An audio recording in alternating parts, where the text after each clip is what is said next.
Ladies and gentlemen, we are live worldwide on Netflix with the special attraction of the evening, a presentation of Ring Magazine and Netflix, and sanctioned by the British Boxing Board of Control. Steward in charge, Guy Williams. Timekeeper at the bell, Mark Shannon. The three judges scoring are Mark Prates, Reese Carter, and Lee Every. And inside the ring, in charge of the action at the bell, referee Kieran McCann. And now, from Tottenham Hotspur Stadium, London, England, 10 rounds of boxing in the super welterweight division. Introducing first, fighting out of the blue corner, wearing purple. Oh, let's go, boys. This is a great fight. This is our feature bout. And these are two killers. Regis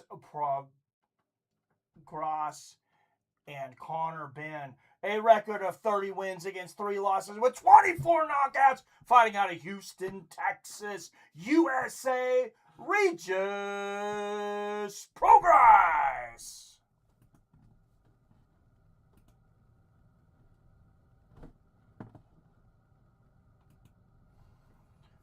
What is going on, ladies and gentlemen?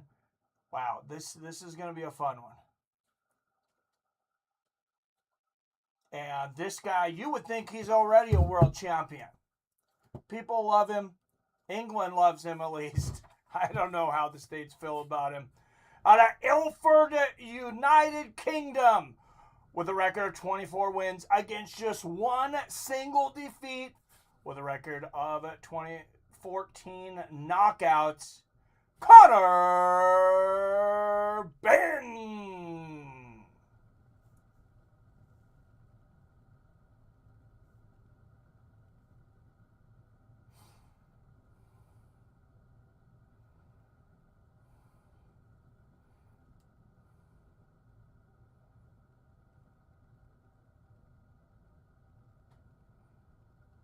Just getting some notifications out, texting some people. What's up, the Drunken Charge? There he is. What's good? No sound. It says I'm seeing sound on my mic here. Let's see what the problem is here. Thank you, Robert. Yeah, I'm curious what the hell's going on here.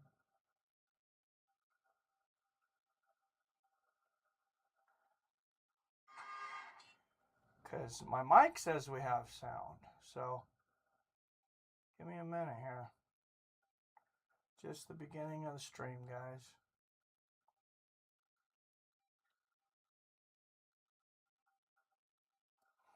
Well, thanks, Robert. I don't know why we didn't have sound, but because my mic says we have sound. Oh, so maybe it cut in last minute, but I need to switch over to. Oh, there we go. Maybe it would help if the microphone was up here, right? Well, thanks, Robert. I was on a Zoom call yesterday, and I was using the microphone on the camera, and then I guess it switched over. I don't know. Here we go. Ben in the black and yellow, Regis in the purple, and Ben off to a quick start, throwing power punches. 1-2, left hook. Let's go. What's going on, Mr. Torrin Brown? Regis in the I don't know why you can't, because I can hear my own sound here. What do you got, Torrin? Do you have sound?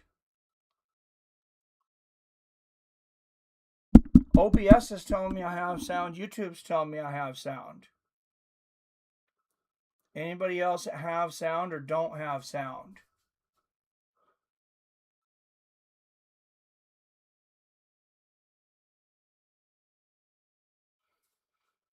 Oh, nice sneaky right hand there from Regis. Good left hook from Conor Benn. Conor Benn has a way of turning his body, though, to where it makes it hard to see sometimes whether he landed or not. There's a good straight right from Progress. Oh, and a great exchange with 108, 107, 106, 105, 4, 3, 2, 1. 1 minute left in this first round. And there's the first clinch of the fight. What's up, Ziggy? Can you hear me, Ziggy? Phil. Robert says he can't hear anything, but I can hear it on my phone, and I can hear it everywhere else. I'm going to put this in the live chat. Conor Benn's hands today, though, man, they are fast. They are very fast. And, I mean, he is going up against a killer here today in Regis Progress.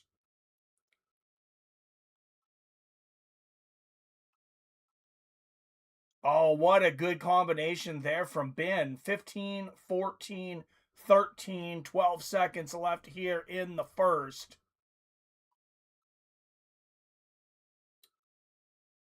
A huge Netflix card today. Good left hook there from Regis. Nice overhand right over the top. And there's a 1-2. And he buckled him. Conor Benn hits Progress at the bell. And those knees are wobbling, son. Let's go into the corner of Progress here. They gotta be freaking out a little bit.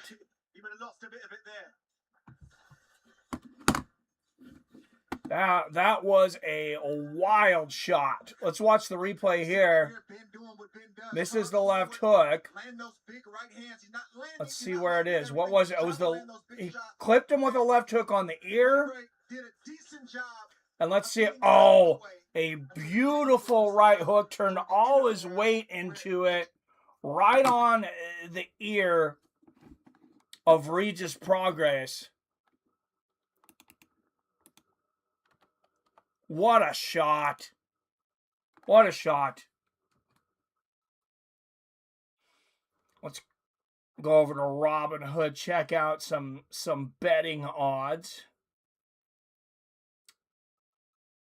Our sponsor, our only prediction markets or gambling sponsor now, Robinhood. Our only prediction market. Sorry, DraftKings. We still got DraftKings for those of you that are in states where you can use it. Oh, wow. Conor Benn, they already have him as a 94% chance of winning. Yeah, I'm not, that's too rich for my blood. You ain't gonna, there's no upside to that. Unless you're gonna bet on Regis as a huge underdog. Who else wants to see Curtis KO Josh Hockett cold? A lot of people. And me, because I'm going to bet on Curtis Blades. So, but I mean, Hockett, he's entertaining sometimes. Sometimes he's just freaking annoying. Good right hand there from Conor Benn. I mean, if he really wants to speak that much, he needs to hire an advisor or something, because that script at the weigh-in, that was just babbling nonsense. Oh, what a right hook there from Conor Benn. And there's another 1-2 taken off right where he left off from the first round. Good right hand there from Progress. But so far, Conor Benn looks faster, more explosive, and to be the harder puncher. He stunned Regis at the end of the first round, and now more accurate. Look at that. Twice as many punches landed for Conor Benn. Oh, that's it. Oh, that was close to a knockdown. I'd like to see the replay on that. He stumbled forward. I think there was a punch in there, though. Good exchange of left hands there.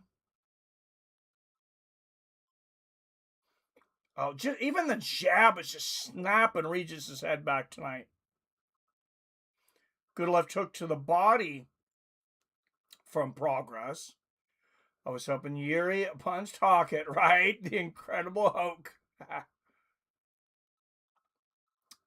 I think some people are calling him the incredible hoax right now, but oh, good right hook to the body there from Conor Benn. I'm not saying I've hated all of his like post-fight interviews, but yeah, I did not think his little thing at the weigh-in. I didn't think that was good at all. If you like to see a train wreck, which sometimes I do, yeah, that's what it was. Good left hook from Progress and a straight right hand at the bell from Conor Benn. Easy to score this one. 2018 Conor Benn through 2.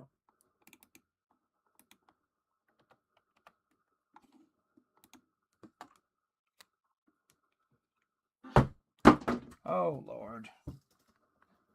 Here we go.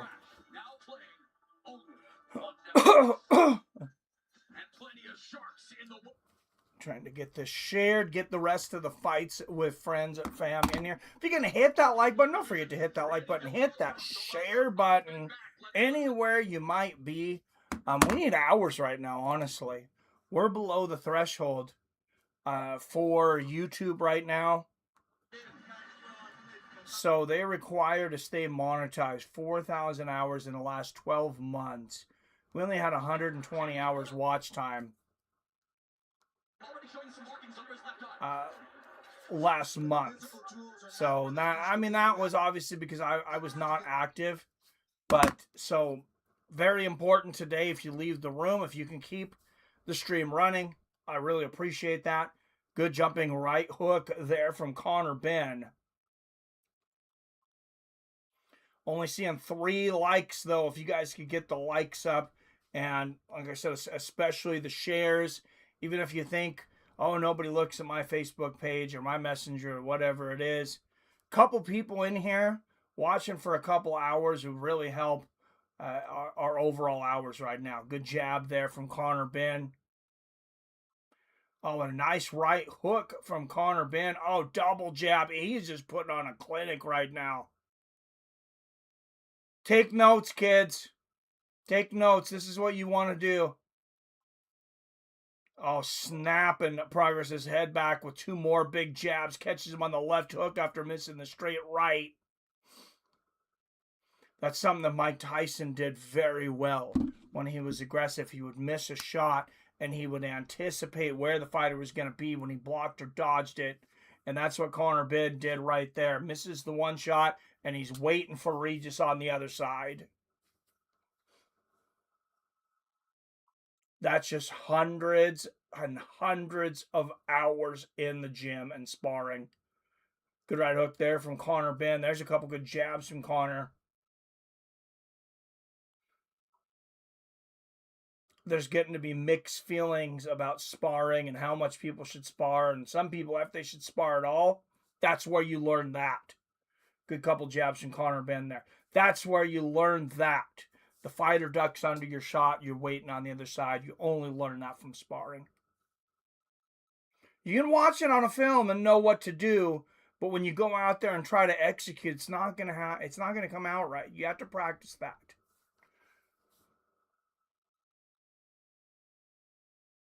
Good straight right there from Progress. Progress just, he doesn't seem as into this fight as Conor Benn is right now. I mean, Regis Progress, this is a guy that has fought and beat, a lot of the best in his weight division for years. Good right hook there for Benn, straight left behind it.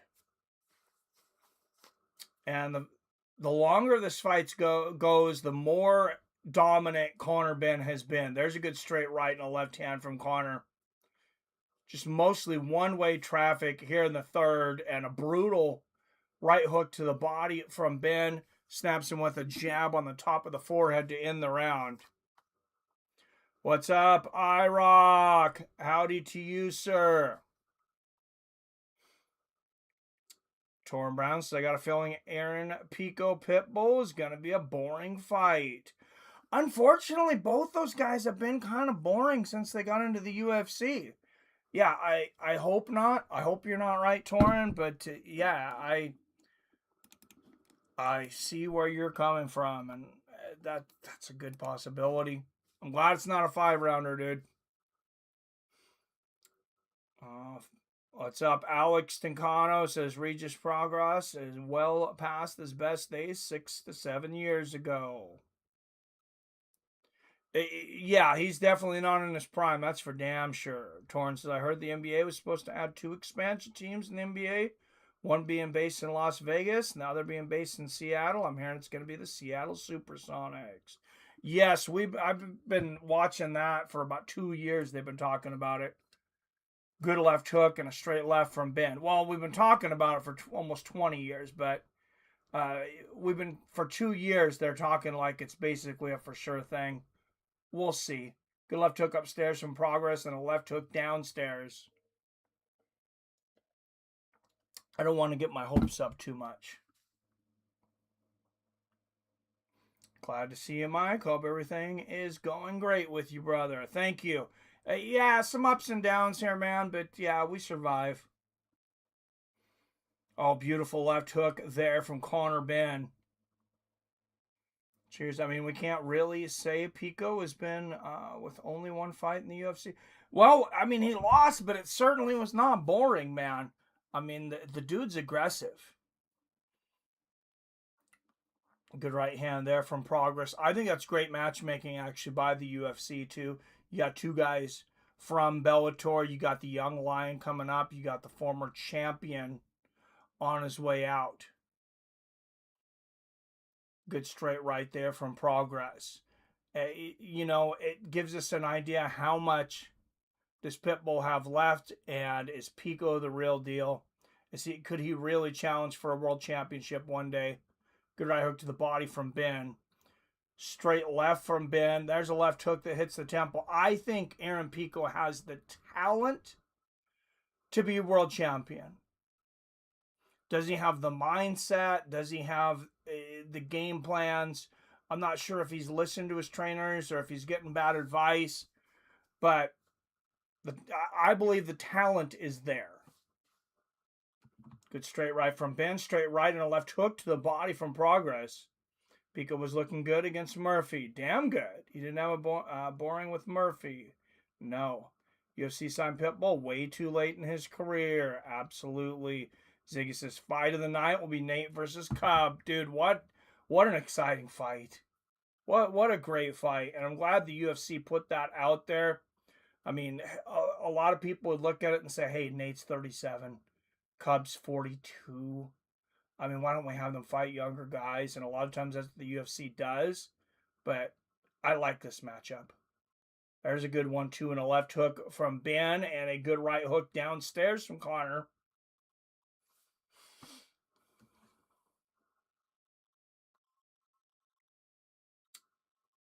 Would have loved to have seen Pitbull in the UFC in 2018. Both of us, man. Yeah, that would have been great.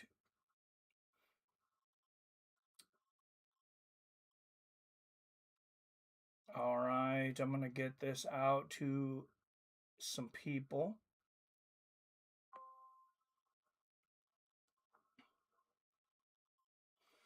And like I said, if you can hit that like and share button, we could really use the watch hours right now.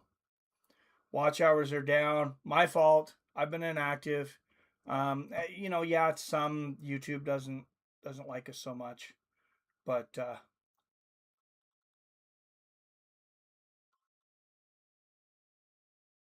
that's certainly not all of it.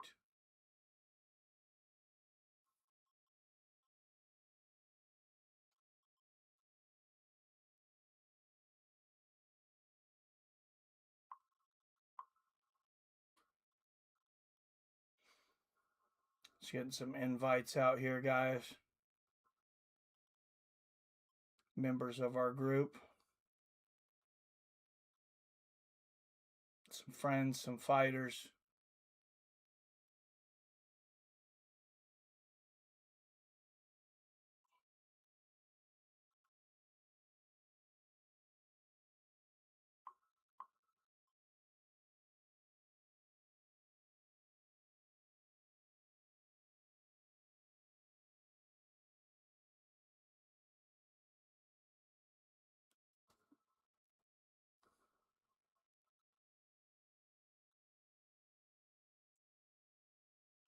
All right, 2:15, 14, 13, 12, 11, 2:10 left here in the fifth. Can't sleep on Pico because on any given night he can take the right moves and get it done against a lot of guys, but he could also get caught, which keeps it interesting. Yeah, he's definitely one of the most entertaining fighters in the UFC. Him and Terrence McKinney right now. Now, Terrence, I doubt that he's going to get to championship level. Good right hook to the body from Conor Benn. But man, are his fights exciting. Good left uppercut to the body from Benn. Left hand for Progress.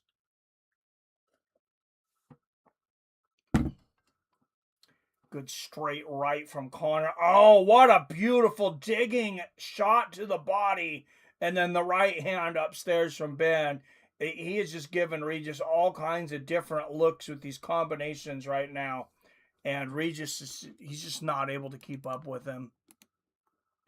And as somebody's saying, Conor, who was that was saying Conor's, not Conor, excuse me, Regis well past his prime.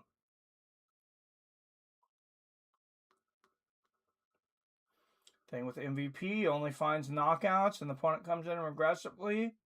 Guys have yet to do so. Well, and then they gave him a sparring partner, his own sparring partner last time. That was lame. A couple of good left hooks to the body from Progress. Progress getting a little desperate. And a digging left hook, right hook combo to the body from Benn. There's a straight right upstairs from Regis. 32-31 coming into 30 seconds left here in the fifth. And Regis is running out of rounds here. Good right hook from Benn. Oh, right uppercut, left hook, Conor Benn.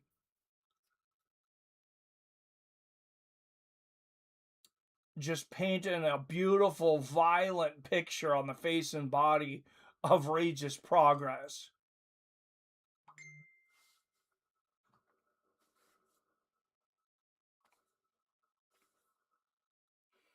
And there is the end of the round.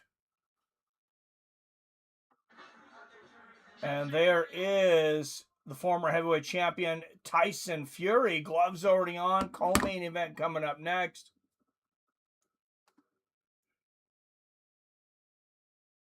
Oh, torn 7-1 MVP since Bellator days. He was way more agreeable and got more knockouts. He has yet to deliver a knockout in the UFC. Yeah. Yeah, it sucks, man. It sucks. They're just... a lot of the fighters aren't living up to their hype, but MVP, like, he's frustrated. He's saying, hey, I've been asking for fights. I've wanted my 3 fights a year, which is what I'm supposed to be guaranteed. He's like, they're not giving them to me. They finally offer me a fight, and it's my freaking sparring partner. Yeah, he's very frustrated. And I don't understand why... why you would not use that guy. Why you would not want him in there to fight. He's exciting. The fans like him. They seem to like him. Either like him or hate him. Good left hook to Conor Benn. Oh, what a combination from Benn. Oh, what a beautiful left hook from Regis. He snicks that in there on the chin. And that might have buckled Benn a little bit. Referee warning Regis to stop leaning with his head. At this point, Regis needs all the help he can get. Straight right lands for Regis, the southpaw.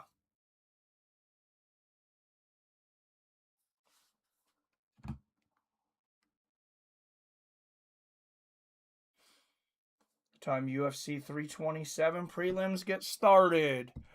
Little over an hour. And that card is solid. So I like this, Torin. I think you probably like this too. The fight nights are ugly now. It's a lot of fighters that we don't know who they are. Oh, man! Conor just unleashed 4 shots of hell there on Regis Progress. And Regis stays upright. And Progress, they got Progress winning the last 2 rounds here. David Hayes' scorecard, he's got this a 48-47 fight. I'm not sure I agree with that. Good left hand there from Conor. I have yet to give Regis a round.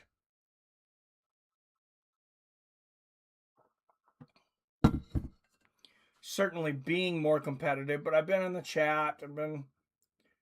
I'm at more aggressive, not agreeable. My bad.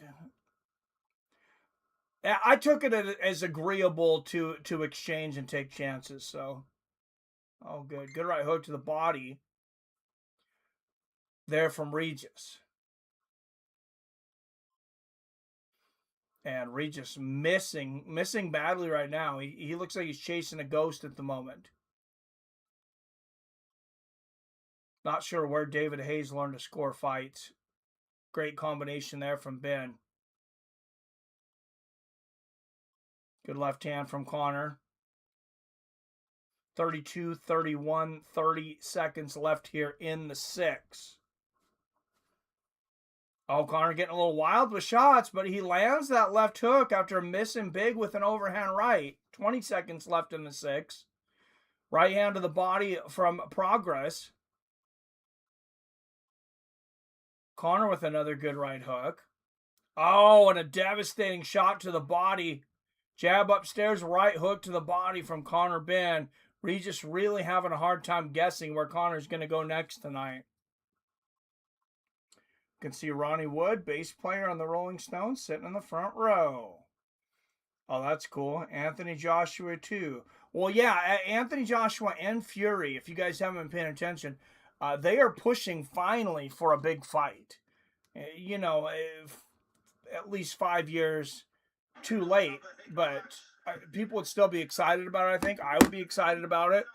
I want to see who wins that fight still. Yeah, it would have been awesome to get in our prime. But this is boxing. Unfortunately, seems like at least a half of the fights. Oh, there's another clash of heads. You know, we get them too late. Oh, what a bad clash. Yeah, that was horrible. We either get them too late or one guy is too young, like he's just starting out. The other guy's a veteran or in his prime. Hopefully MVP can score a brutal KO in his next fight. Yeah, he's getting old, though. Joshua's sitting next to Eddie Hearn as well. Beautiful. Yeah, get that freaking fight made.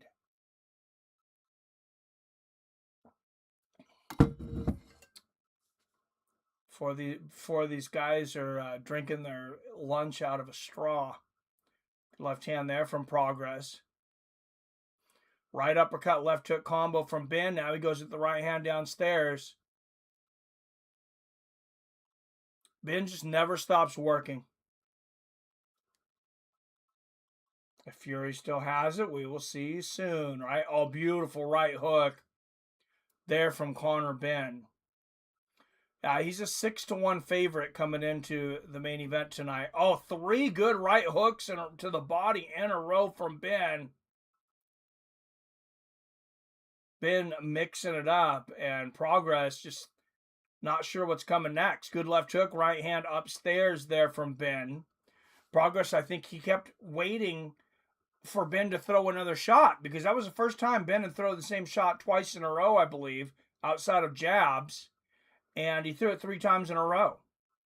Oh, good left hook downstairs and then upstairs. The same shot from Ben. Beautiful uppercut to the body and then a couple of love taps in the clinch. 130, 29, 28, 27, 26, 125 left in this 7th round. Great right hook to the body and an uppercut from Connor Ben. Ben seems to be trying to take Regis out now.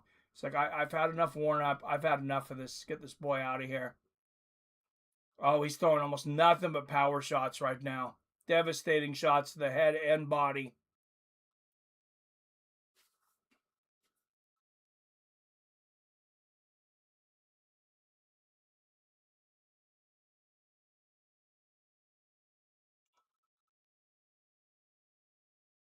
Let's go to our Fights with Friends group here.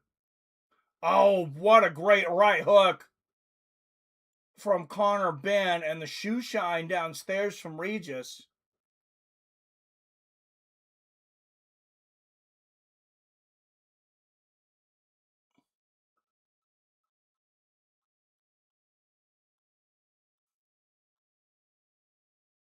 You just can't get to groups as easy as you used to. God, I hate Facebook. Why am I still on here?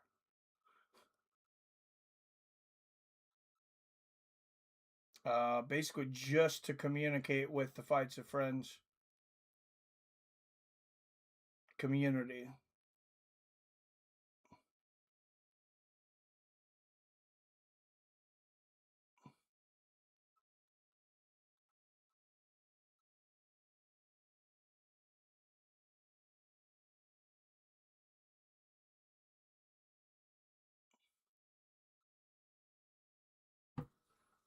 And we're going to go into the corner actually this time instead of playing stupid music. And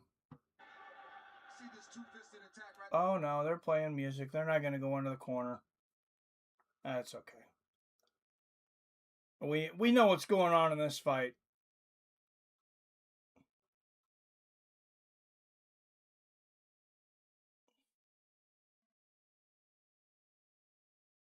I was tempted to dress in war paint today for the Yuri fight, but we're gonna be on for a while. So shoot, it's 1:30, and we'll probably end around 9:30 tonight. So about 8 more hours, guys. I realize we got to take breaks, but like I said, if you could leave this running in the background, I would appreciate it. Good right uppercut there from Connor Ben.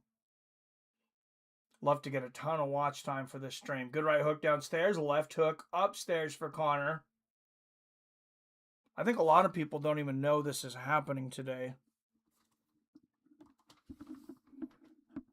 Honestly, I kind of forgot about it until I seen an advertisement for it last night. There's a good right hook from Ben. So I'm looking for, there we go. There's a phone cord. Just make sure I'm charging here so the phone doesn't start getting down in battery. 209, 876, 205 left in the 8th. Change around here.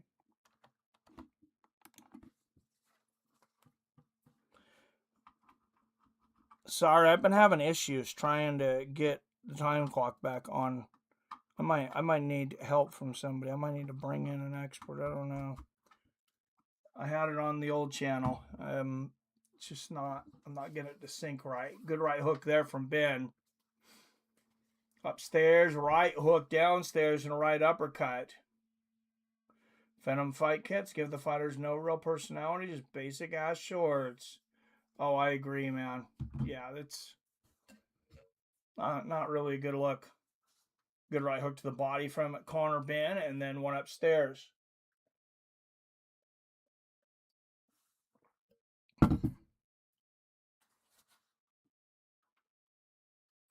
I mean, what needs to happen, I think, is like the top 5 or 10 guys in the UFC right now. I'm talking about like Ilya Topuria. Oh, good right hook upstairs there from Regis. Regis putting up more of a fight here. Oh, he missed big there, though, with that left, and Ben countered with a big right on the chin. Good right hand to the body from Ben. Oh, and a wild overhand right connects upstairs, one to the body, and then the jab and another right hook. Oh, beautiful right uppercut. Regis he's just ducking right into the shots of Ben tonight, too. Give them all custom shorts, not just certain fighters. No, I agree, but what I'm saying, good left hook there from Connor Ben. For one thing, yeah, I like what you were saying. Let them go back to their own sponsors and things, but get like the top 5 or 10 guys. Oh, good right uppercut to the body and a right hook upstairs from Ben at the bell. And Regis saying, I'm game. Dude, you're getting the absolute living shit kicked out of you.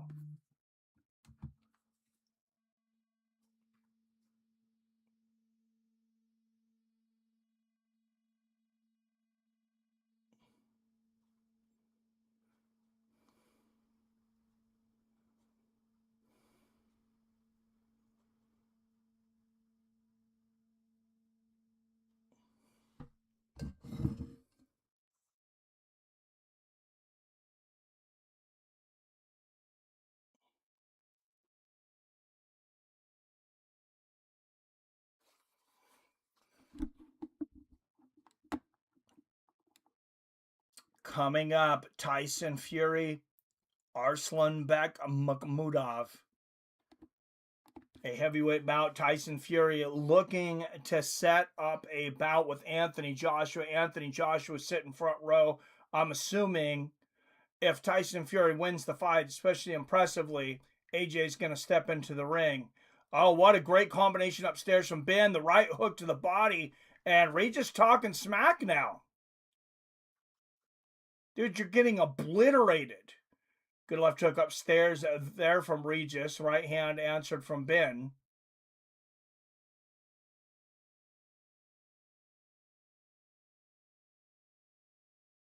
Oh, beautiful right hook shots to the body from Ben.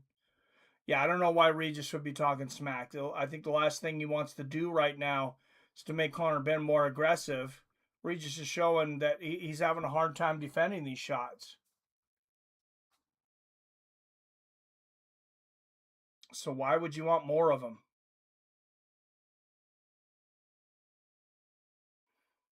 Good left hand there from Regis.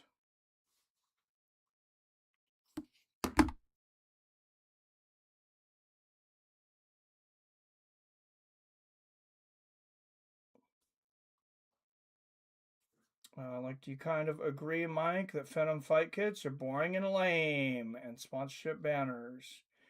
Condom Warehouse days. Yes, Condom Depot, baby.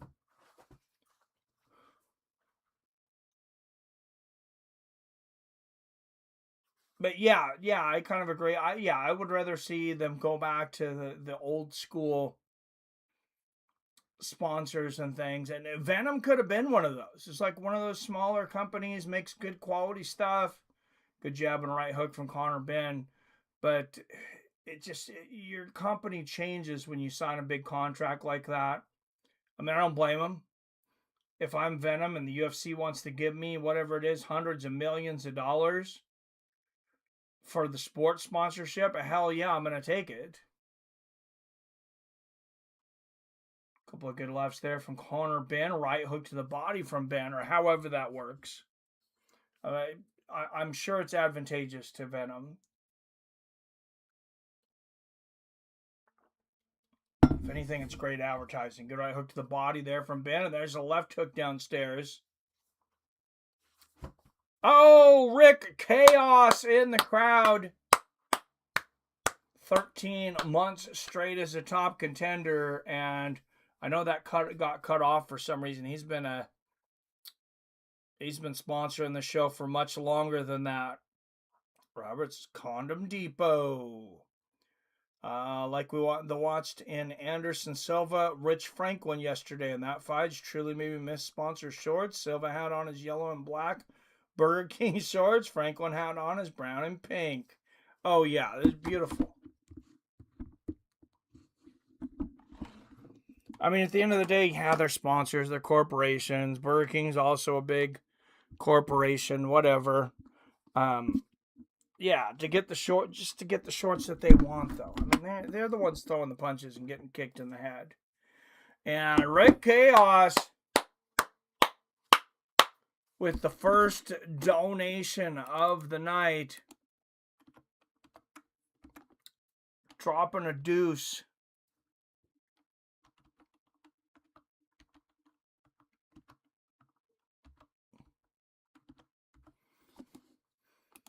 Thank you, Rick Chaos.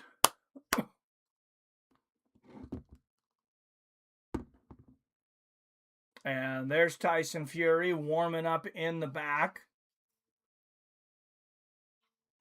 And now round 10 of this super welterweight attraction. They're calling it a special attraction. I guess that's their way of saying 3-spot like in the UFC. And yeah, it's two big names. Good combination from Ben. Oh, he is really digging to the body now. Just pushes Progress over. Progress kind of flopping there, too. It kind of seemed like, I don't know that Ben was really pushing him hard enough. He should have went over. Referee's going to give Conor an earful anyways.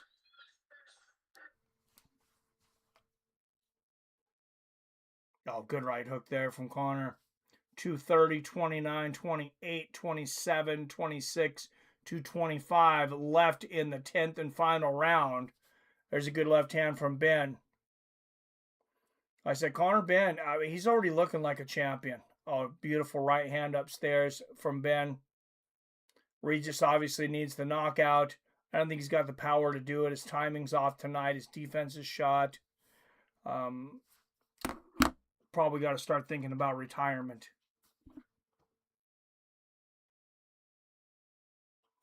Oh, good right hand there from Conor Ben. A beautiful right hook from Ben. There's the left hook on the chin. Counter right hand from Progress. And Regis Progress, he needs to have David Haye score every single one of his fights. Good right hand and a left hook from Conor. He doesn't have it close, but he gave Progress 2 rounds, and I'm still scratching my head as to how Regis Progress won a round tonight. Beautiful right hook to the body from Ben. So Arcade Chaos, that's just the handle I had to use. I could put it up there as Arcade Chaos if you want.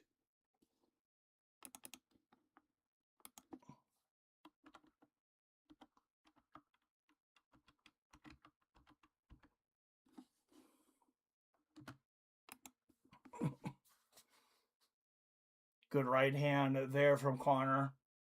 Oh, and Regis Progress face. I mean, it's just beat to hell. His wife's going to see that face. He's like, man, you know, you got to stop. You got to start thinking about what you're going to do next, because this just isn't it right now. Good left hand there from Conor Ben. And I don't think he's got a big enough name where he can go out there, fight some guys that aren't going to be real competitive against him and pick up some easy paydays. At one time maybe, but not now. Good right hook to the body from Conor. Maybe he can go down to Mexico, fight some Tijuana taxi drivers. Good left hook from Conor. Oh, blasting left hook from Conor Ben. As many power shots as Ben hit him with, I'll give Regis some credit. He never went down.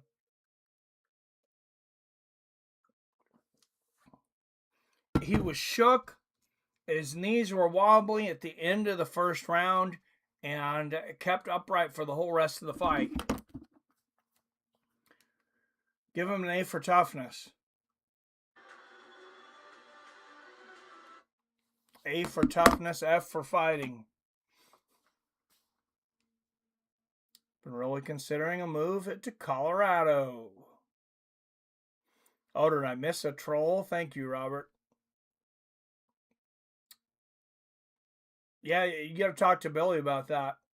He's the Colorado guy. It's the only online I have with Switch right now is the basic Game Boy NES, SNES for the online play, unless we get specific games. Yeah, that's what I have right now too, but well, yeah, I figured just tell me some of the games. Later we'll compare. Let me know some of the games you have, and I'll just buy some of those games. I noticed Capcom Fighting Collection is on sale right now, 1 and 2. There's a lot of good games on sale right now if you haven't checked in a while, Arcade Chaos. I have a ton of other games that have online play. Yeah, we'll go through that list, and I'll just buy some of the games that you have. I wanted to buy MLB The Show, but it's like 70 freaking bucks, so I ended up buying it on my PS4.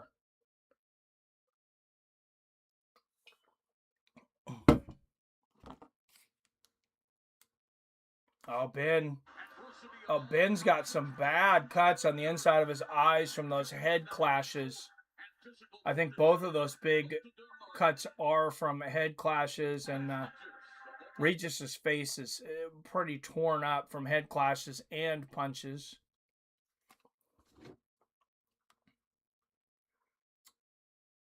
Street Fighter Online, forget what it's called, but it's the early collection, super cheap. I've used that before to fight online.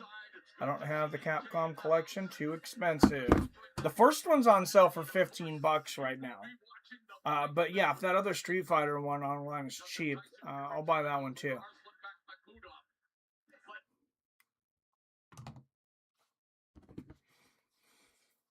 I don't know if you can stream right off of the Switch, but that'd be nice. Currently have a PS4. I'll just purchase an Xbox One a few days ago. Nice. Yeah, I'm on PS4.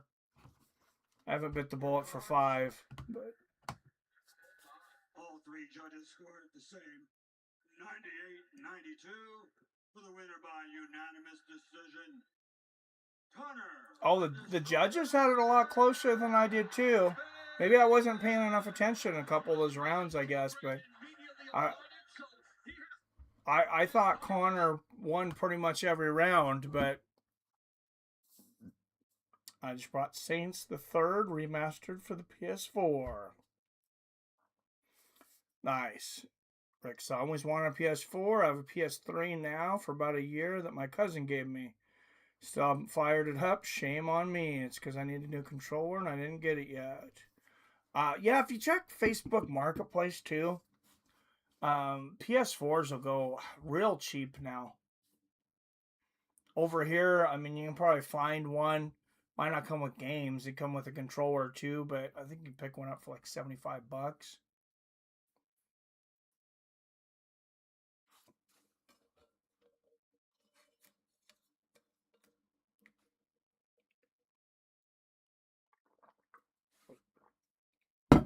What I got, it was a slightly used and off marketplace, but it didn't look like his kid ever used it. Like it was like brand new, $140. Came with a couple of the external controllers too. Came with the expensive dock that works for the Switch and the premium Switch 2. I guess he got a Switch 2 and he's just like, yeah, I don't need this anymore. Got 3 and 4. I played a lot more of 4 than 3. There's people that say like 3 better than 4 from what I've played. I haven't got that yet. Yeah, I was looking, seeing that the old Grand Theft Auto collection was on Switch 2. They're also Chaos. I'll have to, I think I'm going to pick that up while it's on sale. Obviously, no online play, but I never played much at all of San Andreas, so. Phil D-Roll, 54 months as top contender. Give it up for Phil.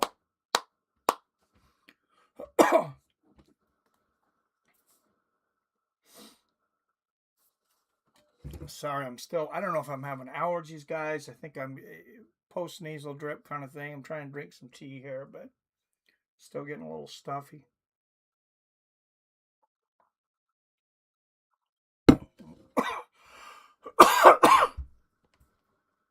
Playing San Andreas right now.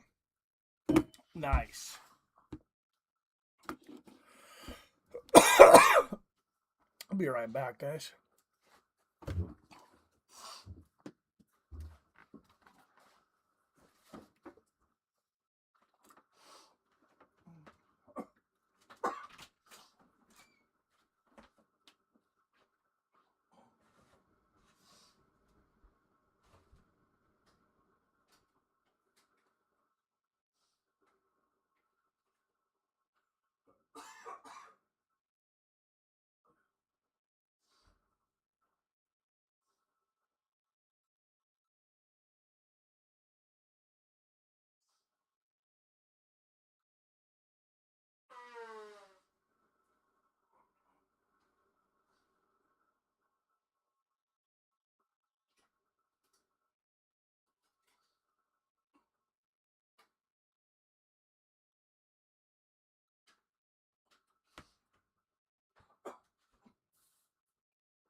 Yeah, I had bought that Nintendo Switch Lite arcade a while back, and yeah, I would not recommend that to anybody.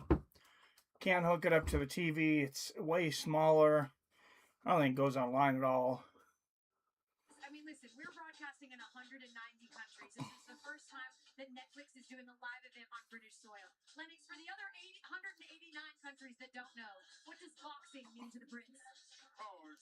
That'll be interesting to see what the numbers are on this one, because it's an earlier show for American people.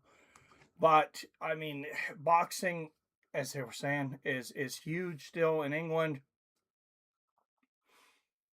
Wish I had a GTA game from my PS3.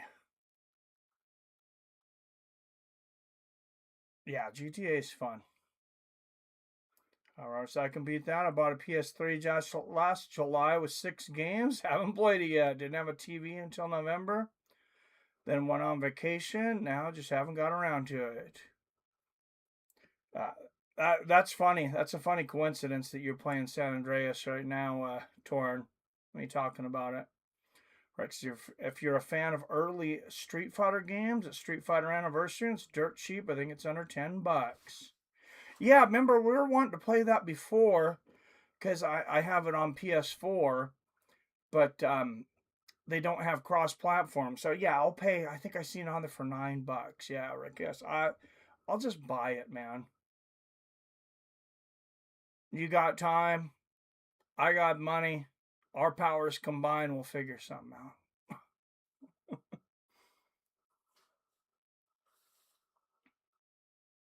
Not that I have a lot of money either, but definitely don't have a lot of time.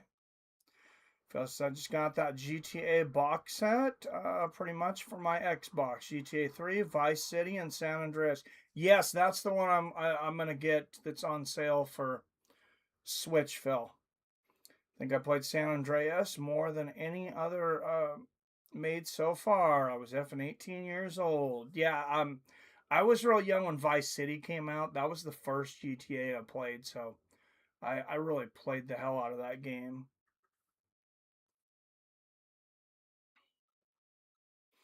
Play GTA 5 all the time still. You know, this is dumb. I have GTA 5 for PlayStation 4. I think I booted up once and played it for 10 minutes, because I stopped playing games for quite a while. Like, I don't have a time. I had to get some shit done, but all it ever does is rain here lately, so I need something to do inside.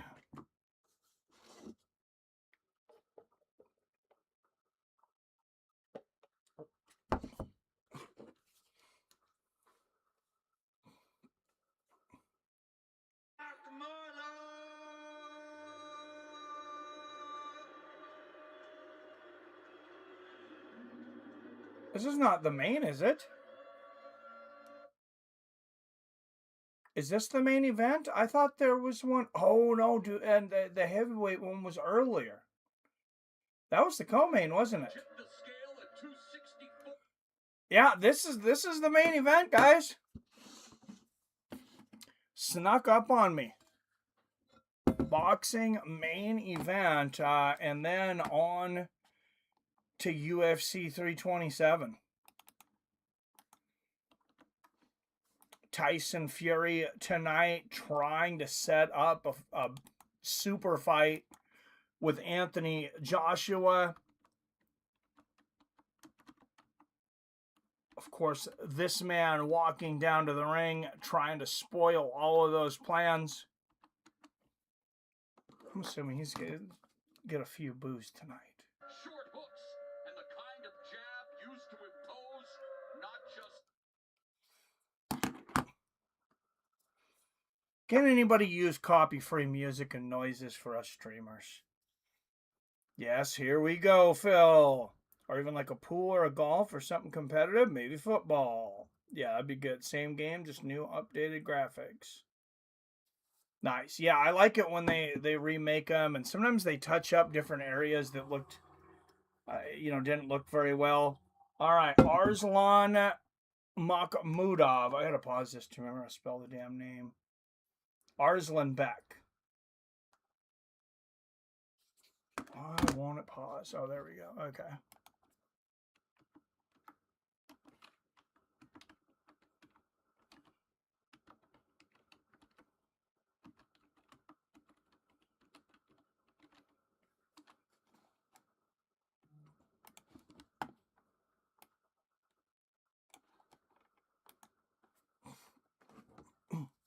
Damn, that's a long name. Anthony Joshua just accepted a fight with Deontay Wilder. Oh, I would rather see that fight. I would rather see Anthony Joshua and I would rather see either one of these guys fight Wilder though than to fight each other. Makhmudov, 200 plus amateur bouts, 90% of his wins by knockout. I mean, this is not a gimme fight for Tyson Fury. And as we know, he's faced motivation issues in the past.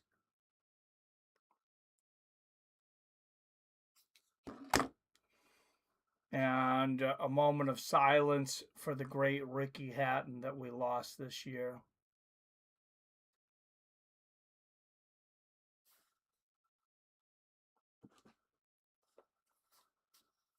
Sad, sad thing. Phil D. Rollin with the second super chat of the night.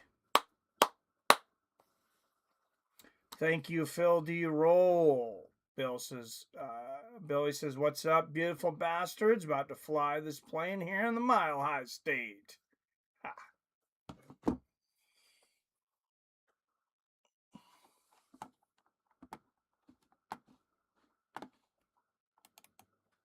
Oh, and we got 2 re-ups on memberships. So really, that's $14. All from Phil D. Roll and Arcade Chaos. Thanks, guys.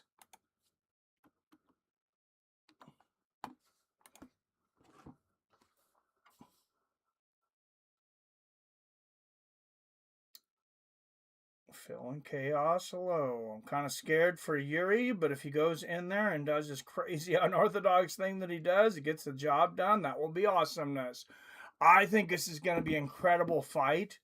I mean, obviously Olberg's younger, but his style is somewhat similar to Glover Teixeira. Those fights, I was talking to Mr. Matheson, Wyatt Matheson, the other day. Oh, here's some fireworks.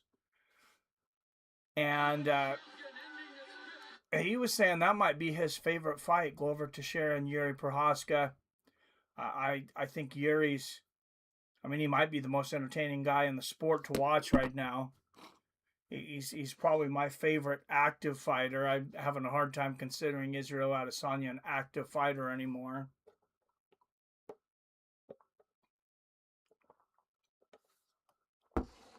We were all there for him. It was like 99% of the crowd all rooting for Izzy, and he gave it up. I don't know. It's like he didn't have the heart. Betting Yuri big. I hope I don't regret it. I'm betting Yuri too. I don't know how big I'm going to go. What's your guys on the thoughts on the down Vato? Who's down Vato? You talking about Hokey or Hoke? Flying knee. He fakes the shoot and he goes high with the flying knee. That'd be nice.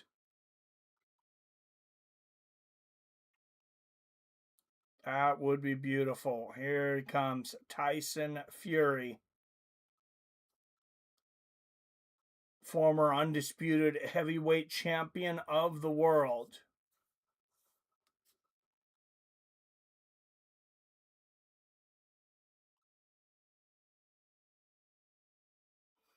And he is an 84% favorite on prediction markets. They have him 84% chance of winning this fight. If you think Makhmudov is going to do it, you can get him for 18 cents on the dollar. Tyson Fury, 2-time world heavyweight champion. First fight for 476 days, though. 6 knockdowns in those last 7 fights. 24 knockouts, of course, out of his 34 wins. Has fought the best of the best throughout his career. criticism aside, and there has been a lot of it, I think Tyson Fury as a fighter will go down as one of the greatest of all time. Regardless of what you think of him as a person. Dean says, oh man, see, Seattle's becoming a hotbed for UFC. They seem to love that city. Well, and we love them. That's the thing. We just broke the gate for fight nights. We broke the record. What's up, Billy Hughes in the house? What's happening, everybody? Hey, I made a comment on our YouTube thing about England sucking Tyson Fury's dick, and they kicked me out of the chat, so you might need to fix that. Oh, shit. Okay, I'll have to figure that out. Thanks for letting me know. Yeah. Fucking Facebook. No. It's YouTube that did it. Oh, YouTube did? They kicked you out of the chat? Yeah, because I made a comment about, I hope Josh Hogan gets knocked out, and now that's not going to come up. And oh, okay. You might have now, but okay. Anyway, their panties are in a bunch. All right, I'll try to figure it out here. All right, thanks for letting me know. Yeah, I'll call in later. Okay, all right, sounds good. Bye. Bye. All right, let me find out if it's hopefully it shows where you're removed, because there it is, Billy Hughes 69. Try to comment now. Because you commented after that, I think. Oh, maybe I can't see it. The last one I see is I'm betting Yuri big. Hope I don't regret it. Let's see if I can pin it. Port removed. It doesn't even show you removed on here. Maybe just remove the comment. It shows you as active as a standard moderator. I don't know why standard moderator. Isn't there a better one? Oh, shoot. I clicked it and it says you're no longer a moderator. Let me fix that. Managing moderator. I wonder if that's why we're having issues with you doing share on the channel. I don't know how it got to a standard moderator. Test. Yep, there we are. All right, guys. It is the main event of the evening. We got some heavyweight boxing going on here. 12 rounds in the heavyweight division.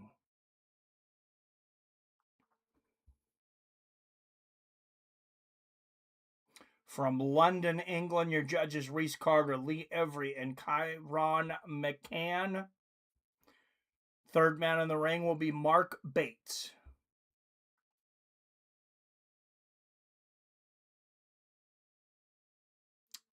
And now, fights with friends, family. From Seattle, Washington, via London, England. It is time. Let's fucking go! This Fights with Friend production brought to you from our sponsors at DraftKings and Robinhood. Never has there been an easier time to become a degenerate gambler. Go from rags to riches or riches to rags in a short period of time. Robinhood and DraftKings, they are your friends or your foes, depending on the day. And first, out of the blue corner, fighting out of Montreal, Canada. Standing 6'5.5", weighing in at 265 pounds. 21 wins against 2 losses with 19 knockouts, including over 200 fights as an amateur. Arslanbek Makhmudov.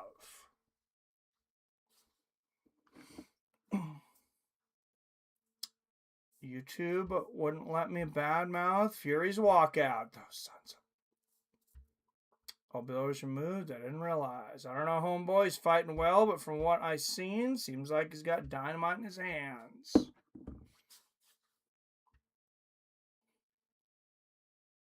And out of the red corner, he is fighting out of Isle of Manchester, weighing in at 268 pounds, standing 6'9", with a professional record of 34 wins against just 2 defeats, 1 draw, and 24 big wins coming by way of knockout.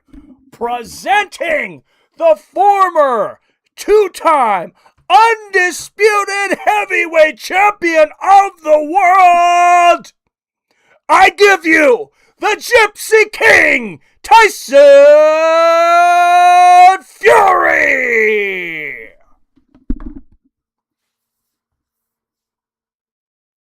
You guys see Anthony Joshua sitting in the front row there. Maybe he's going to fight Deontay Wilder and Tyson Fury. Get that money before your career's over. It's here, boys. The main event, heavyweight championship level boxing on a Saturday, followed by a stacked UFC card. What could be better?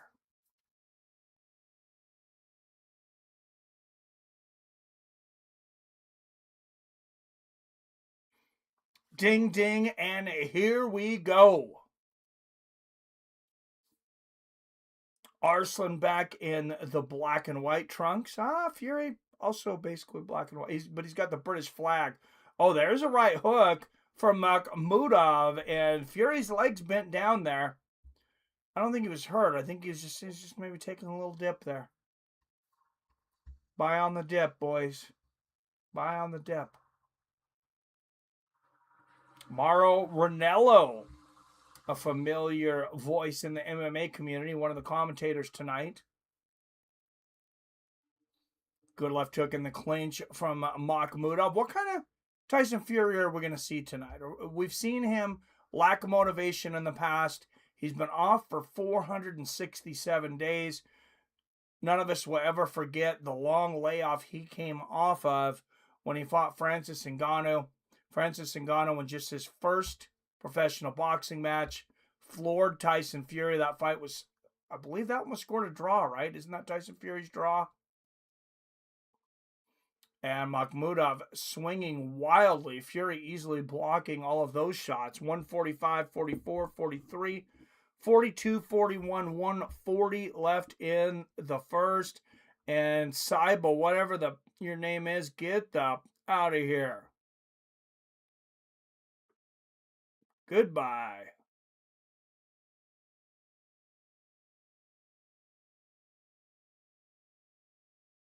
And good riddance.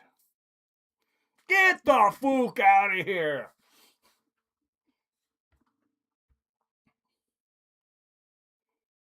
Arslan came out aggressive. He's circling, taking his time a little bit here. Lands a left hand there. Left hook to the body. Definitely be more aggressive than Tyson Fury. Fury can be a bit of a slow starter, but world champions and former world champions generally are. They know they got 12 long rounds. Good left hook there from Tyson Fury. They usually take the first 2 or 3 rounds to kind of download what their opponent is showing them and how they're going to use that to their advantage. Wild overhand right from Makhmudov, blocked from Fury, and there's a little right uppercut in the clinch from Fury. Fury maybe putting a little bit of stank on that clinch, a little bit of a guillotine choke almost. Oh, and a big right hook from Makhmudov. Fury's going to have to learn how to stop that charge of Makhmudov. He is just charging inside the reach of Fury, and he's landed some shots several times. Yeah, I think getting that jab busy like Fury's doing right now is going to be the solution to that. And into the first round, Arslanbek Makhmudov wins the round on my cards, 10-9.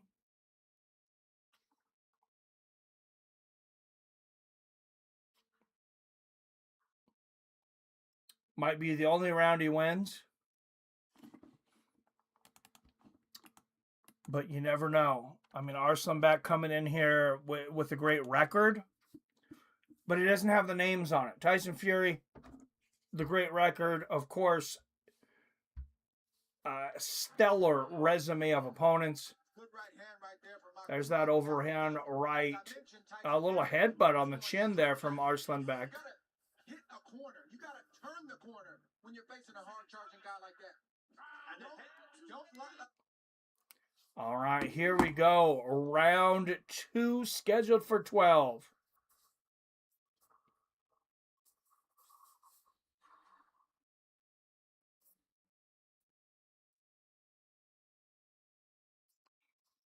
Oh, big left hook there from Arslanbek. And Arslanbek, these odds are closing in just a little bit. Fury with an 82% chance of winning, according to Robinhood now. Arslanbek with an 18% chance of winning. There's a good right hook upstairs for Makhmudov.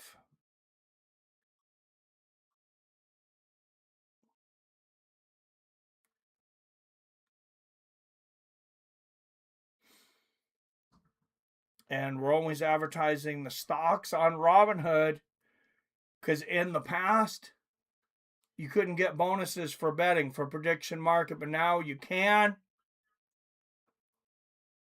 Earn $5 to $200 in stocks, and you can earn $10 in the betting markets. So you're going to get a free bet of $10. You're going to get a free stock valued between $5 and $200.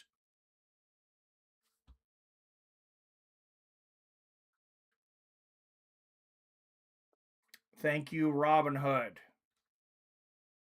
Good left hand there for Fury. Like and share the stream. I just posted the stream on my Facebook account. Yes, thank you, Billy. As I was saying earlier, shares really important right now. Good right hook there from Tyson Fury. Obviously, watch hours were down last month because of my inactivity, going to UFC Seattle and missing a lot of events because of work and things. Good left hand there from Fury. But watch hours have to average about 375 a month to stay monetized. Good left hand for Fury. And we only had like 130 last month. So nice hat, Mike. I like it. Thank you. Good right hook there from Fury. Fury much more aggressive in this round. Oh, there's a good one too from Fury. And you got to wonder, oh, good counter left hook there from Fury. He's got Makhmudov in the corner. Pop shots him with a couple of good shots. You got to wonder if Fury would take Makhmudov out of here early if he sees the opportunity or if he wants some work. Good right hook from Makhmudov. Good combination from Fury. And let's see where the odds are now.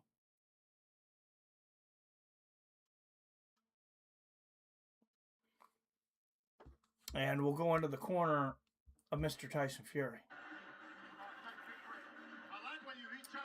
who I believe has taken over this fight in just that one round. I want to bet Fury right now, but to make 84 cents on the dollar, I mean, you're going to make $14 on an $86 bet. That's a lot of risk for a small reward.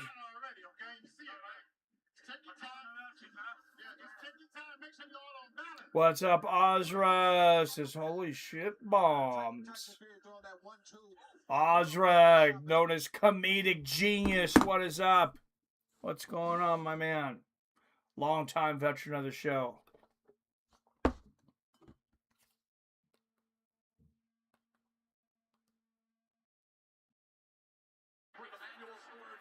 All right, 254, 53, 52, 51, 250 left here in the third round.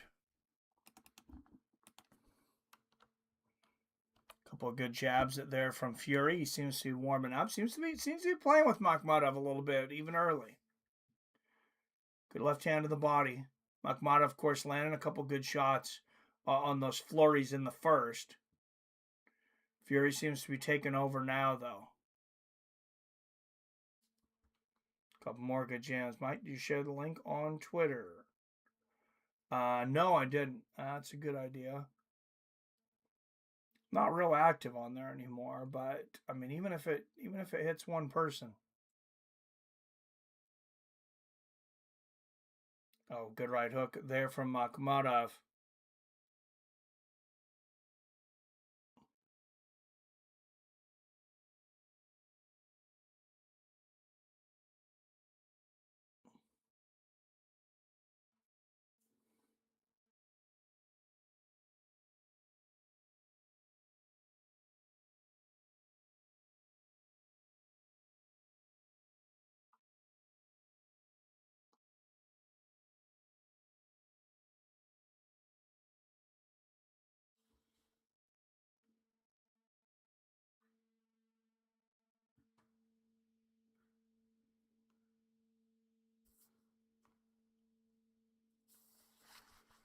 And a clinch in the corner with 115, 14, 13, 12, 11, 110 left in the third.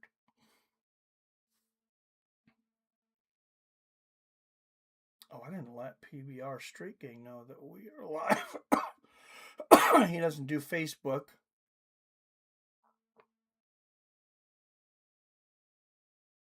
Any social media or anything. He might not have YouTube on. I don't know. 48, 47, 46, 45 seconds left here in the third. Good right hook from Fury. Makhmadov comes back with a good right hook of his own.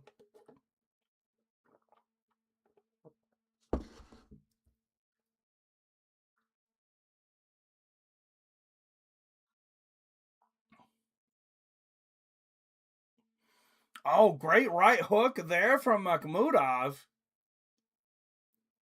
Just waiting for these odds to just slip just a little bit so I can... Oh, no, they're going... Fury's becoming more of a favorite now.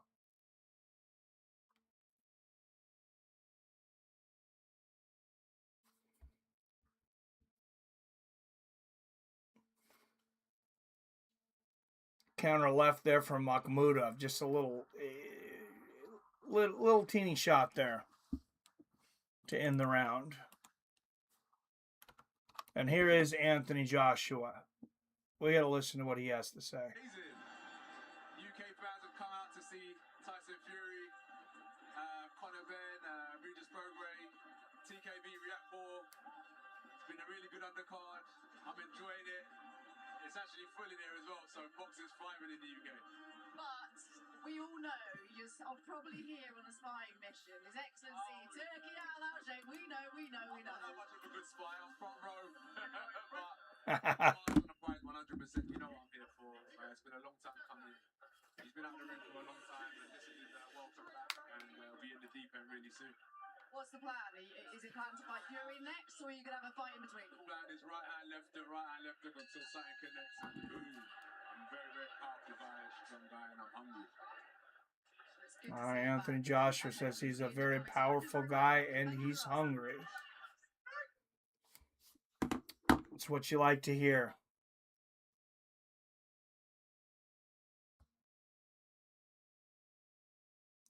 Like the stream, join the chat, share the stream, help support independent content creators. Thank you, Billy.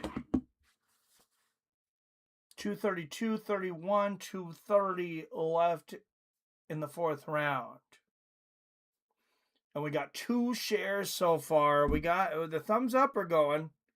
Thumbs up are going up. We got 10 thumbs up. Let's see if we can get some more shares, though. We got 12 in here.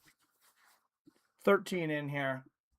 Got 10 thumbs up and 2 shares.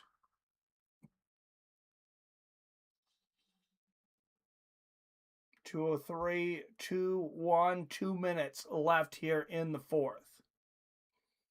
Oh, good left hook and a right hand there from Makhmadov. Good left hook upstairs there from Makhmadov.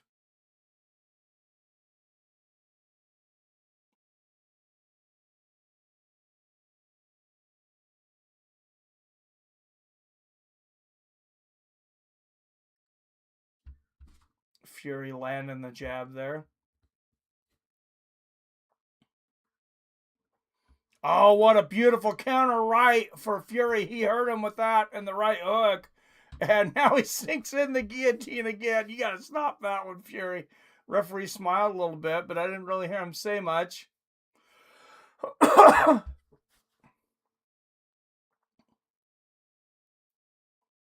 Good jab upstairs and a right hook to the body. Fury seeming to be completely in control here. Stay tuned for an absolutely stacked UFC card. Cub Swanson and Nate Landwehr. Oh, beautiful right hook from Makhmudov. And that gives Fury a little scare. That was a great shot. And there's that couple good jabs there from Fury. Oh, nice right hand from Fury. As you get older, it's a lot harder to get up on your toes and stay up on your toes. And Fury's getting up there. But you can see he's landed almost twice as many punches as Makhmudov. Just letting those punches glance to the sides and off the shoulders there. I think Fury seems to think he has Makhmudov figured out for the most part here. Fury bringing the Fury. Yes, I sent the link to Adam and Greg Brimstone. Thank you, Billy. And as I mentioned earlier, everybody wasn't in, but watch hours are crucial right now. So if I understand you're going to have to take some breaks probably during the stream. It's a long one. If you can keep the stream running while you're out of the room, that would really help us on the watch hours.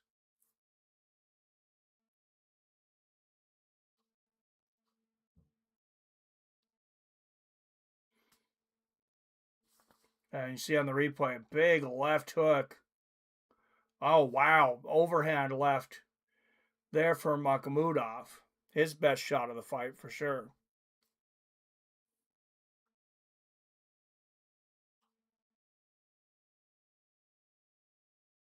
Fury is a convertible.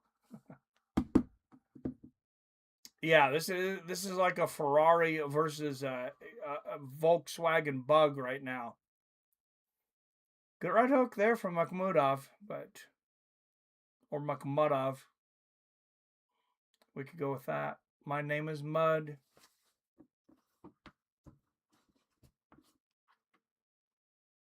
Shots in the clinch there from Fury.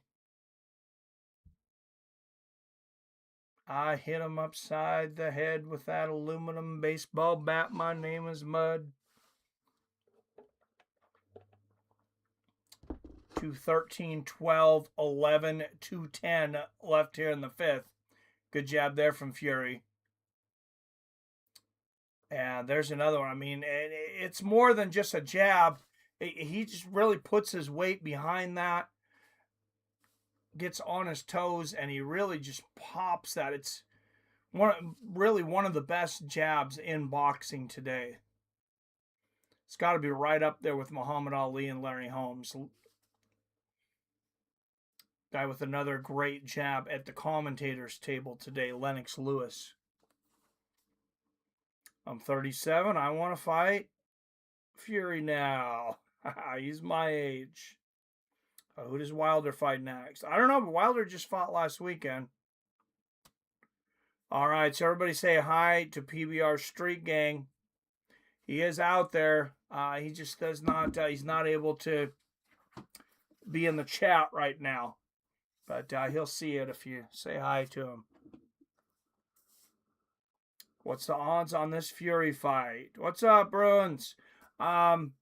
They started at close to 10-1. Now it's worse than that. If you're looking at prediction markets, which is what I generally bet in now. Unless I go to the casino, it's got to be the prediction markets. Tyson, 91% chance of winning. Arslanbek, 10%. So, yeah, about a 10-1 right now. Maybe I should have taken the action at 84 on Fury. Just hard to justify betting $84 to win 16. I've done things like that. You got to be very confident, though. Not a lot of upside to that. Good jab there from Fury.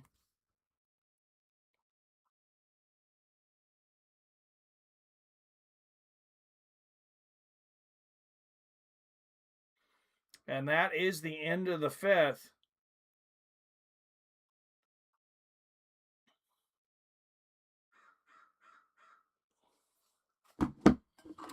Let's go into the corner of Tyson Fury. I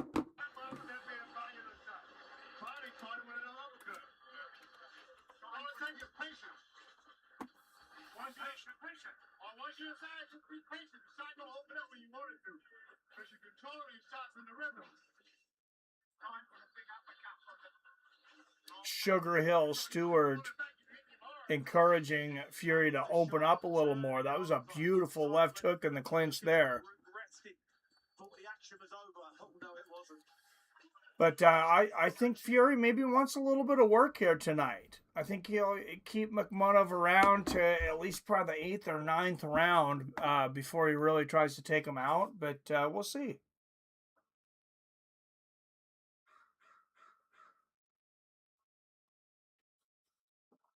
Makhmudov has power, so it's always a risk. Remember, only 2 of his wins went the distance. Oh, great left hook from Fury. He does not look like he's been away for 427 days. And there's a beautiful right uppercut. Joshua, I'm sure, watching, thinking, man, I wish he looked a little rustier right now. Makhmudov with that charge again. Lands 1 or 2 shots. Good jab from Fury. And there's the jab to the body from Fury.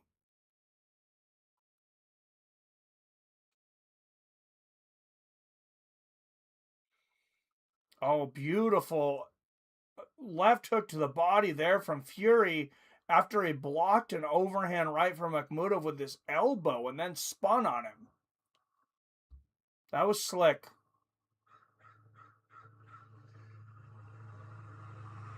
That's one of those moves where you're saying, you're not on my level, kid.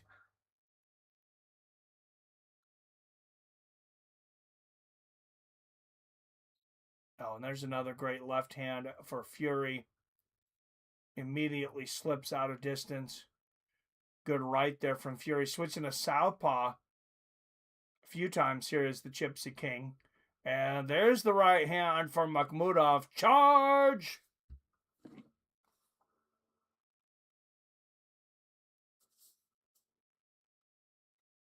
What's up, Josh in the house? What's going on, my friend Greg Brimstone? Hey, doing as good as I can right now. Hey, a lot of stuff going on, but I'm happy to be commentating here with you guys. Hell yeah, so many banger fights tonight. I haven't been keeping up with fights announcements. So I had no idea the card was so stacked. Reyes Walker should be a really fun one. I think so too. There's this Clash of the Titans. Yeah, I like the Cub Swanson Landwehr fight. Of course, I love the main event with Olberg and Yuri. 20 seconds left in the 6th.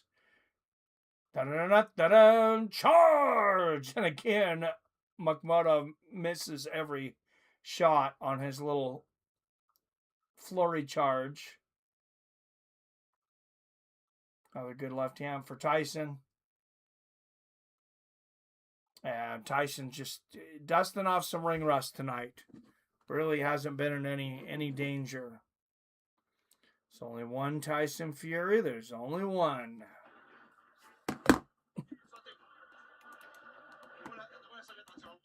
And round 7, you gotta start thinking here in a round or two, Fury starts thinking about taking this guy out.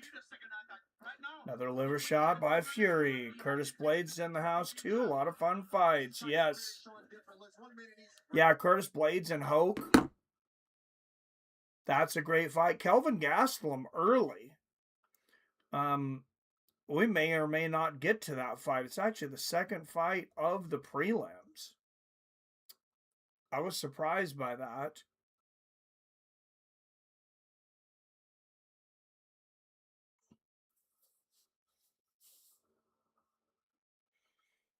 But Paulo Costa fighting in the co-main event. Patricio Pitbull and Aaron Pico, a couple of great from Bellator. We'll see what they can do in the UFC now against each other. Matus Gamrot on the card on the prelims. A little disrespect there, I think, but against Esteban Robovics. Tatiana Suarez and Lupi Godinez also on the prelims. And Kelvin Gastelum, Vicente Luque on the early prelims. But like I said, it is a stacked card, so it may not be a disrespect. It's just so many good fighters on this card. Good left hand there from Fury, and that's how I have it. Same as David Hayes' scorecard. Fury gave away the first round. Hasn't blinked since. He's won the last 5. Really hope Blades puts Hockett out. Me too. Fury taking him to hell right now. Right, Gastelum on the early prelims. Does that mean he's leaving? I don't know. Triple jab and taunting by Fury. He got married recently. I don't know if it was his first marriage or again.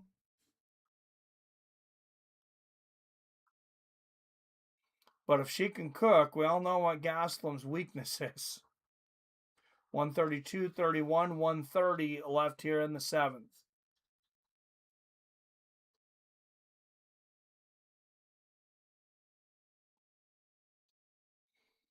Great defense again by Fury. Lands 3-4 uppercuts to the body. There's 5 in the clinch. 110, 9, 8, 7, 6, 105 left in the 7th. Double jab and right hook from Fury. Makhmadov gets a good left hook in there on the chin of Fury. As I mentioned earlier, that's Makhmadov's ace in the hole. He is a power puncher. Like I mentioned, only 2 of his wins went the distance.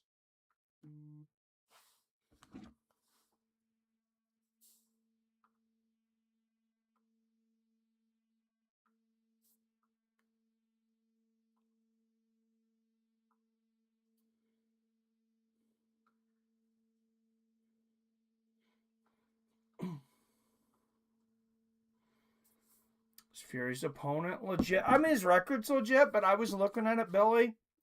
I know I'm not as up on boxing as I used to be. I will tell you, I honestly did not recognize one name of one opponent. Good left hook there from Makhmadov. Fury didn't come in as big a favorite as I thought he would be, but I'm sure they're also factoring in 427 days of inactivity. And let's go back to Tyson's Fury again, corner again. They never go to Makhmadov's. Not sure if that's because they don't have a translator.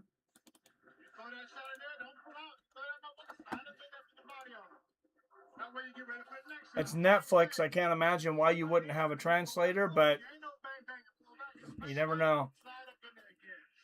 It's okay. Sometimes Stewart needs a translator here, and he's speaking English. So, let's see. Oh, look, there's that right uppercut and the left hook from Makhmadov. Answers and a big right hook right on the temple. Got to hand it to Makhmadov for standing in there, taking the uppercut, and coming back with 2 big power shots of his own.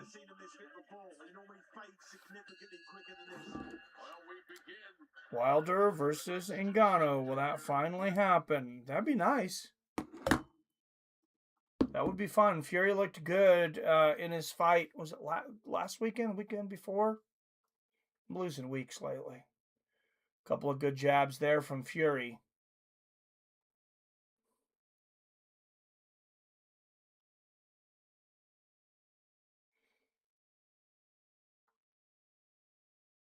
Oh, left hook and a right hand there from Fury.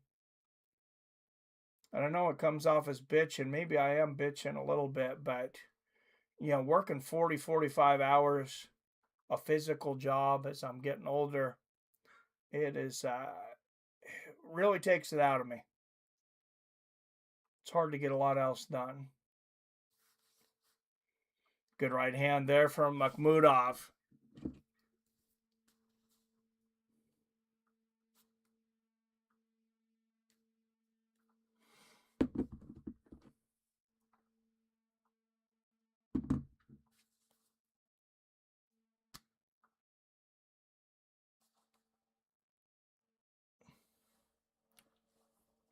So I don't know if there's anyone here in Spokane, but my daughter Rebecca, she's running a 3-month long vendor fair outside of the Spokane Mall. It's called the Lilac Vendor Festival. If you're over there, I'd appreciate if you supported her. Oh, good right hook. A right uppercut from Fury. Makhmudov again comes back with the right hook. Fury should have known. Oh, beautiful left hook from Fury. And now we're getting a fight, boys. These guys are in the trenches landing bombs. 101, 1 minute left in the 8th. The most exciting round so far. 7 was very exciting too. This fight really heating up. Beautiful left hook on the chin there from Fury. Oh, and what a right hand to the ear. He might be out. A big right hook from Makhmudov. And we have a war. 40 seconds left here in the... Oh, and Tyson doing the little Vietnamese ear slapper there. Referee seems to favor Fury because I have not seen one warning. There's a great right uppercut from Fury. Maybe he's just a hands-off referee, but that was certainly a foul. And there's a low blow from Fury. A little dirty fighting here in the 8th from the Gypsy King. Good jab there from Fury. 12, 11, 10 seconds left in the 8th. And there's another jab from Fury. What did Bernard Hopkins used to say? If you ain't cheating, you ain't trying. Well, Tyson Fury's trying tonight. He's getting away with a little bit of extra.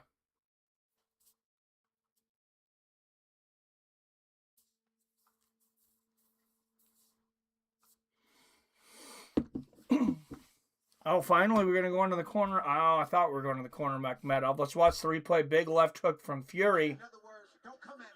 As he's backing up, one of the best ever to do it as he's backing up. That left hook, just beautiful. And there's the thunderous right uppercut.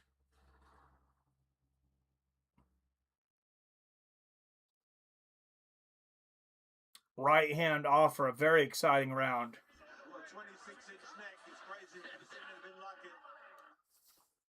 All right, we're going into the 9th, guys. I have a pretty confident feeling that this isn't going to make it to the 10th. Oh, big left hand there from Fury. I'm going to say at least a knockdown in this round. And you see Fury outlanding Makhmudov 106-44. Accuracy better for Fury as well. A couple of good jabs there from Fury. Makhmudov misses again on the charge. Left hook to the body from Fury. 221, 20, 219, 18, 17, 16, 215. Left in the 9th. There's a couple of right uppercuts downstairs and a left hook to the body from Fury.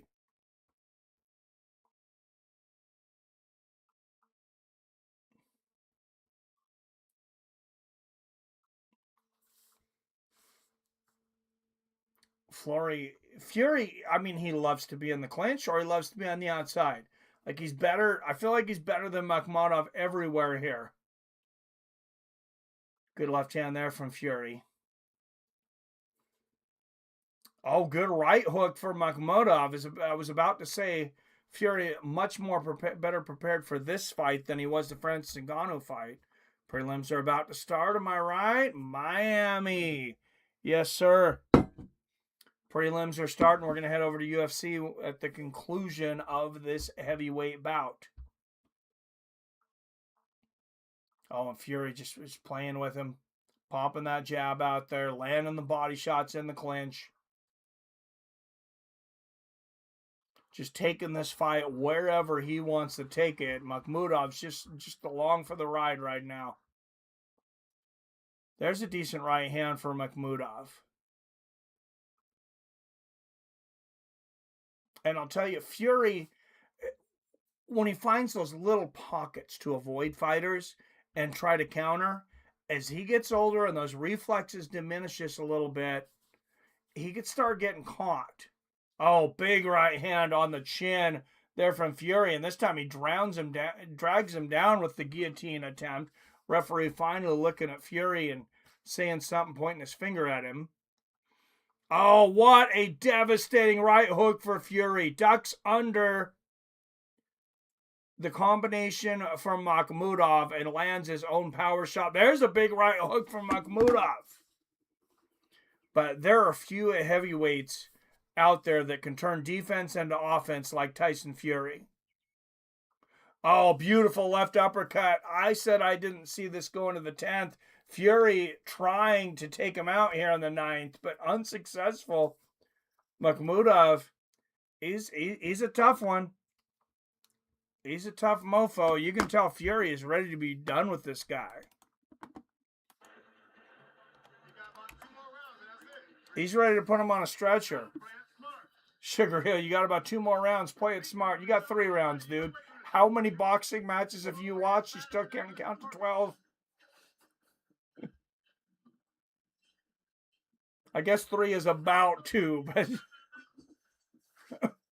Fury doing what he's been doing for most of this fight. Pretty much whatever he wants. Uppercuts. Body shots when he gets in close.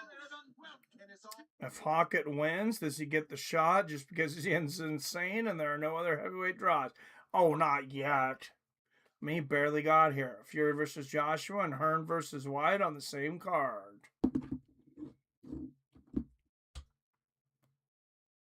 Yeah, I'd watch that one. Good left hand there from Makhmudov to start the 10th. And Fury back with the jab and the shots to the body in the clinch. Seems to be able to do this anytime he wants. Just peppering the left side of Makhmudov with those right hooks. Looking a little bit like Rocky punching the side of beef in the first movie. 219, 18, 17, 16, 215 left here in the 10th. Fury continuing to punish the midsection of Makhmudov. Oh, beautiful right uppercut in the clinch from Fury. Yeah, Makhmudov is one tough SOB.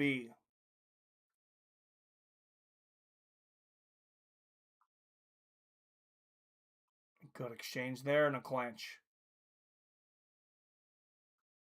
Makhmudov going with the double underhooks. We've seen several guillotine attempts from Fury. Now Makhmudov with the double underhooks. Maybe they're ready to watch that UFC card. They're both like, let's get this done so we can watch. Fury, yeah. Oh, what a 1-2 from Fury. Stops Makhmudov in his tracks. Somehow he's able to fall into the chest of Fury and not go down. Good right hook and a left hand for Makhmudov. And there's another right hook for Makhmudov.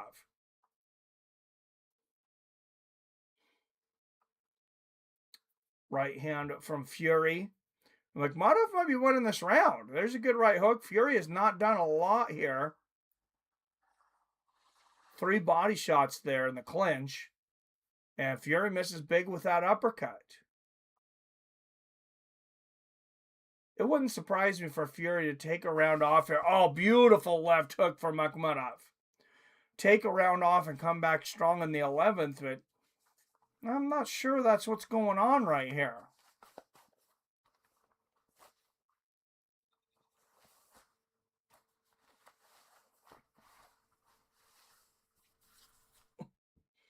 .40 seconds left in the 10th.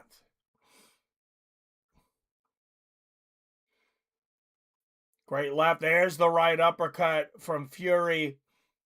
Oh, beautiful right hook on the nose, left hook from Makhmudov. And that's the thing with the risk from Fury, is when he gets into those combinations, those power combinations, Makhmudov, that's when Makhmudov has his success. And he lands a great right hook right there, and I guarantee you Sugar Hill Stewart's going to be yelling at Fury in the corner. Oh, what a beautiful left and right hook from Fury at the bell. Makhmudov's future children felt that one.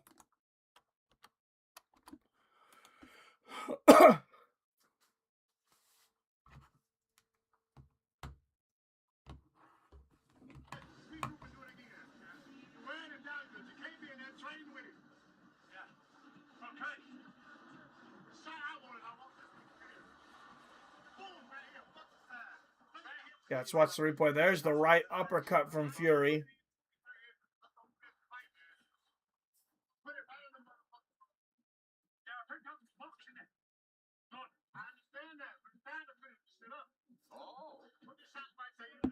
Boom, yeah, right on that chin, that right uppercut. Sugar Hill Stewart sounds like someone who comes from that Kronk gym because he wants him to put the KO in Kronk. And Tyson was even saying, I'm doing well boxing, but he wants him to... Oh, Stewart saying now, take him out of there.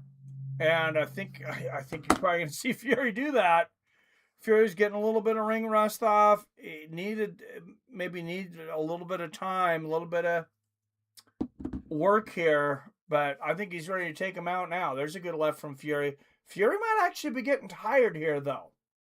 Remember, 427 days of inactivity.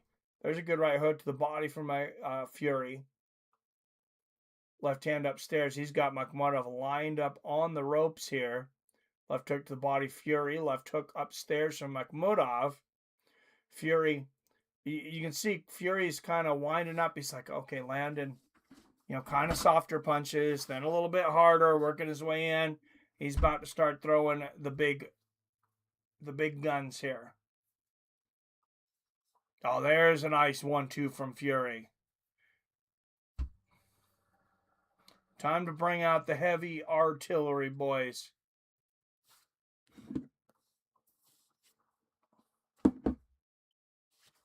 $13 up in the chat. Don't forget to hit that like and share button.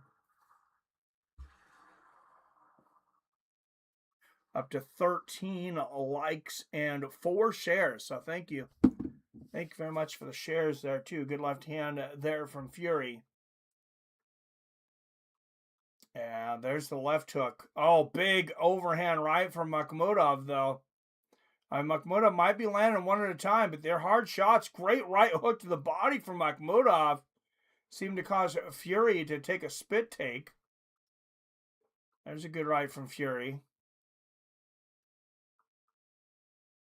Oh, good right uppercut to the body from Tyson. 1 minute, 59, 58, 57, 56, 55 seconds in this 11th round. Who thought Makhmudov would make it to the 11th?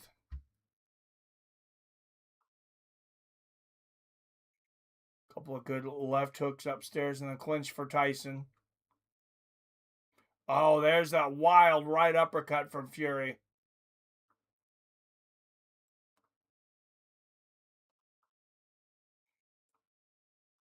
Oh, Makhmudov lands the right hook after missing a wild left. Oh, and now Fury landed big bombs in the corner. The left uppercut again. Big shots to the body.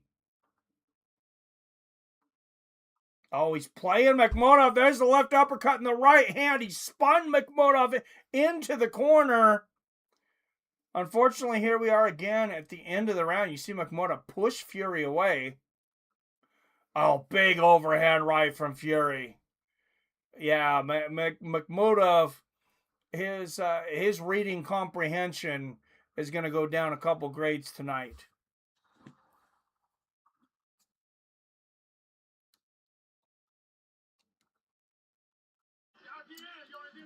Yes, Dean, it counts you. Thank you. Tyson Fury doing what Tyson Fury's been doing Yeah, beautiful right uppercut there. Uppercut.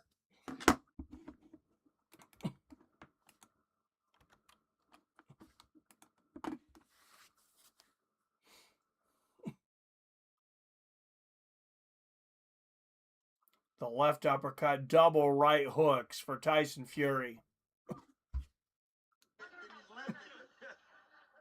Well, at the age of 37, after another long layoff, Tyson Fury showing that his delivery system is still working very well.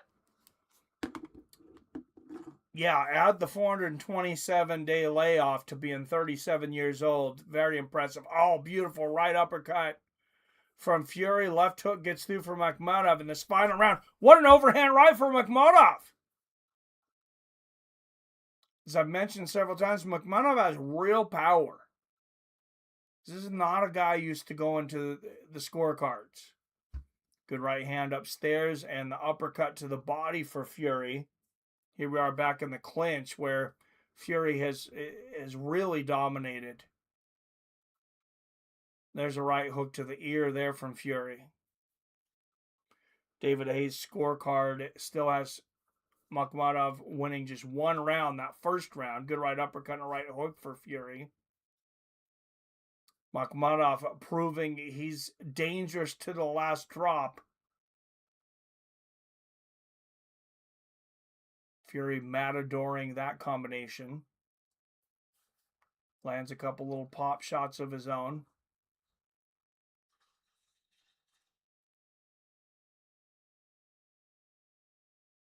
Combination upstairs for Makhmudov. Oh, and those devastating shots to the body. There's that right uppercut again from Fury. And Makhmudov is just, he is one tough son of a bitch.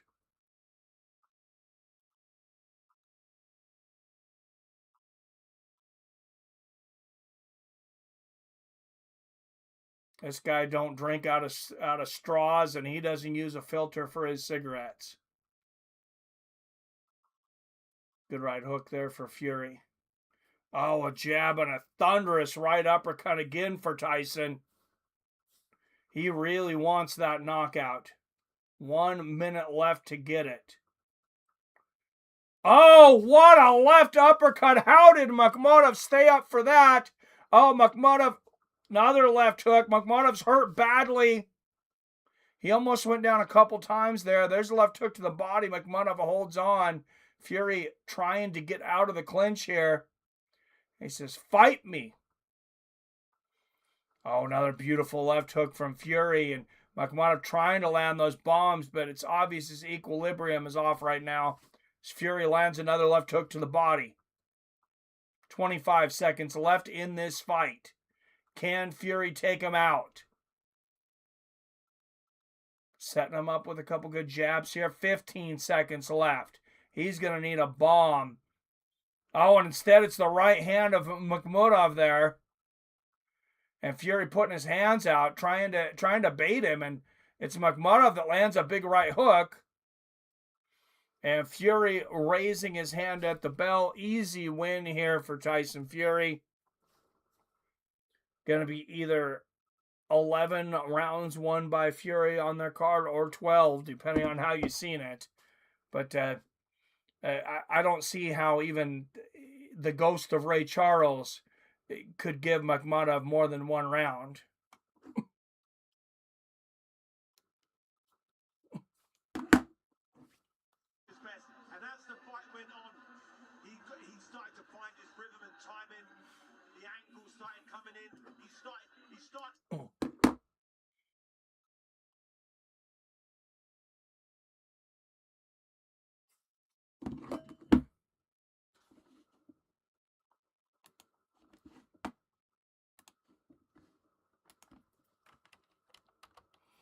Remember, at the conclusion of this fight, we'll be going to Miami for UFC 327, a stacked card.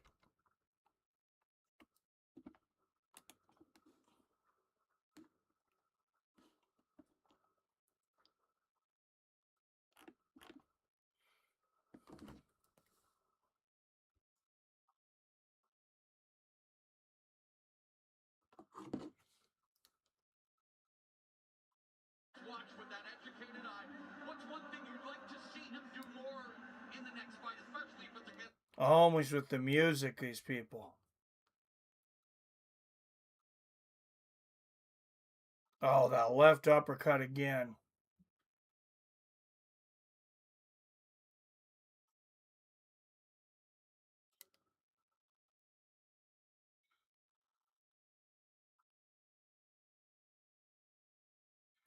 Just a clinic almost from bell to bell.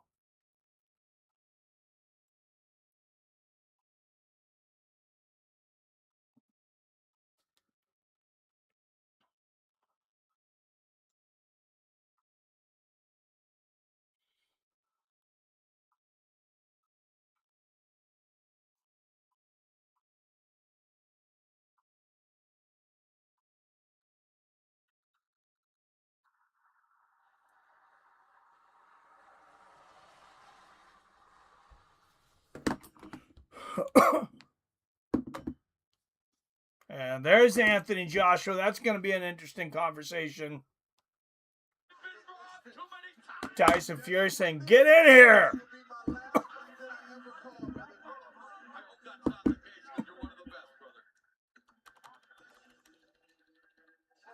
Andre Ward saying this will be the last fight he ever calls. Why? Why not continue? I mean, I guess maybe he doesn't enjoy it anymore.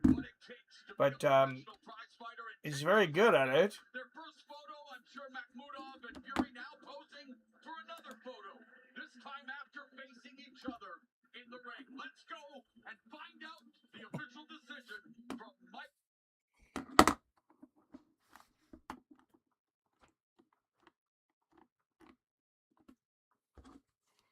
All right, official decision here. 120 to 108. Reese Carter scores it 119 to 109 to the winner with loving memory to the Ricky Hatton. The Gypsy King is back. Tyson Fury making it look easier than easy.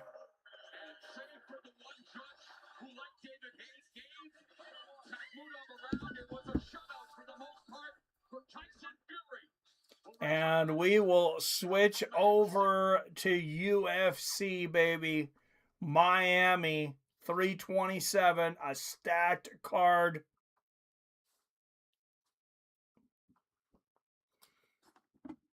And I kind of like the way the UFC seems to be going under the Paramount contract. It seems like, especially the APAC Fight Night cards, it's like, yeah, if you want to tune in, we're going to have some people you never fucking heard of. And we're going to take the good fighters, the good fights, we're going to put them in the city fight nights, and we're going to put them on the numbered events. I am completely okay with that. And they'll throw a decent main event out there and a couple names you recognize on the Apex fight cards. But really, it's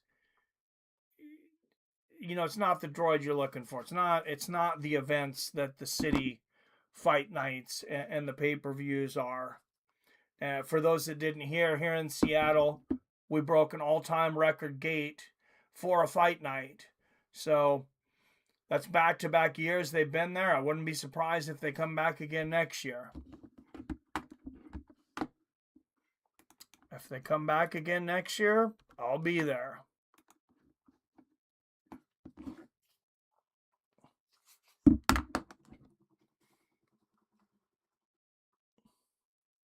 Health and work schedule willing.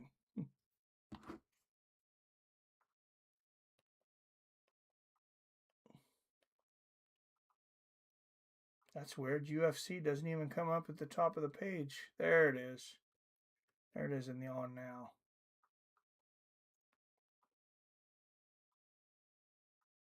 All right, 11 up in the chat. Hit that like and share button if you haven't already.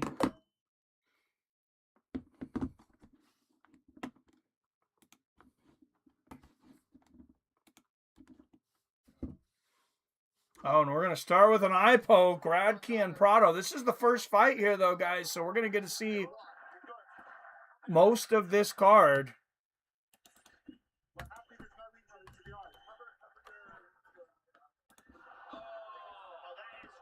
Oh, my goodness. I mean, he just fisted him in the eyeball.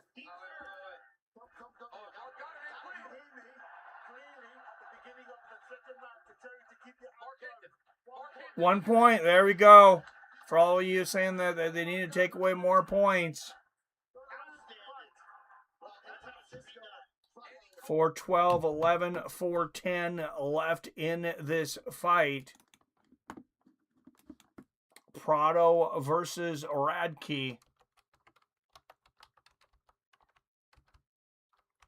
Oh, great body kick there from Prado.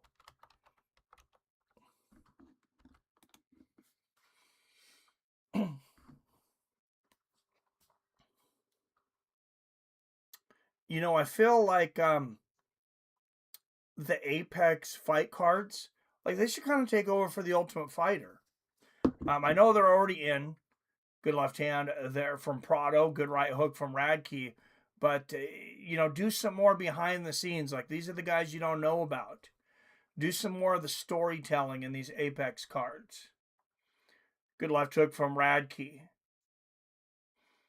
And then the City Fight Nights, the numbered events, just give us banger after banger after banger like we're getting tonight. Good left hook from Prado. 3:05, 4, 3, 2, 1. 3 minutes left in this fight. Radke with a big double leg takedown, but Prado's got a guillotine. This could be deep. He is cranking on this. He is cranking. He is fishing for that guillotine, and he's got a bite. Let's see if he can keep his pulse straight and not run out of reel. 2:35 left in the third. And Radke is out. And how much energy did that take out of Prado? Fury versus Joshua is going to do big numbers. It's a huge fight. It's an absolutely huge fight. As far as people watching in numbers, they may not be in their prime, but I think numbers-wise, it's as big a fight as it's ever been. Both of these guys coming off of impressive wins. Both of them two-time former world champions. Good left hand from the top there for Radke, who's managed 4 takedowns in this fight, a personal best.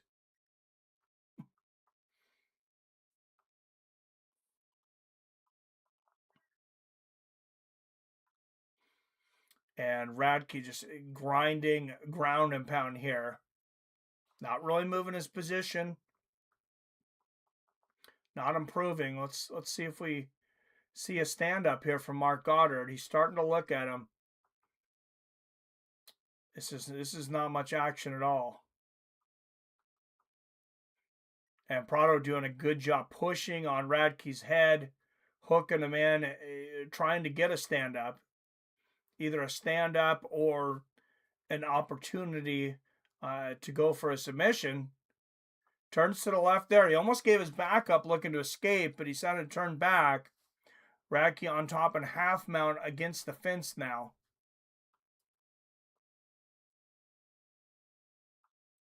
And now Prado on his side. Might be some more striking opportunities here for Radke, and there is. There's 3-4 left hooks in a row right on the ear of Prado.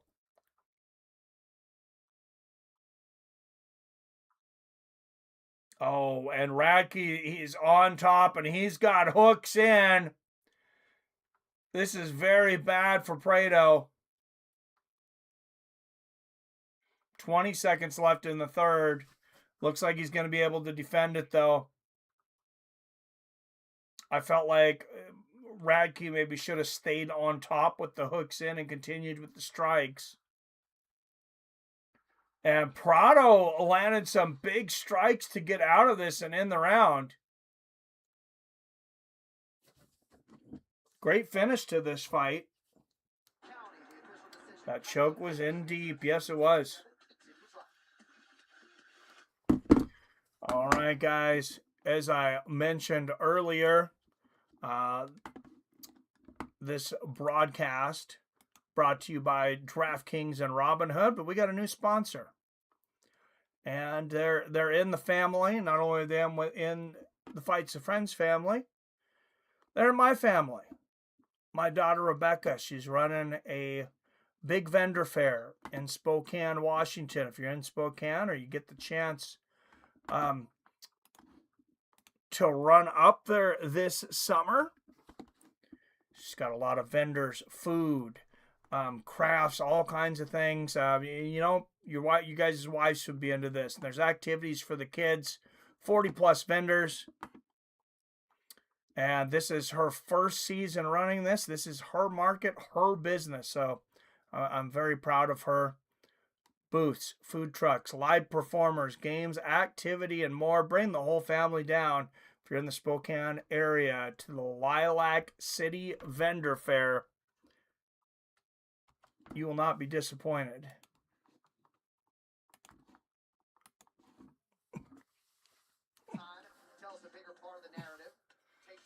And you see Francisco Prada, 2 submission attempts, 31 significant strikes compared to 18. Charles Radke, though, with over 8.5 minutes of ground control time. We'll see what the judges like more. And Chef Johnson, Fury has Charlie Z next. Chef Johnson, 32 months as a top contender. Give it up for Chef Johnson.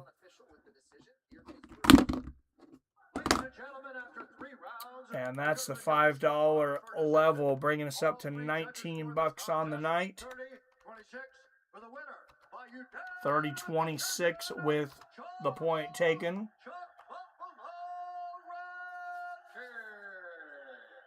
Ladies and gentlemen, I'm here with the winner, Charles Radke. What's up, motherfucker? Phenomenal performance, sir. And a great way to kick off this hard-fought victory. You showed excellent grappling, tight technical striking. 2 victories in a row for you. You look fantastic tonight. Let's give this motherfucker some credit, all right? He came in here and pushed me to the very edge. That fucking choke was tight. But there's one thing I gotta say. I was in the crowd at the highest of nosebleeds in the same stadium 3 years ago, trying to make my way to the UFC, and I fucking did it. And I'm talking to Joe Rogan, but Joe Rogan is talking to me. I am talking to you, sir, and it's an honor to do so. It was a phenomenal performance and a great highlight for you. You're moving up in the rankings now. Who would you like to face next? Check this out. I don't give anybody credit. They can suck my fucking dick. Radke making the most of his mic time here. You fucking faggots! What's up, baby? Fuck the welterweight division. All right. Well, you said what you want to say. Congratulations, sir. Hey, All right. tell my Aunt Tracy that you love her right now. Say it. I love you, Aunt Tracy. Charles Radke, ladies and I have a feeling Radke just won a bet there. Getting the shout out from Joe Rogan and Charles Radke working the mic in his usual brand. Yes. It's going to be Charles Buffalo every time. All right, so let's Mikey Musumeci back in action on May 23rd, Thursday, May 23rd against Dantzler Bantamweight Championship in UFC BJJ 8.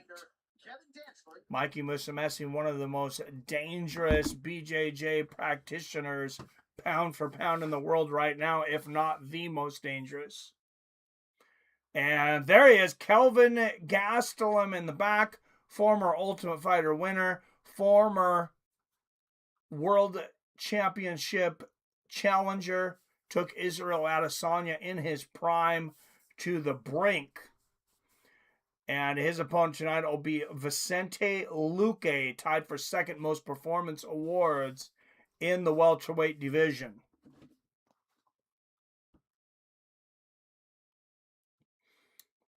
IROX, props to your daughter. Events aren't easy to put together. No, they're not. She's been working her butt off. This is the last few days, or the first day she's actually had any help. My wife, excuse me. I can't speak. My wife, over there on spring break, went over there to help her with some stuff, reaching out to vendors and stuff. But she's doing a great job. And there's Gianni's best bet, Carlos Ulberg to win. And I got 3 words. Fuck you, Gianni. Me and Billy got money riding on Yuri. What are you doing here? You trying to make us lose? Taking advantage of Paramount not giving a yeah, he is. Paramount needs to make a streaming service for us creators to compete with YouTube. So they don't throw Billy out of chat for saying Tyson Fury sucks dick.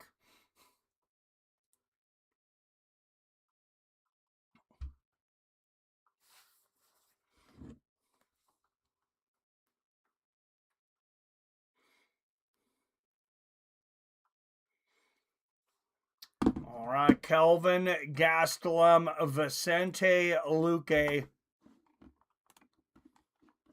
And they're going to go to that Israel Adesanya fight from years back. Be interesting to see how that fight would look today. Adesanya on a losing streak, both guys older.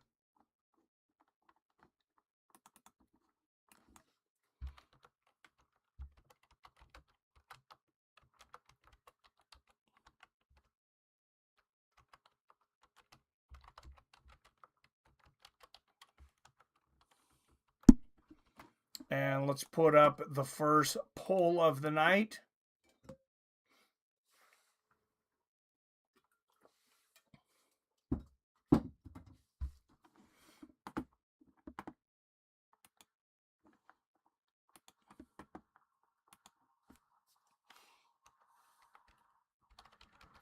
Is it the silent assassin or the cupcake assassin? Who's going to take this?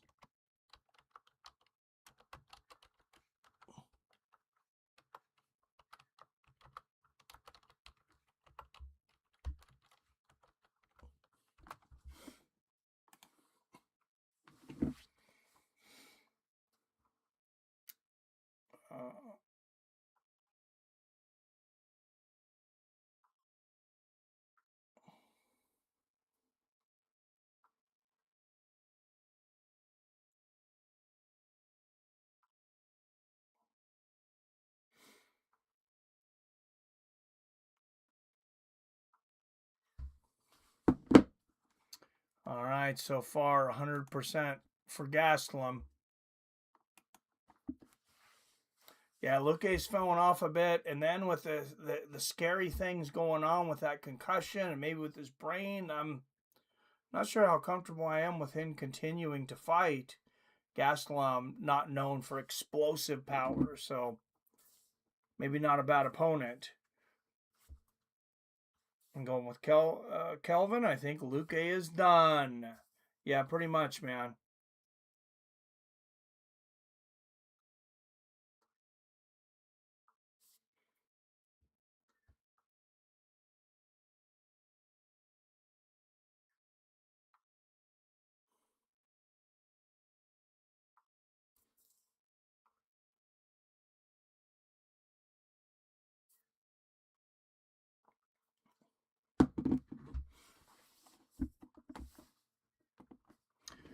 Let's look at some odds here on this fight. I might put a little bit of bread on Calvin here.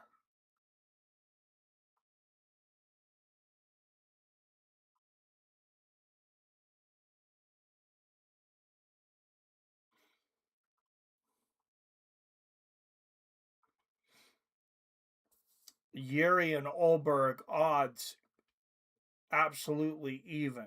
So Gastelum's a 72. So you got to put down $72 to get the $100 payout, which means you only made $28. Gastelum, Vicente Luque is 30 cents on the dollar.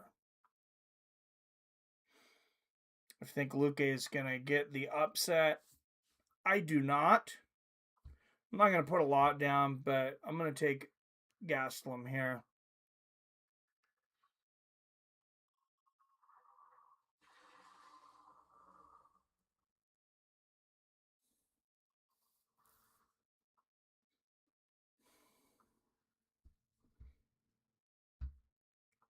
We'll put down a $10 bet.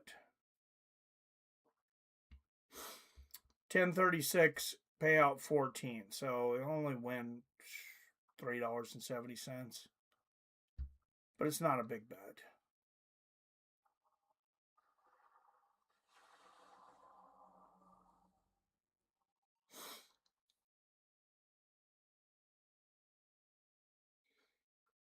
Oh, what's this? You got a video from Jason?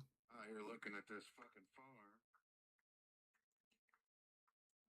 farm. Oh, he's out looking at his house he's buying. Dude wants $450,000 for this. I think he wants 152. All right, here we go. It is fight time. And Kelvin Gastelum, if you're gonna vote again, if you're gonna vote real quick, vote now. Just 4 votes.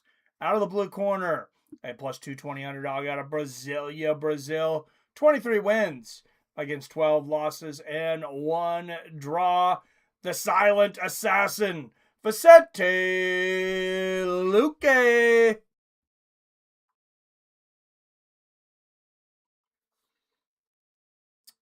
I will be watching these live odds, though, boys.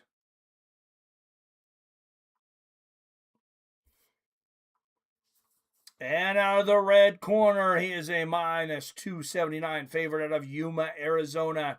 21 wins against 10 losses.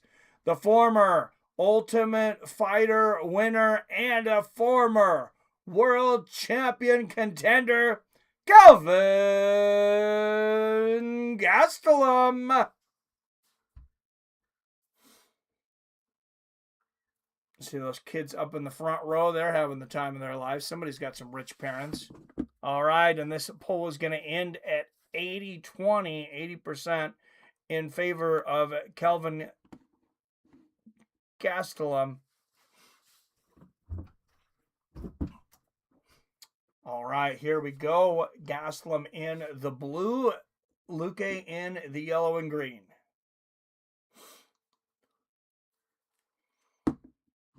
And bets soaring in on Gastelum. There's a big left hook, couple of good left hands there for Gastelum. Another left, low leg kick lands for Luque.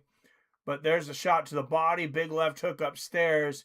Kelvin not messing around here early. Oh, beautiful left hook there for Kelvin.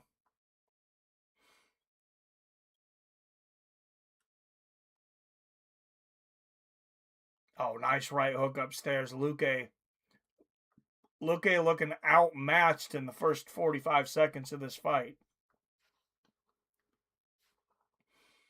Good jab and an overhand from Kelvin. There's a body kick from Luque. 4:05, 4, 3, 2, 1. 4 minutes left here in the first. Oh, great left hook from Luque. And he's now sitting at 85%.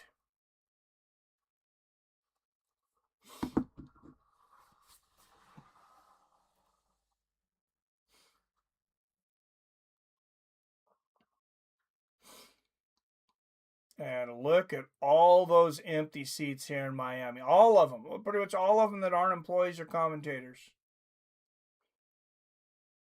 Thousands of dollars spent on those seats. And a lot of these guys won't show up until the last 2 or 3 fights. And there's Kelvin with the takedown. He's going for a guillotine. Luque, a hard guy to submit. I don't know if he's ever been submitted.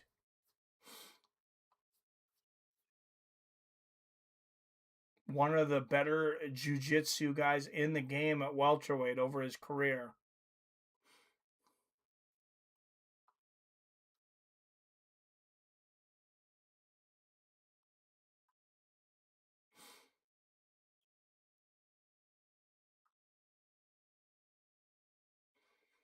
Oh, Gastelum wants to throw that knee to the head so bad, and Luque's so open for it. And there's a knee to the body from Gastelum as Luque stands up. Halfway through the first. And one thing I will say is Gastelum has expended a lot of energy.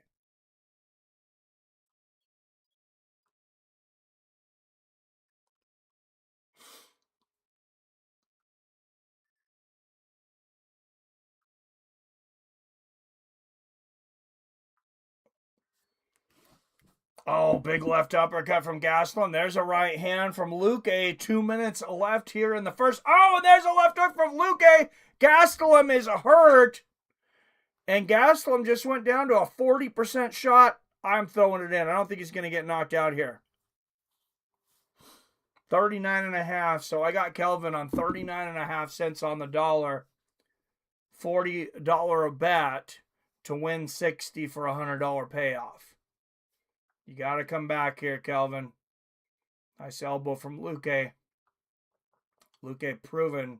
He's still got the power, though. Oh, Luque's got the back. Kelvin's got to be careful here. Here's a guillotine attempt. And Luque has a ton of time. Luque, as I mentioned earlier, a BJJ expert. Oh, this is really hairy for Gastelum.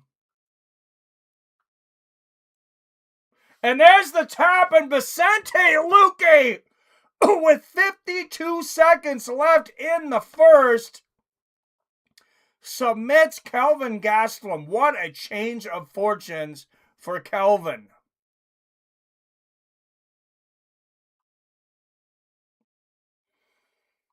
Man, and a quick impulse bet by myself.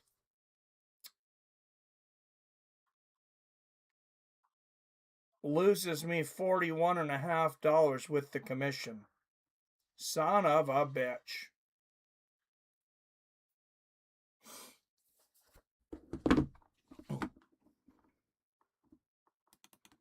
All right, but I am true to the game. We'll put it down here. Bets.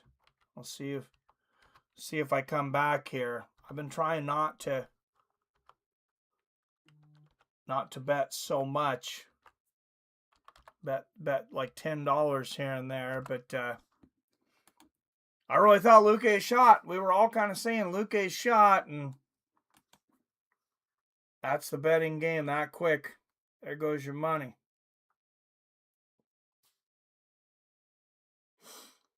Well, I was wrong again. Yeah. Say 2 moonshine soaked cherries. Yes, Mike, you need Luque to win. Round 1, then bet Kelvin. Yeah, I got it. I got everything I needed. I just didn't get the Kelvin win. I got the odds. Last night had about 9 of them. Had me feeling going on top of all my ears. And a high noon tequila and lime. Well, I was wrong on that one. We all were, man. Except for the one person that picked Kelvin. That's why I don't bet monies, Phil. Yeah, it's probably a good thing, man. Because I generally do pretty good, but yeah, I just $41.50. That's almost an hour and a half of work. First of all, it's got to feel amazing to get a beautiful victory here, so close to home in Florida. Man, it's so special. This is my home. You know, I've fought in so many places, but Florida now is my home, and much more than just because I live and train here, but my family from God is here. You know, the body of Christ. Everybody that... Most finishes in UFC history at welterweight. Luque now tied for 4th with 15. Oh, in UFC history. Wait, that's not a welterweight. We are more than winners in Jesus Christ. Never forget that. We are winners. Luque tied for 4th all time in UFC finishes. Vicente, you showed your well-rounded, solid game tonight. You dropped him with a right uppercut. And on the ground, you're one of the best finishers in the sport. Let's take a look at it here. You hit him with a right uppercut there, which dropped him. You got on top of him. I was the only one to take the other guy. That was you, huh, Chef Johnson? Good pick. I'm nervous about Yuri bet now. Not off to a good start. Did you bet Calvin too? 4 minutes and 8 seconds. More exciting than all the boxing matches put together I watched earlier. Yeah, that was exciting, man.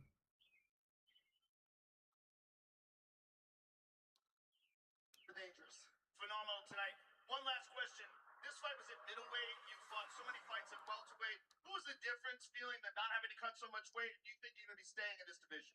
Yeah, I'm staying in this division. I mean, I've been almost 11 years in the UFC. Well, after that fight, I would stay. For 170, and it's been great, but my body has developed.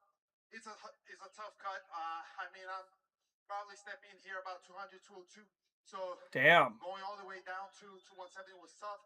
But yeah, this is from now on. This is my losing over 30 pounds. Amazing, and those guys right there are coming in 30 pounds heavier on fight night. I love this guy so much. I mean, he's been with me ups and downs. He never stopped believing in me. He knew that the fire was still in here. And Gregory and Gilbert, he's going to be next weekend, main event. So Gregory Rodriguez, RoboCop in the corner of Luque. Outstanding. Congratulations, sir.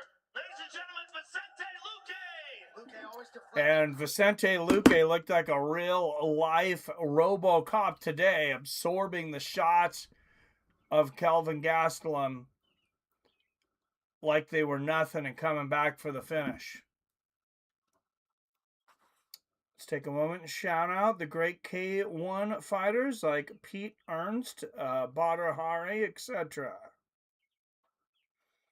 Yeah, a lot of good fighters in K1.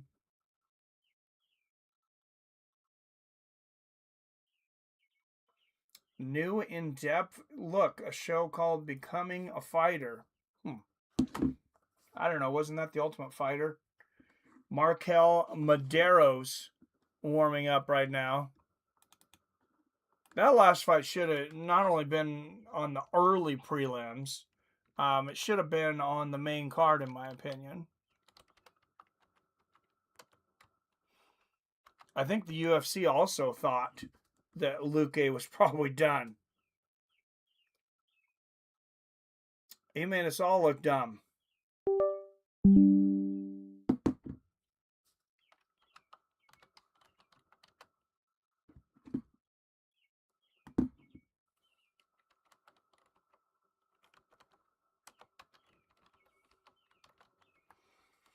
All right, Markel Maderos versus Chris Padilla. Up next. I'm going to take a short break, guys. Remember, expect you guys you'll take breaks, grab some food, grab some water. We really need the watch time right now, though. If you could leave your streams running when you leave them, I'd greatly appreciate it. Like I said, we had less than half of the watch time that we need on average last month to stay monetized. If you drop below the 4,000 hours in 12 consecutive months, you'll lose your monetization. We had just over 100 hours last month, and you need about, what was that figured out? It's over 300. 300 times 12 is 3,600. I don't know, 3,300, something like that. But we'll get it. All right, I'll be back in a minute.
All right, guys, here we go. Chris Padilla, Markel Medeiros. Guys, I don't even remember who the fuck Markel Medeiros is.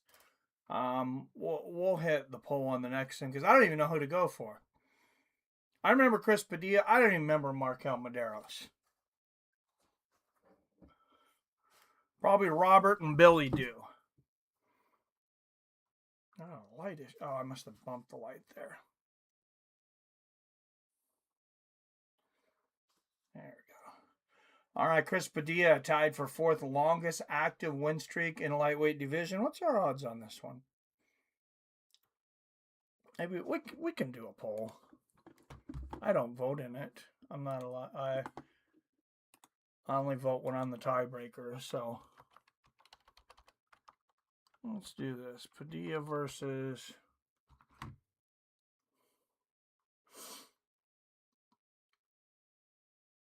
Markel. Is this guy's name right? Damn, I'm a casual now.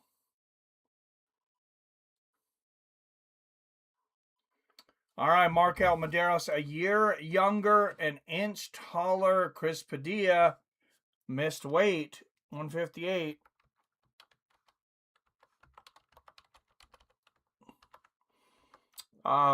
Padilla has almost a 5-inch reach advantage.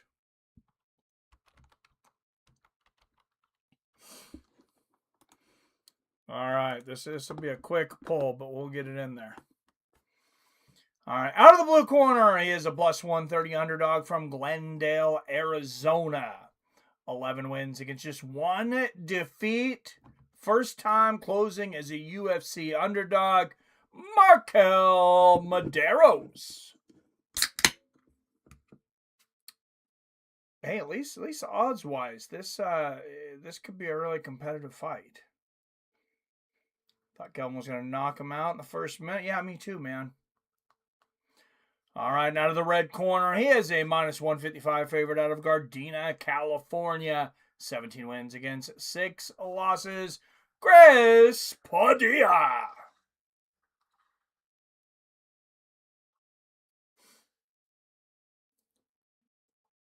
And your third man in the octagon, Keith Peterson. Poll, we got 75% for Medeiros. You got another second if you want to come in. 75% Medeiros, 25% Padilla. All right, fight started, poll's over. And somehow, guys, we are 0-1 tonight.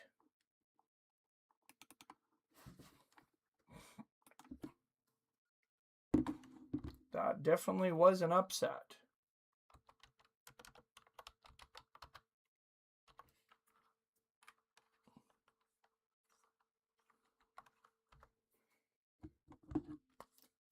All right, Padilla putting Medeiros into the fence. Good knee to the body from Medeiros, though. Medeiros bringing it back to the center of the cage. Lands another knee to the body. Left hand lands for Padilla back in the center of the cage. Good little leg kick for Chris.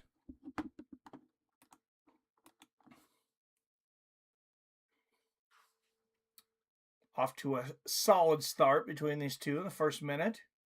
Oh, big overhand right there from Padilla. Oh, Medeiros catches that front kick from Padilla, not able to do anything with it, though. 348, 47, 46, 345 left in this first round as they exchange leg kicks. Soft right hand there for Padilla. Oh, what an elbow from Padilla, and there's the power right hand. Padilla dangerous with the hands right now, and now he's got the tie clinch. There's one knee to the body. Oh, Padilla, I would have kept the tie clinch there. He drops levels. Another good knee to the body there, though, from Chris Padilla, and another.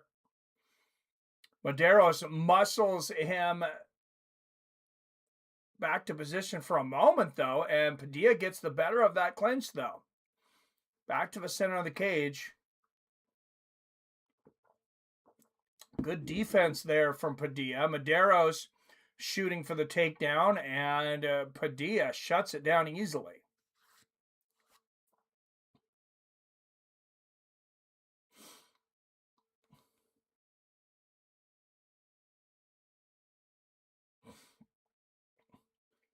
Good right hand in the middle of the cage from Medeiros.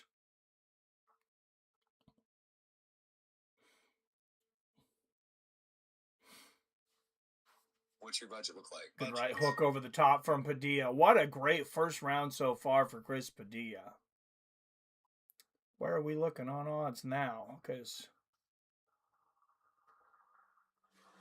this is just dominant at the moment. But it is very early.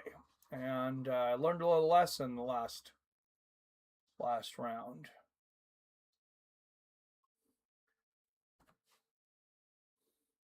Oh, Chris Padilla. I'm going to learn that I'm not going to bet Chris Padilla at 81 cents on the dollar. That's an overreaction. It's tempting to take Medeiros at 20 cents on the dollar. Good right hook there from Medeiros, who is right now a 5-1 underdog. 140, 39, 38, 37, 36, 135 left in the first round. Good knee to the body from Padilla. Padilla was the one that missed weight, right? He missed by 3 pounds. Do you remember, Robert? Or anybody else?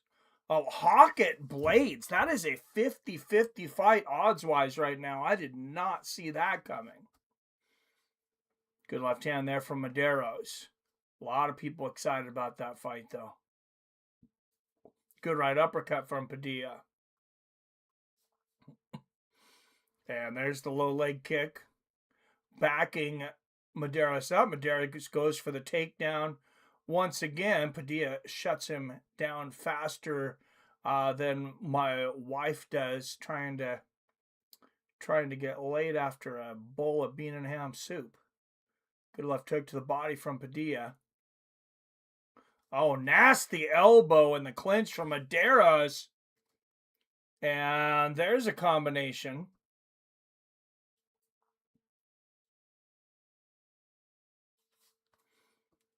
Still looking at 5-1 odds on Medeiros. It's tempting. Oh, and Padilla's eye is cut open badly. So yeah, I'm gonna take a little chance on Medeiros. Not much of one. I'm about $3.75 to win 15. If anybody takes the bet, it's pending. Oh, it's because the odds went up to 28 cents after that flurry. I think I missed my. But as much as as much as he is bleeding right now. Yeah, I think I'm going to put a small bet on him even at 29. Oh, it just went to 38, 36, 38. Yeah, I lost my chance. I'm not betting now. Shit, I had him at 29 and it did not. Oh, now it's back to 29.30. It is all over the place right now.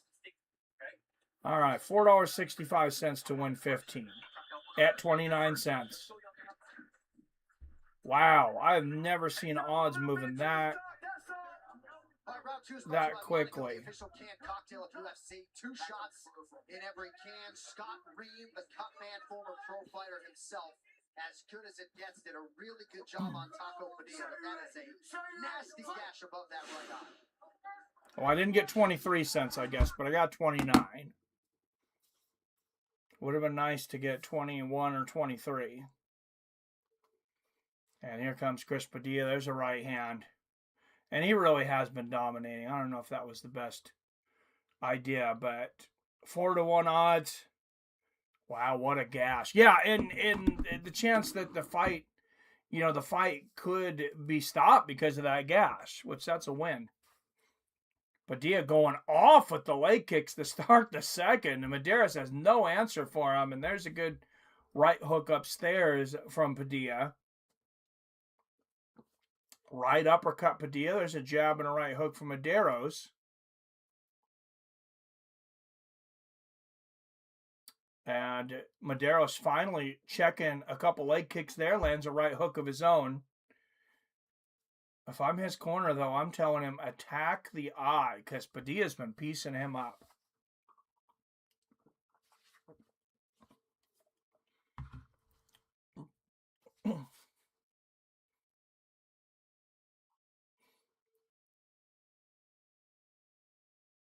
Medeiros catches that body kick again, once again unable to do anything with it. There's a right hook from Medeiros. Padilla now going for the takedown with double underhooks. Good balance from Medeiros. 3.5 left in the second. 3:27, 26, 25. Oh, a couple of nice elbows in the clinch from Padilla. And there's a left hand. Oh, beautiful right hook from Medeiros.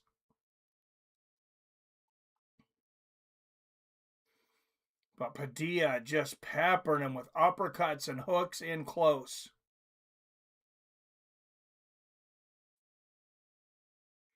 Good inside leg kick from Padilla. There's a right hook to the body. Padilla lands a double jab. There's a elbow uppercut.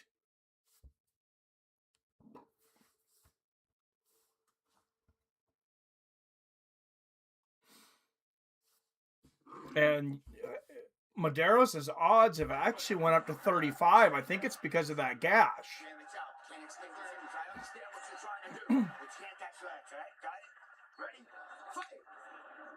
Oh, and a little bit of little eye poke there from Medeiros.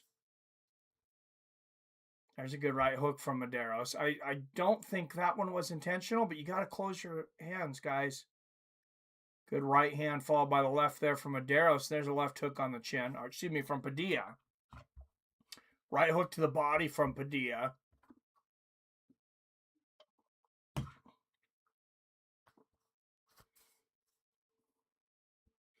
Good inside leg kick from Chris. Oh, nasty elbow from Medeiros. And there's a right hand and a left uppercut from Medeiros. Medeiros coming on here in the second. Good right hook. Oh, straight right and a left uppercut from Medeiros. Could have a late fight comeback here possibly. Padilla shooting the takedown. Medeiros stopping it easily.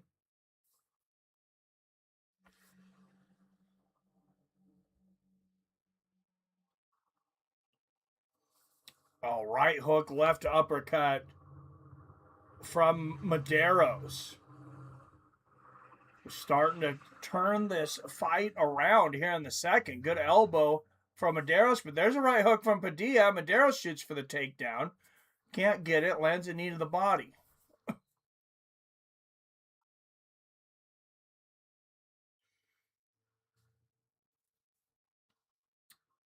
100% takedown defense for both men, or you could look at it as 0% success on the takedowns.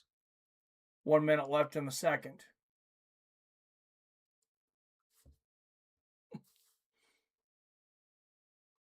Anyone ever watch any of the other fighting events on UFC Fight Pass? Yeah, I have. Not for a while, but there are some good ones. Good inside leg kick there from Padilla. It's baseball season. I've been watching a lot of baseball, Billy. Oh, what a counter right from Medeiros. Padilla misses the right uppercut by a mile. There's a good jab and a right hook from Medeiros. And the inside low leg kick. Padilla comes back with one of his own, but another nasty elbow from Medeiros. Padilla is lucky it was on the opposite side of that eye. Good jab and a right hook from Medeiros. Left hand lands from Padilla, but Padilla is really slowing down here. And Medeiros just pushes him over at the end of the round. I think this is about as clear of a 19-19 fight as you're going to see. Watch Cage Warriors sometime if it's on. Yeah, Cage Warriors is definitely, one of the better ones to the UFC. UFC, you got one. Cage Warriors might be above PFL now. But if they're not third, they're fourth. best leagues. Broncos bought 40% of the Rockies yesterday, so we now have Dodgers type money. Hopefully they use. Oh, that's good to know. To start watching the odds on the Rockies because they've been coming in some big underdogs. Madero's back down at 29.30 cents.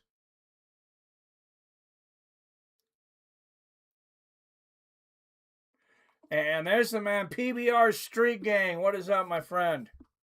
Oh, hey, it was weird. It didn't even ring. It's like all of a sudden you were just kind of there. Huh. Anyway, how's it going? Hey, I'm doing good, man. How are you? Oh, I just finished work, so driving back to the apartment. Thought I'd give you a call and see how you're doing. Nice, yeah, I'm doing good. Just third round of a pretty good fight here. Yeah. I was watching it before I left work. That and the fight before it was really good. Pedro and Rakic. Pretty bloody. Oh, were you watching like a best of or something? No. The fight. Oh, before, Racky. Yeah, I'm sorry. Yeah. I don't know what I was thinking. Yeah. No, that was a good fight, and man, I felt bad for Kelvin Gastelum, but Vicente Luque got it done. I was so surprised. Like, I didn't realize he got inducted into the Hall of Fame, and I was like, man, I kind of still.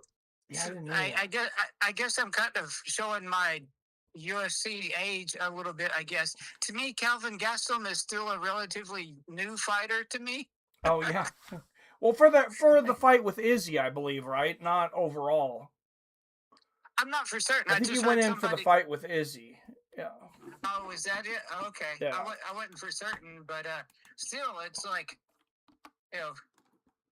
because I started watching UFC back when you kind of sort of had to know somebody to find out what channel it was on, and they never advertised. I want to say it was on.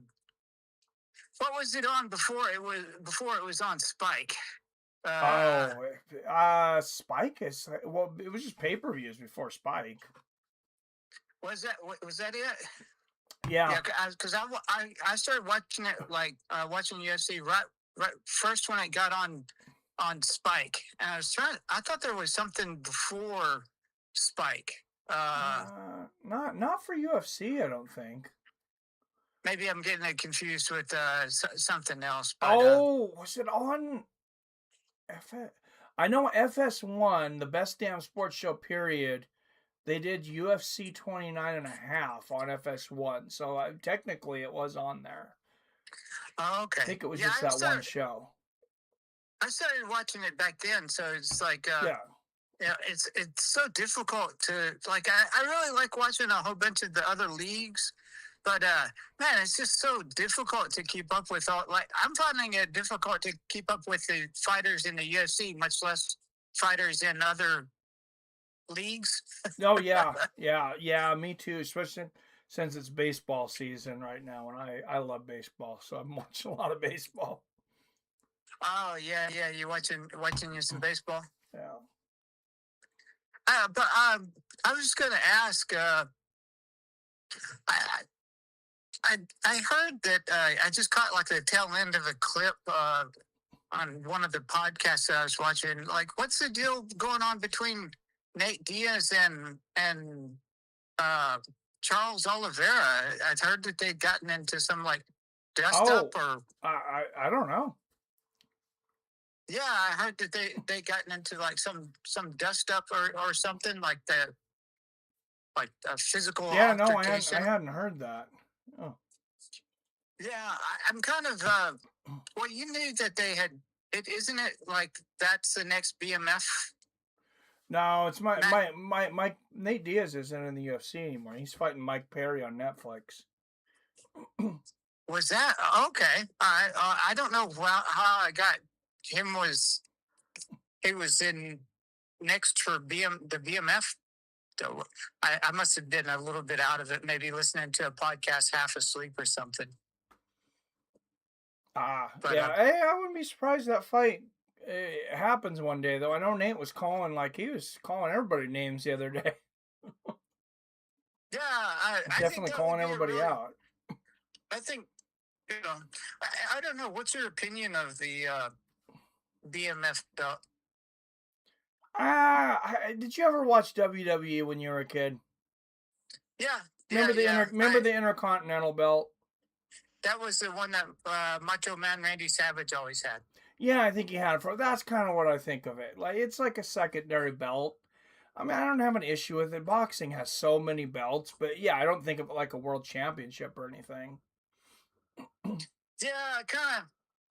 I'd heard somebody talking about how it was kind of viewed as like a belt for guys that couldn't get a belt. Yeah, and I don't like the name because the BMF, that's the world champion. He's the baddest motherfucker. Like, yeah, exactly. You know? and that, well, I guess since they went to Paramount, you can cuss on. Yeah, I guess. I mean, they could call the belt like the quite good motherfucker or something, but. Right, the second best motherfucker. Yeah. But yeah, I kind of, up until when, I think me, when this was Max a hell of a fight, though. Padilla and Medeiros, I did not expect that. Padilla kind of came out dominating at first, but yeah, the prelims are pretty good today. Yeah, they are. Yeah, this is a real solid card. But I'm not a fan of the BMF belt. It seems to me like it seems kind of gimmicky. Kind of like what you were saying. The WWE. And it's just like. Oh, here's Billy. Billy says Nate said he would beat Charles. That's the gist of the beef. Okay. Yeah, I'd actually heard that there was some like dust up, like a physical altercation. I wish I could look it up. I'm driving right now, so I can't. And plus, since I've got booted off of YouTube, it's really difficult for me to like look. Like I didn't realize how many things I had saved in my favorites that I didn't quite know the name of the channel. Oh, so that sucks. All the stuff that I had saved YouTube. I can't believe that. Yeah, and I actually even created another channel just to try to get back up on YouTube so I could find all my stuff. Yeah. And they booted me off again. I guess they were paying attention to my IP. And that's ridiculous. Booted me off again. It's like, this is silliness. If you don't like what somebody is saying, then just delete the comment. Yeah. Change the channel. Go somewhere else. Yeah, and it's not like everyone else is saying such nice things in comments. Everybody knows that the comment section is a vomit full of a dumpster fire. It's like pretty much. That's where you if you can't handle someone saying something kind of nasty in the comments, then it's you that doesn't need to be on YouTube, not me. Yeah, it's But yeah, I can't. It's I've been having a little bit of a difficulty finding all my stuff, and there was some podcast that I was listening to that they were talking about like Charles and Nick had gotten into it, and for some reason, I don't know. Like I said, maybe I was listening to the channel while I was half asleep or something. I had heard that there was like talks of a matchup between those two for BMF, but I don't know. Yeah. I think Nate would be a great candidate for the BMF belt. Oh well, yeah. I mean, they made it for him. Remember, it was his idea for the fight with Masvidal. Yeah. Oh really? I'd forgotten. I'm glad you mentioned that. I'd forgotten that completely. But anyway, I've been a while since I talked to you. And, I wanted to ask, how did your Seattle card go? Was it a pretty good evening? Oh yeah, it was a great card. All the fans were like so happy. Everybody was pretty chill. There was no fights, which like that. I mean, that's fine. It's nice to see everybody get along too. But yeah, great fights, great card. Yeah. What do you what are you eyeing for? What are you thinking of Alex Pereira going up to heavyweight? I think he's going to be the first three-time or three-weight champion in the UFC. Yeah, I hope so. I just don't know if he can get past John Jones. I don't know that he's going to fight Jones, though. I'd heard somebody, Chelsea, I think it was Chelsea, talking a little bit about it. I really, really like Alex Pereira, but I just, even an aged John Jones. Yeah. What is he now, like 38? Yeah, he's up there. It just doesn't seem to really, seem to affect him. Yeah. At least not yet.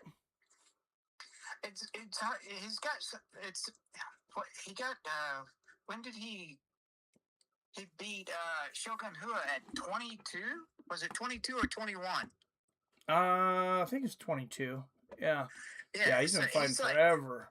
He's got so many miles on him. Even with as much mileage as he has on him, I don't know if Alex could.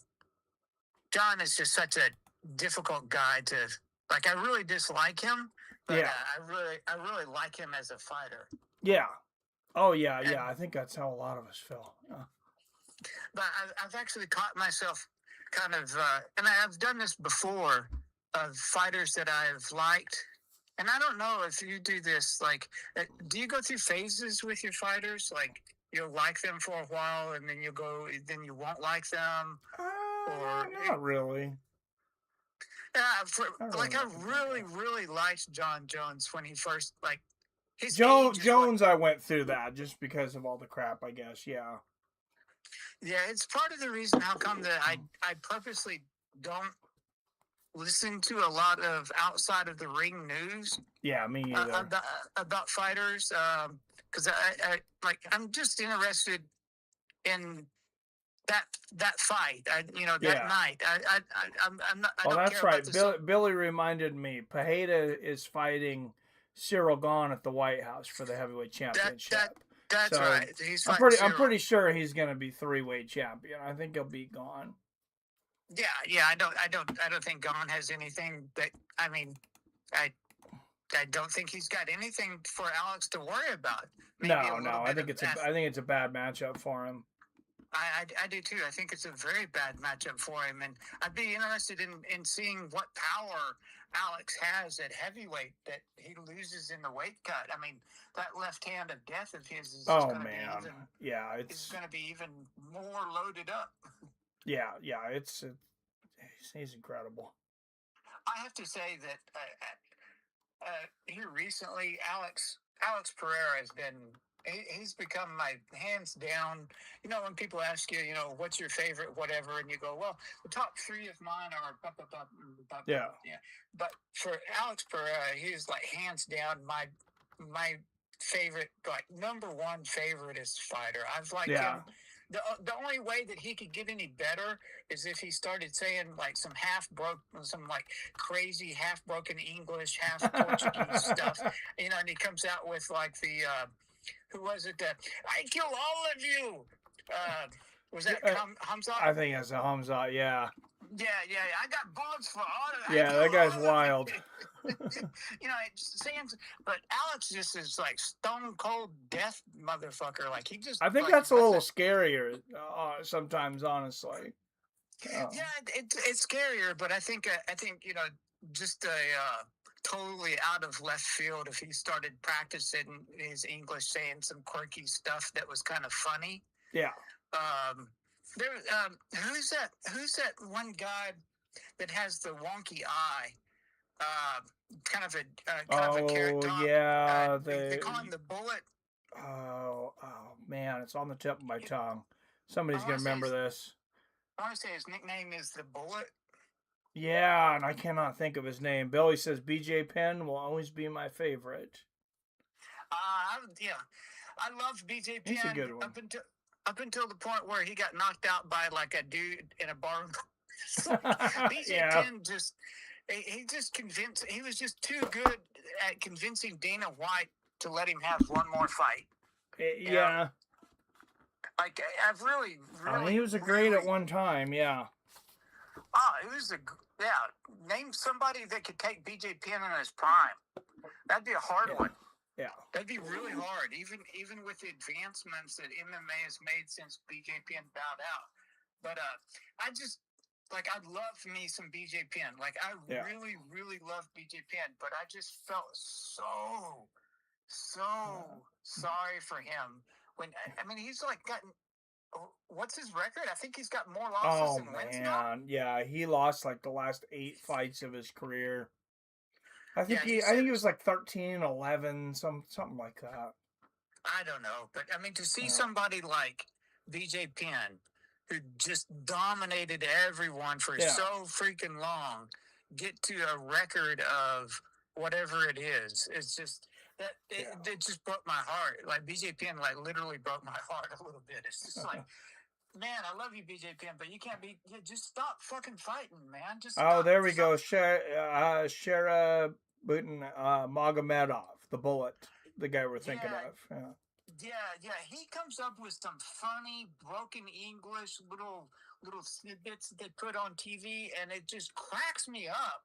Like it like when they do that, when guys are learning a second language and they're trying to say stuff, and they can be funny with it while they're trying to say a different, speaking a different language. It just cracks me up. Anderson was always a crack up. Anderson Silva, Yeah. I really like that, and I think that Alex, I don't know if Alex got a little touch of that, it would just make him like me. I would like him even that much more. Just get a little funny broken English, on the mic every now and then. But I guess I kind of agree with you. His stone cold death face that he has. Like, actually, I was watching. Somebody was. Oh God, who was not? Is it Megan Levy? Is that her name? Megan. Like, did a little bit of an interview with him, and he was trying to talk. Like, he speaks a little bit of English, but not much. And I think that kind of holds champions back when they don't have that full-on English capability that native English speakers have. I think they lose a little something. Like Anderson Silva, for the longest time, didn't speak English. Yeah. There's doesn't seem to have hurt Pajeda though. No, not at all, not at all. But I reckon his fan base would get even larger if he got that. like Roberto Duran. I don't feel like everybody respected him back in the day because he didn't speak English. I mean, he was big, but he could have been a lot bigger. Yeah. I think he could have been a lot bigger. I watched. I was going to ask you. Now that I wanted to say his name, last week's fights. Who is the kid that? What was his name? Sugar. The Sugar Show was in his corner. I don't think I watched last week's. Kid even looked a little bit like Sugar Show, like had some tattoos and kind of a similar haircut. But Sugar Show was in his corner for the fight, and I guess he's like a relatively new fighter. And I was going to ask you about him, but for the life of me, I can't drive and think of fighters' names at the same time. Oh yeah. But yeah, look it up if you go back and watch last week's fights. It's Sugar Show's prospect. I guess he's training a guy or cornering a guy, or it's a guy that's in his gym. Somebody in the chat will know, I imagine. Here. Yeah, I was going to talk to you about him. I don't know anything about him, and I was watching him. And Phil says Tommy McMillan. Yeah. That's it. Like, even when I was watching him, I was like, man, this guy actually even looks and moves a little bit like Sugar Show. And then I saw Sugar Show come into the ring with him after he won, and I was like, oh, Sugar Show's like training this guy. He's like cornering this guy. It's like part of it, Yeah. maybe a part of his team. And I was going to ask you about if you know anything about him. He looks like somebody to really keep an eye out, like kind of like how Sugar Show was when he first broke into the scene. I think I've seen highlights of him afterwards. Yeah. Yeah, I'm gonna put a little money on Suarez. I think this should be a good fight for Tatiana Suarez. She's fighting Lupe Godinez, and I like Lupe. She's game. I don't think she's at that level. Yeah, I don't think she's. What did you think about? Our poll is 60% good. Lupe, come on, somebody else bet. Somebody else vote so I can be the tiebreaker. What do you think about Chicky D's knockout / submission of I want to say it was one of Alexa Garcia's? Oh yeah, I don't know if it's from last week. I probably didn't see it. Oh, dude, yeah, you gotta watch it. Like, this chick was eyes wide open, knocked out / submitted in the same go. Like, Garcia like knocked her out, and then before they could like get to her, like submitted her. It was so fast. It was so fast. I've never seen a knockout / submission as quick as that one. And the girls, when the ref broke it up, the girl's eyes, she was out with her eyes wide open. Oh, that's always scary. And didn't move like for 40 seconds. Oh, Godinez got Suarez down. She's beating the shit out of her. It's only the first minute, but pretty good fight so far. Lupe's got Suarez in a bad position. Oh, Suarez is up now. Damn, belly to back. Looks like Godinez has gotten better. Oh, she's out wrestling Suarez. Well, I'll let you get to it, brother. It sounds like a really good fight. Please say hello to everyone in chat. And I'm watching. I just can't log on. I have to be a guest, and you can't chat or anything unless you have an account. And like I said, like I created an account, but I guess they were watching my another account, and I guess they were watching my IP. Huh. And I know what you were talking about. It was 2 weeks ago. Barbara and Grasso. Yeah, I was thinking of last week. That she was. Yeah, I was there. That was in Seattle. Yeah, Macy Barber was completely out. That's what I was talking about. I was just like, man, she was like, that was an impressive. Like, I want to say it was like a knockout and a submission. Beatdown. Yeah. And in the same go, and like I thought the girl was looking at her like in disbelief, like, I can't believe you beat me that way. And then they were like, she's not moving. And I was like, she's not looking at her like in disbelief. She's out with her eyes wide open. Yeah, that was wild. She was laying there for a really long time. A really long time. Like, it's not too many knockouts / submissions really stick in my head. But that one, and the one, what was it? Again, I'm having such difficulty driving and thinking of fighters' names. Was it Bryce Mitchell that was left on the canvas twitching? Yeah, against oh God, he's one of my favorite new fighters. Now I can't think of his name. The guy that barks all the time. Yeah. Silva. Yeah, why can't I think of his first name right now? Like, that was like, Anyways. There's like a handful of fights that the finishes are so dramatic that they stick in your head. And Bryce Mitchell, when he was twitching on the canvas, and Chick, when she was laying there with eyes wide open, I was just like, dude, he got knocked out. He got up. He had abandoned Trump. All of his beliefs changed. Like, he really.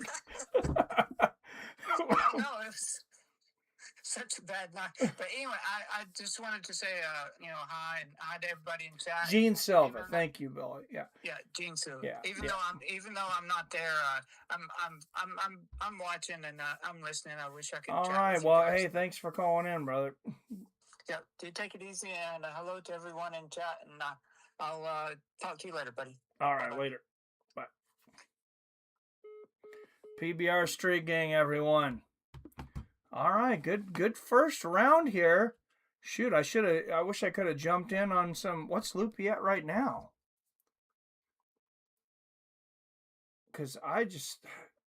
Oh, okay. Suarez is at 76 now. Okay, I'm glad I put a little bit on Suarez.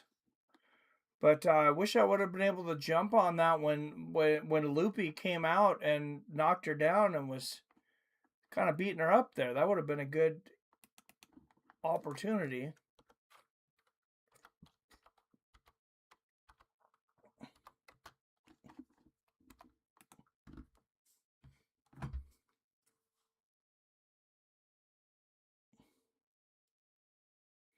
Yeah, I put 23 bucks on Suarez to win. I don't remember what it was. It'll tell me if I win it. Ola PBR, Brimstone, yes. On the way to ground, Grasso cracked her again, then wrapped her up in a choke. Yeah, that was really awesome live. People were going absolutely batshit.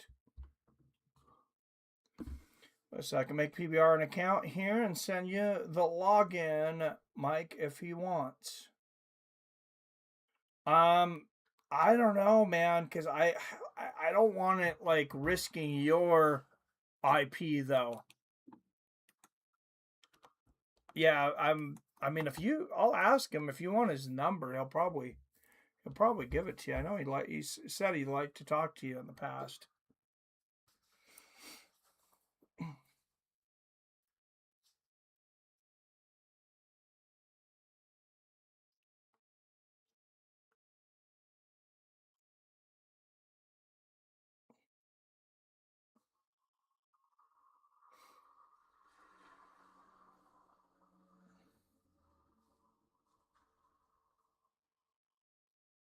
All right, guys. Do you think you're better than me at picking fights and picking stocks? Because you're going to get double hit now with Robinhood. You're going to get a free $10 bet up to $100 cash, and you're going to get a stock worth between $5 and $200. So if you haven't joined Robinhood, they've upped the ante. The prize is bigger. Join Robinhood today. And remember, every time you guys get a prize, I get a prize too. So I'll get a free stock, and I'll get a free $10 bet for everybody that signs up. So it also helps support the channel. Oh, good knee to the body there from Suarez. Couple good knees. Lupe's always a dog. I can't believe how she came out wrestling Suarez for a moment, though. That was unexpected. I'll let him talk to you about it, Billy. But he just said that I can share your number with him. So PBR getting bound on anything is ridiculous. He's one of the nicest dudes in the comment section. I agree, Phil. I agree. YouTube can be a weird place. Like I said, Paramount needs to make a video platform like YouTube to compete. One that's not so damn biased. All right, 12 up in the chat. Don't forget to hit that like and share button. We got 15 likes. You got 5 shares so far.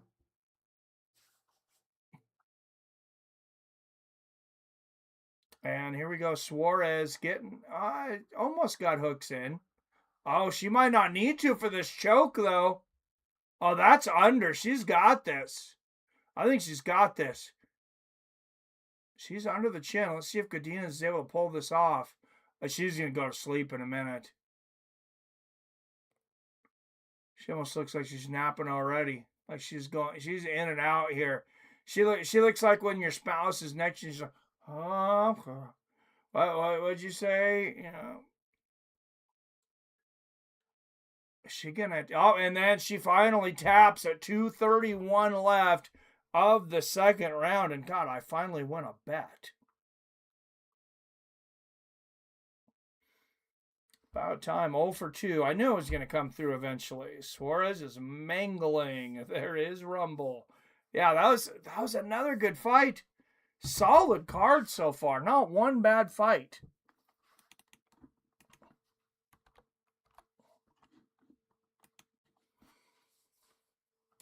See, maybe some people thought I was overselling it because I was saying this is a really good card, but this is a really good card. He did a great job tonight, and honestly, Godinez really missed an opportunity early in the fight. I mean, hand it to Lupe, though. I mean, she brung it tonight. Jumps on the back, but she sits her back in her lap. Godinez got the pin. And watch how She came out of the gate like a killer. Tap out. What's up, boys? Wyatt Matheson in the house. What's going on, my friend? Finally called one, says Phil Wyatt. But you guys picked Godinez. We're 0 for 3 on the Bolton. How could you guys pick Godinez over Tatiana Suarez?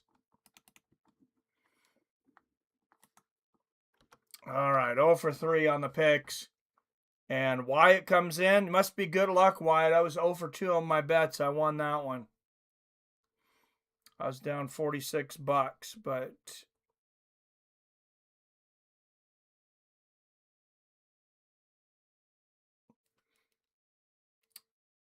$35 times 0.65.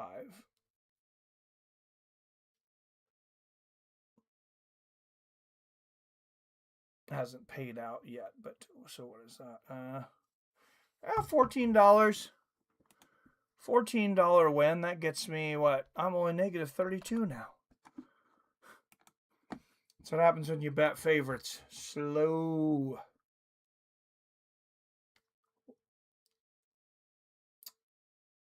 Wyatt, our loss. Brother Greg is back. The gang's all here. Yes, Greg Brimstone. Great to see you in there, dude. Yep. Phil says, where the fuck you been? I figured you were watching Kelvin because you were telling me you might bet on that one. Dude, I bet on Kelvin and I lost my ass. Ladies and gentlemen, I'm here with the winner, Tatiana Suarez. Congratulations. A phenomenal display of grappling by you tonight. All right, guys, I'm going to leave the interview on. I'm going to go take a pee break real quick.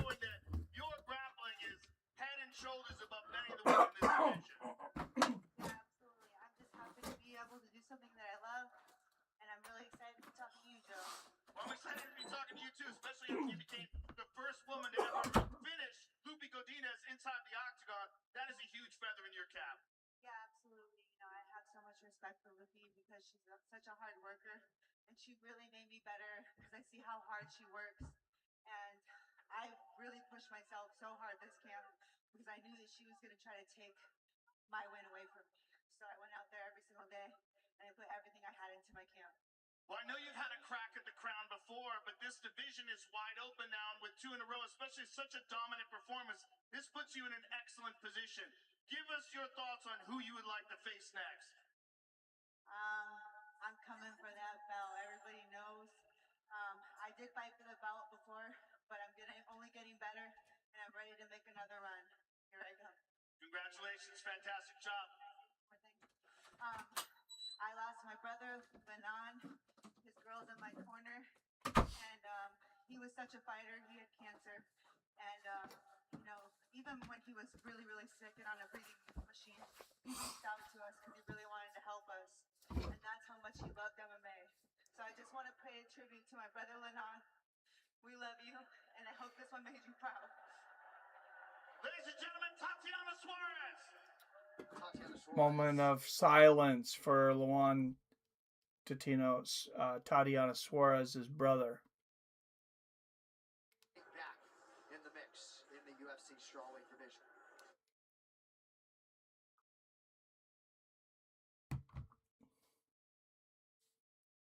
Commentary around the clock, streaming live. All right, let's go to our next fight here. It's been nothing but solid fights so far. I don't know if you watched the other ones, Wyatt. Thiago Silva? Thiago, you know, talk to me about Mateusz's grappling, because we often refer to him as a grappler, but he's shown a lot of strength. Oh, he's not coming back to fight, but he looks good. He looked fat in his last fight. Make sure that we maximize his greatness on both areas and take to his advantage. You know, I think he can finish this guy standing up on the ground, but we're going to use a very smart approach to use his strikings to get the takedown. Yeah, absolutely. I mean, you are facing a very dangerous yet unranked opponent. He seems very relaxed about this matchup. But what really was the key within the preparation to get a hand raise for Mateusz tonight? I think it's just him being himself, relentless forward pressure, unorthodox striking where, you don't know where he's going to hit you with. And if you get too aggressive, the takedown's always there. Well, listen, we are really looking forward to this matchup at 155. Tiago, we appreciate your time as always. Best of luck to you guys. John, I'll throw it back to you.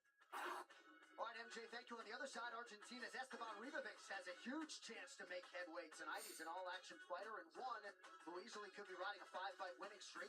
All right, I'm gonna make another little bet on Gomrot here. Hopefully Esteban doesn't make me regret that. And let's get up another poll. Come on, guys, we got to win one row and 3. What's going on? Mateusz Gomrot versus Esteban Ribovics.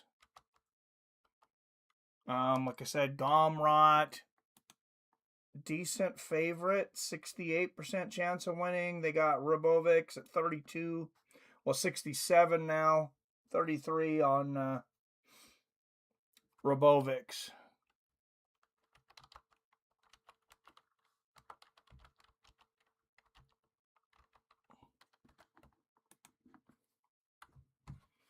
Let's look at their last 5 real quick, though. If you're not wanting to vote right away, if you need a little more information, let me bring up their last 5.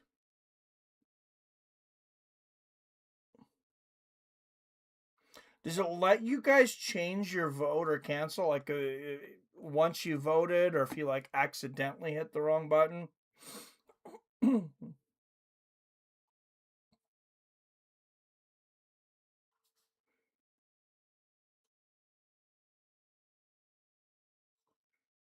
So Esteban Ribovics, El Gringo. His last 5 in the UFC.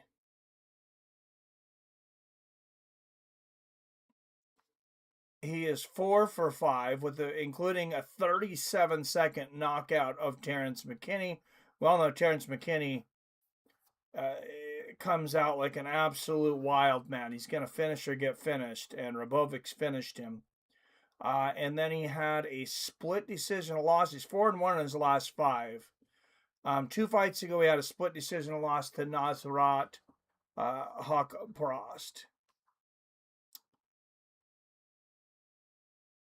Gomrot fought much tougher opponents. He's 3 for 5 in his last 5. Victories over Rafael Fiziev, Rafael Dos Anjos, and Ludovic Klein. Losses to Dan Hooker. Split decision loss to Dan Hooker, and he was submitted in the second round by Charles Oliveira in his last fight. Which, if he wasn't, he would probably be an even bigger favorite here. So I'm happy to take this. Yuri, Mike, and I spoke on this. If you want Olberg to win, you want humanity to fail. Yep.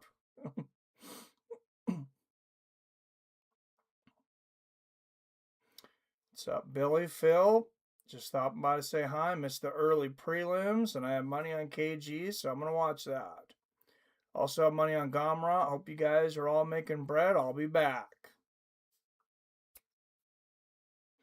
I bet on Yuri. Yes, I'm going with the Polish Power. Phil was going with Ivan Putsky. Polish Power. Jan Blachowicz isn't fighting tonight.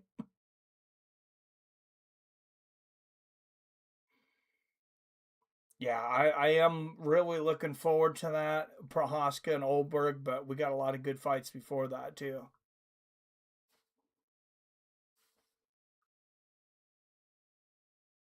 Gomrot better win this. I'm going to run out of betting money tonight. I give myself a limit.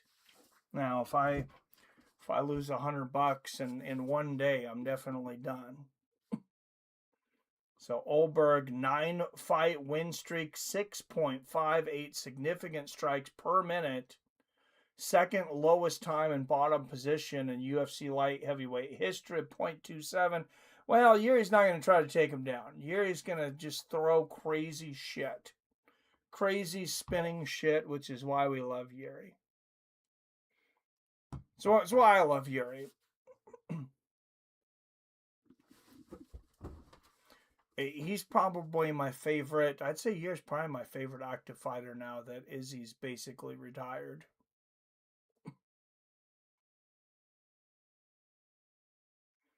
And showing some highlights here from Carlos Olberg. Maybe get a little idea of what he might try against Yuri.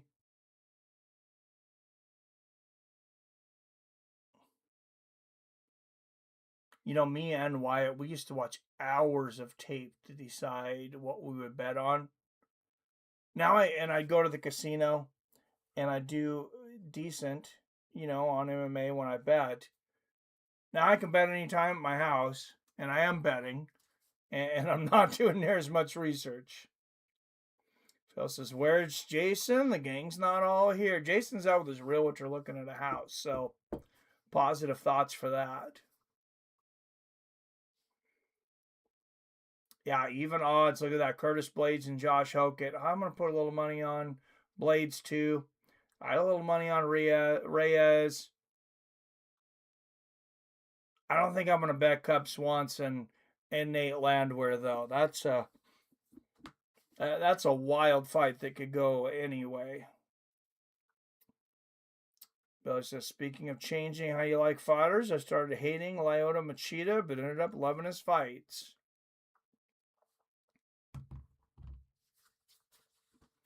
Nice. Yeah, I loved watching Lyoto fight. But it's hard for me when I think of Lyoto Machida to not think of front face kick finish and John Jones, the guillotine choke where he just drops him and he looks like he's dead. Of course, I should remember him for his wars with Shogun Rua.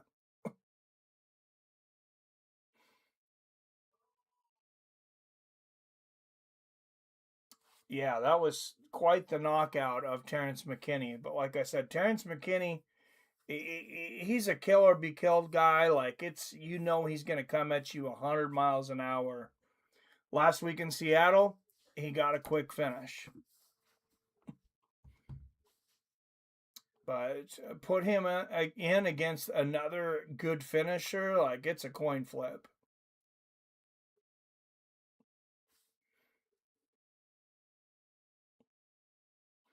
And he is here from Washington, from right in Spokane.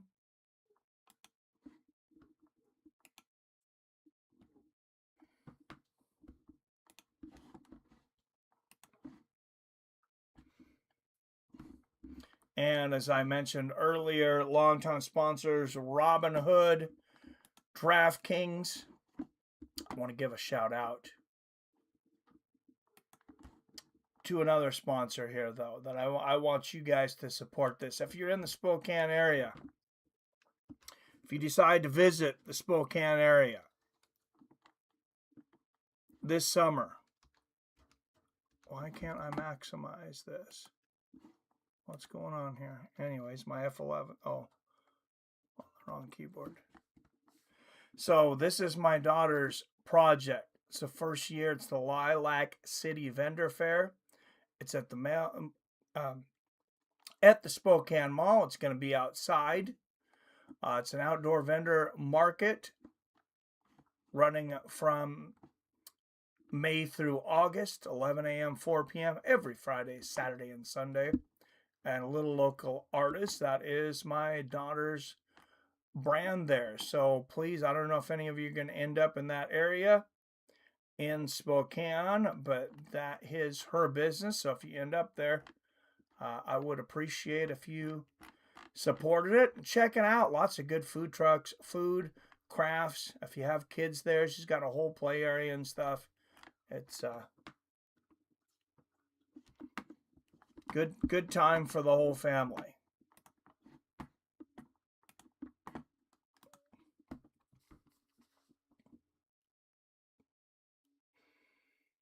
Did you go to the UFC by yourself, Mike? No, I went. I went with one of my friends from school.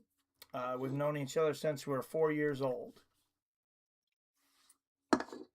and we started watching UFC together.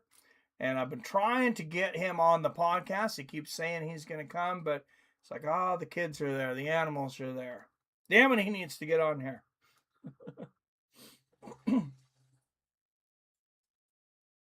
Should message him right now.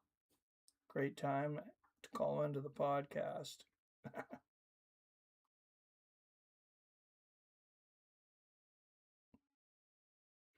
All right, Montus Gamrot, 6 years older at 35. Both men 5'10". Gamrot is going to have an 1.5 inch reach advantage at 70.5 inches. And I'm a little more nervous than I was now, just realizing that Gamrot is 35 now.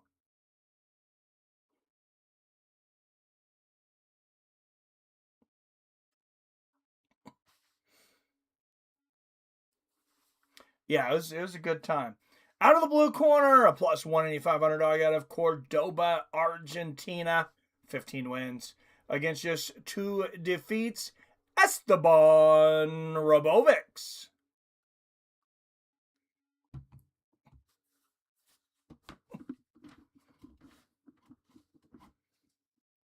And out of the red corner, he is a minus 220 favorite representing Poznan, Poland, with a record of 25-4. 6-2 is a UFC favorite, presenting the number 8th ranked lightweight in the world, Montus Gamrot.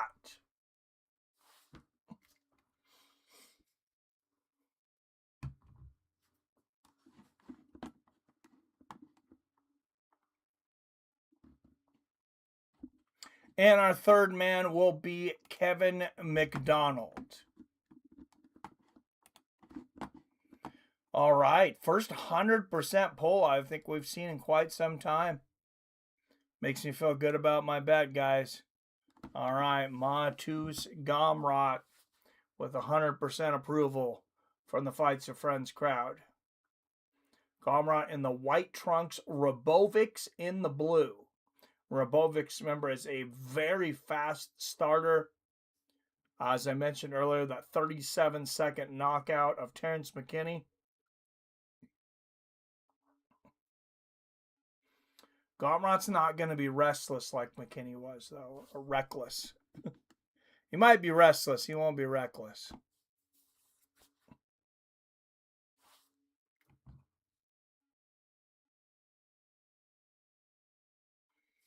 Let's watch our live odds. 73% chance now considered for Gamrot to win. That's just more bets coming in on Gamrot, though. Good body kick from Gamrot following the left hook from Robovics. And Gamrot shoots for the takedown. He's got a single leg. Robovics doing a good job now. He drags him down now. And now he's in Gamrot's world.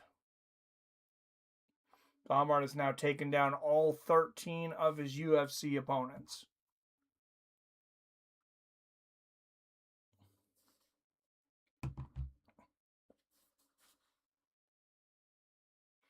We'll see how Robovic deals off of his back. I don't know that we've seen him on his back. He might have been his back some against Nasrat Haqparast. I'm having a hard time remembering that fight.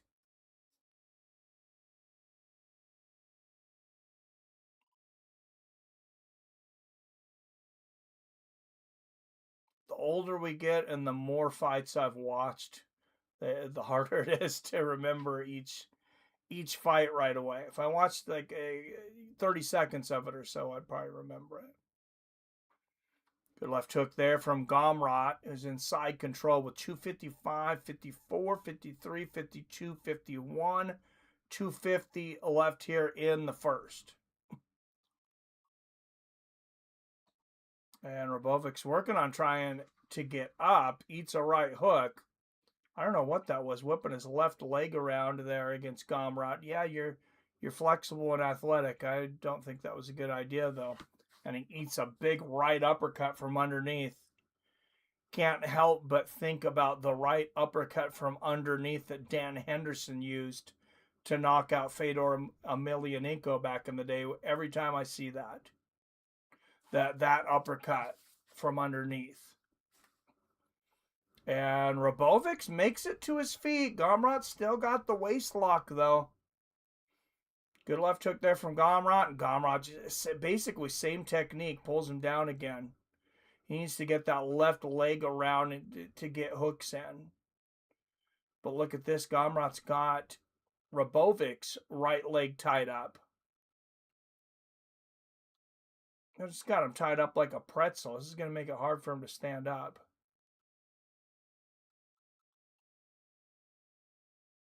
I mean, what is he going? I've seen the pretzel.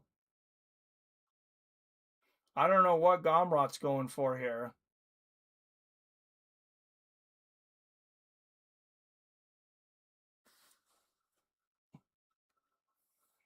We've seen the twister. Seen the Boston Crab. I like the look of the outdoor cage they had last night from Masvidal's promotion. Oh, was it outdoors? I always love outdoor events, but I know fighters hate to fight outdoors. Absolutely hate it. And Gomrot back to side control. And promoters definitely hate it because of, now you're dealing with unpredictable weather. Rovovic's working off of the fence here. With his feet, not able to get out of this position, though. I'm just waiting for Gomrot to start dropping some elbows here with that left elbow. Robovic's at least doing a good job of nullifying damage here. I just get the idea this is the ground is not his most comfortable position. Oh, nice elbows to the body from Gomrot. And Gomrot now on top. And he lands another big elbow, and that's going to be the end of the first. Anthony Smith looked good in the main event, too. They held it in the Dominican Republic on the beach. Oh, that's cool. Dominican Republic getting a card. I mean, he did look impressive. I watched the highlights, but I also am saying to myself, like, he also fought Chase Sherman, who kind of seemed to throw the towel in a few years ago. Like, seems like he's just out there for money now. But I could be wrong. I didn't watch the fight last night, so Arcade Chaos is when Grasso hit her. She was out with the first twist of her jaw. Then she did her so fast the second time, was already diving into the choke. Purely amazing. Yeah, that was one of the coolest finishes that I've seen. Brought to you by Monaco, the official canned cocktail of UFC. 2 shots in every can.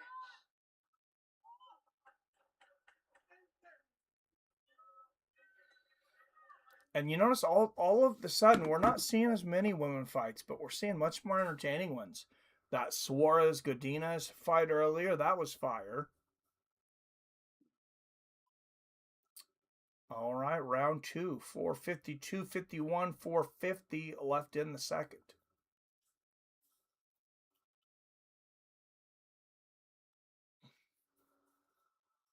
Good low leg kick from Esteban. Is Chase Sherman still doing BKFC? I don't know. He did bare knuckle MMA last night. BKFC seems like a better place for him than MMA because he was always just kind of a boxer with power. Yeah, Gomrot's at 84% right now. Esteban's at 16 cents on the dollar. Bare knuckle MMA was an entertaining card. Masvidal is onto something and needs a backer, though. Good right hand from Robovics.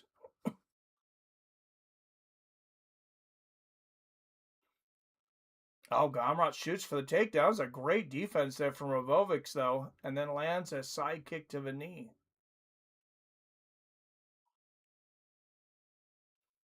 Robovics has some very strange movements.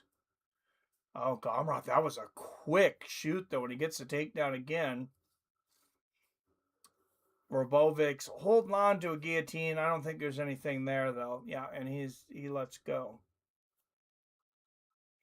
Kind of had that look on his face when your kid thinks he found gold and it's just pyrite.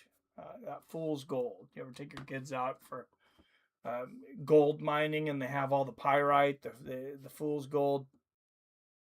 Yeah, I saw Anthony Smith get a W over there. Yep. What's up, Adam from Allen? Just watching on the sly at work. Volume kind of low to get by. What's up, folks? H, watching a good night of fights so far, man.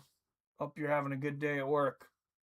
Plus, is Masvidal is going to fight in UFC this summer? Any ideas who it will be against?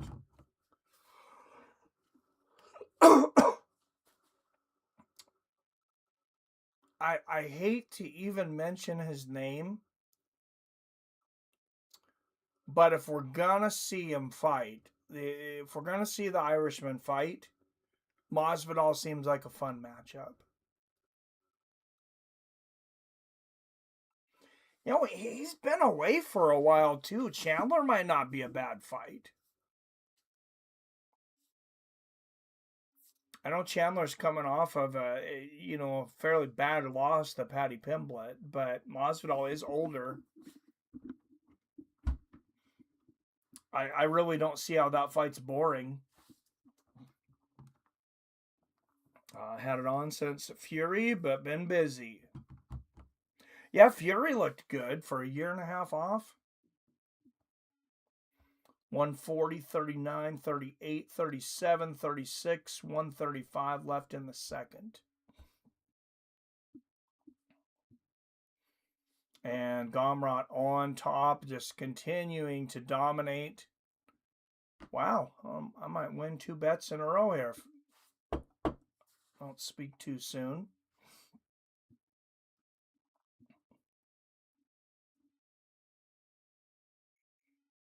Nice elbow there from Gamrot.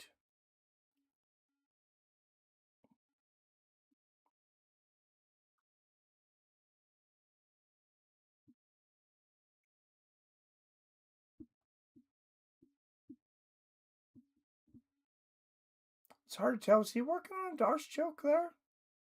Oh, yeah, he's working on a head and arm choke here. Oh, this is deep. Robovic's out. Oh, no, maybe not. Yeah, there's the tap, though. And Matus Gamrot gets it done, son. I was thinking Masvidal versus MVP. Oh, I like that, too. Oh, Chandler's on the White House card. Yeah, that's right.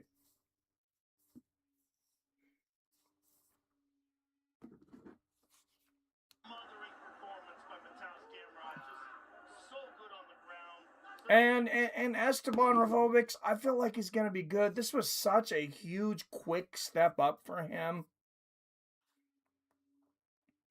Obviously needs some work on the ground.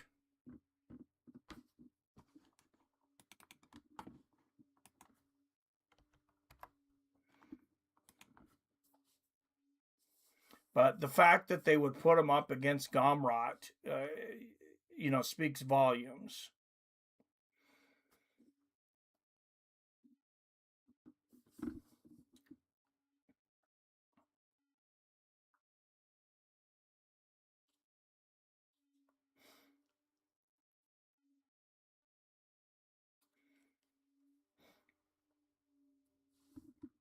And we got another $8 back. I'm 2-2, guys. I just didn't win as much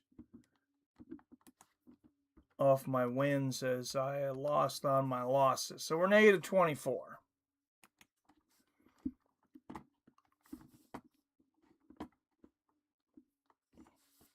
Also, don't forget that super chat button. If you appreciate what I do here, hit that super chat. Cash App, Seattle Mike. It's not on there anymore. But Or if you have Apple Pay. You know my number's always out there.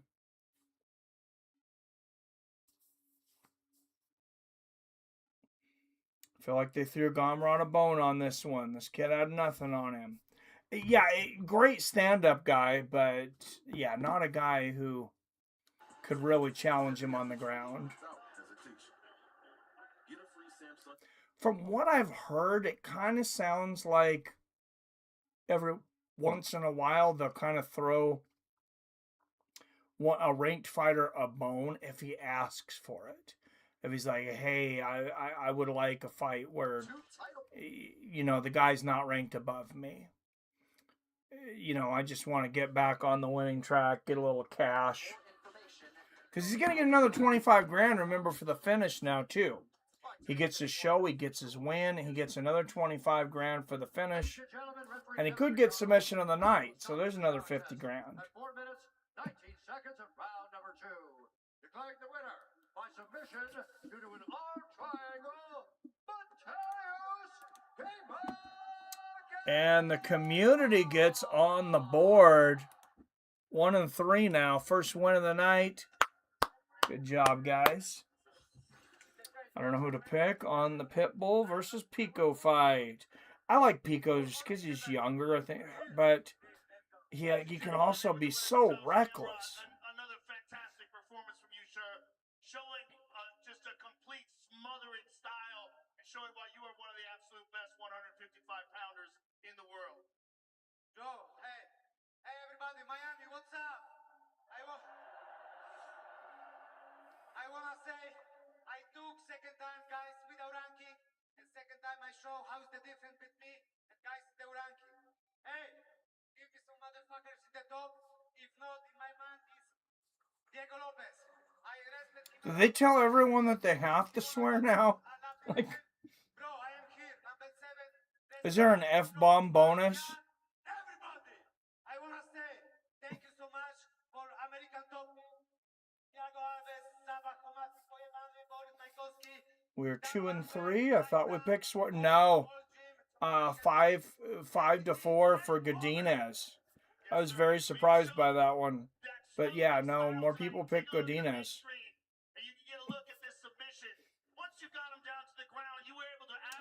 Swear it up, says Phil. Yeah, I wish YouTube would follow suit. Like I said, Paramount needs to develop a video streaming service to compete with YouTube.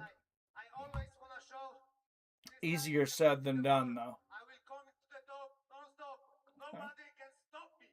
And Polish language, please, because for my fans to Poland, Polska, dziękuję za wsparcie, dziękuję za wszystkie słowa. Mój syn miał kilka dni temu urodziny, nie mogłem być z nim, but Mikołajku, ta walka jest dla ciebie. Kocham cię. I say my son had birthday a few days ago. I can be with him, but this fight is for him. He has 6 years old, future champ. Congratulations, sir. Ladies and gentlemen. Did you say 6 years old, future champ? Oh my.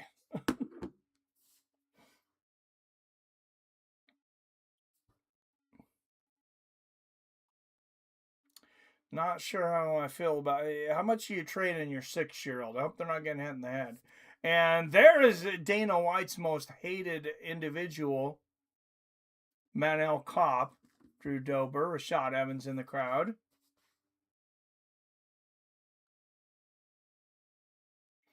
I hope Rashad got free tickets. He did a lot for the UFC. He's never exactly my favorite guy, but he definitely did a lot for the UFC. All right.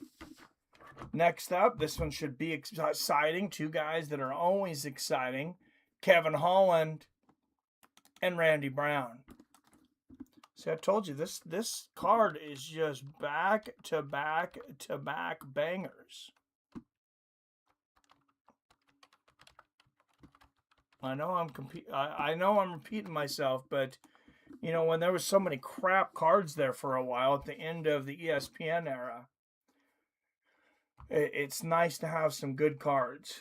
Look at this, 97% finish rate for Yuri Prohaska, Carlos Olberg, 69%. Who in the hell thinks that fight's going to go the distance, though? When they were guest fighters at an event in Are you crazy? Both men described that initial interaction as very brief but very respectful on both sides of it. I asked Garry a little bit more about it this week, and he told me the moment he looked into Carlos Over's eyes, even though the two only talked for a couple of minutes, he could see his desire to climb to the top of the division. Ever since that moment, he has kept his eye on the fast-rising light heavyweight. But a different moment stands out to Carlos Over from that trip. The two were a part of a fan event where people from the audience could ask questions, and someone asked Yuri Prochazka, hey, do you think you'll ever fight Carlos Over? His answer was, who? That very short statement has stayed with Over ever since and has provided extra motivation in his journey to the top of the mountain. You know, he's not a boisterous guy. He's very soft-spoken. He prefers to just do the work, brick by brick, fight by fight, and he said that has made all of the difference. Because I did not realize that Yuri didn't remember him. Who? There was a lot to cover about tonight's main event and the rest of this card. Fitzy, I'll send it out to you guys outside. There's a YouTube bot watching, most likely. Oh, I'm sure. Phillips just happened to some of my comments, and I checked. I didn't use any bad words, so who knows? What's up, Daniel Barry? Happy Saturday, man. How are you doing? I'm voting Randy Rude Boy, says Phil. Kevin's so unpredictable. I mean, I love watching him fight, but yeah, you never know what Kevin Holland you're going to get. That being said, I think Randy Brown, personally, I think he's kind of done. How old's Randy Brown? He's only 35. Okay, so he's 3-5 in his, or 3-2, sorry, in his last 5. Submitted Muslim Salikov, defeated Elizu Zaleski dos Santos by unanimous decision. Then he lost a split decision to Brian Battle, comes back and knocks out Nicholas Dalby, and then he was knocked out by Gabriel Bonfim, minute and 40 seconds of the second round in his last fight. Holland, oh geez, this guy's all over the place. He's 33 now. He's lost his last 2, 3 of the last 5. He's got victories over Gunnar Nelson and Vicente Luque. He's got losses. First round submission loss to Rainier de Ritter. His last fight he lost, which was a weird fight. A lot of fouls to Mike Mullet, though. And then he lost the one he said he would like to get back. He's like, I bailed this guy out of jail. And a lot of people are like, you have no business losing to this guy. And that's Daniel Rodriguez. Don't think Randy Brown has ever fought Daniel Rodriguez. No.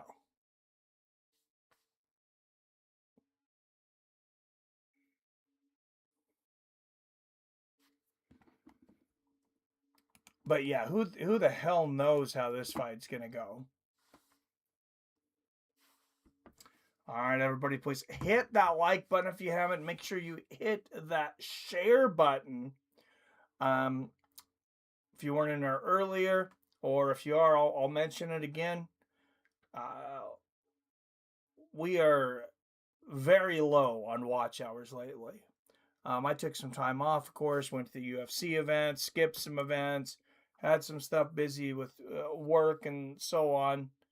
We only had just over 100 watch hours last month. You got to average somewhere around 335 a month to stay monetized. It's 4,000 hours over 12 months, and it's always the last 12 months. But actually, you have to go 12 months without an average, without hitting the 4,000. What is 4,000 divided by 12? There you go. Yeah, 333. I said 335, so pretty close. Billy says, I voted Holland. Against my better judgment, I think I'm going to put a few bucks on Holland. I've just never been impressed with Randy Brown. And he's not shown a real willingness to fight lately, in my but has Holland either. It's almost an even fight, though. 54% for Holland, 46% for Randy Brown. So, yeah, I'm not going to put a lot of money on him, but let's see. I'll put $20 on Holland to win 11 for a payout. Well, you win 11.20 for a payout of 31.20.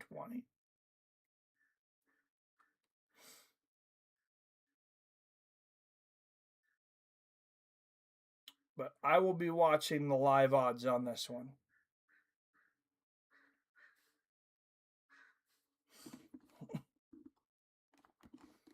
Got to get back to even for the night, even though I'm 2-2. Like I said, I'm down $24. It's because I bet too much on Kelvin Gastelum.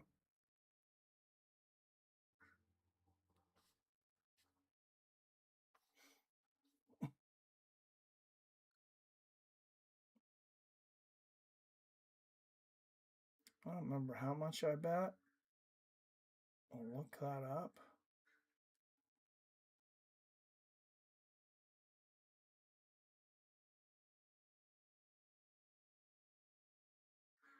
Okay, I bet $49.30 on him.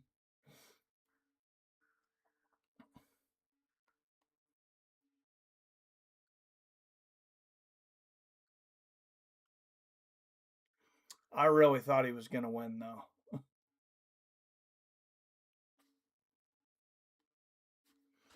What's our poll at now? 83% for Holland.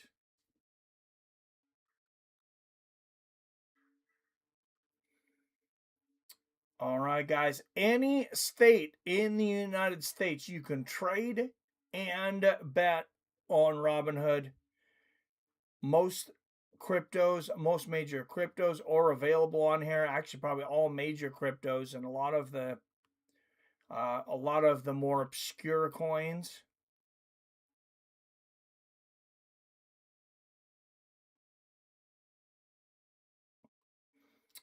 Also on here, but click my link here. You're going to get a stock worth between $5 and $200 for free. You're also going to get $10 to bet on anything you want. I will also get $10 for a bet and also get a free stock. So you support the channel, get yourself a free bet, get in the door, and a free investment.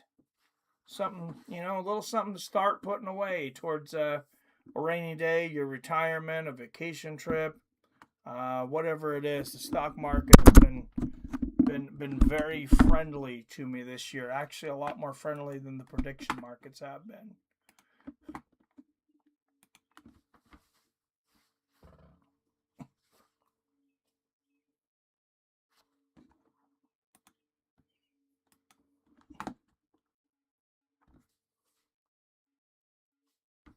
$83% for Holland. I am a little surprised by that. We're in Miami, and this city never refuses to deliver. And they were here from the very first fight, cheering their heads off. It was amazing. We have an amazing card so far. Fantastic results. And the crowd's hyped. Yeah, the crowd's been hyped. The fights have been crazy. We've had some great finishes to this point. It's been an amazing night, and it only gets better. Miami continues to deliver. And the food here, let me tell you something. Yeah, Miami's getting their money's worth tonight. And, these city fight nights, I was very, very happy with Seattle. I'll give everybody a little piece of advice, though. Now, I'm not a cheap seat guy anymore. I'll sit and watch it at home. Not going to sit way up in the bleachers. Also, it's uncomfortable for big guys. So, first UFC Seattle. I sat in chairs. I want to say we were 12 rows back from the cage. And until the last 3 fights, people didn't start standing up. But then this asshole's standing up. He's recording the whole time. Anyways, we almost get in a fight. I told him I'm going to break his phone. Guy pissed me off. Just standing there to be a jackass. And then more people were standing in the last 2 fights. Co-main event, main event. This is what I learned this time. Go back one more row. I believe it was row 13. and there's nobody behind you. So you can just stand up. You're on the floor. You have your chairs. You don't have to sit in the bleacher chairs or way up in the top. You're real close to the cage, but nobody can block your view. So that's my advice. It was not cheap with fees and stuff. It was $500, but personally, I would rather pay $500 to be close in a chair than pay $200 to be up in the bleachers fighting for space.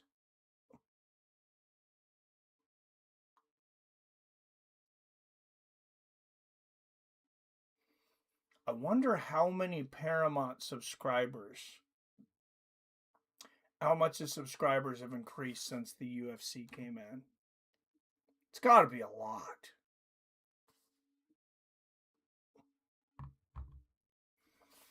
And I don't know if I shared this with you guys, but obviously all of us very happy that the pay-per-views are gone.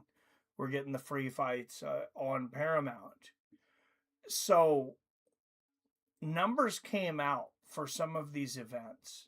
Some of the last pay-per-views were under 100,000 buys. I can't remember which one it was, but there's one that was like 78,000 buys. But UFC 300 couldn't make 1 million.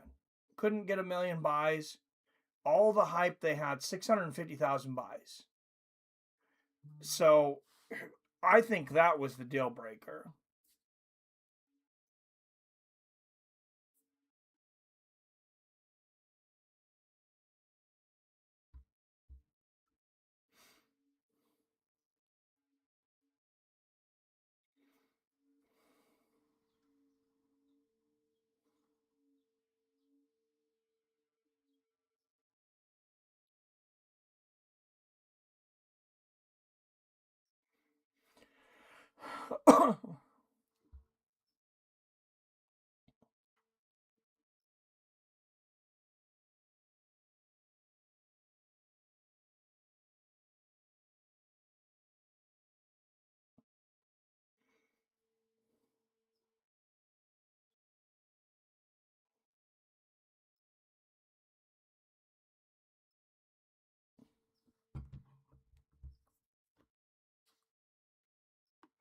All right, there he is, Randy Rude Boy Brown, getting ready to step in the cage. I'm going to stop the poll here. We got 83% for Kevin Holland.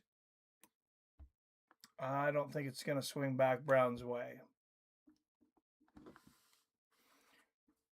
So we'll win that.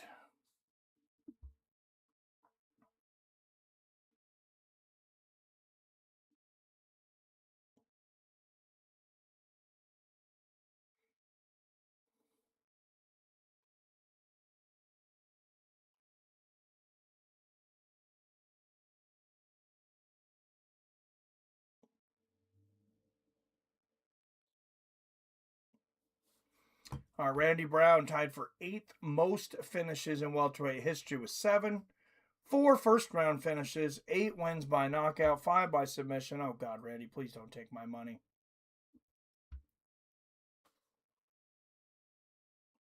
I voted Holland. Robert Billis, I voted Holland. Yeah, I think you were the only Brown vote. The only one for Randy Brown, Phil.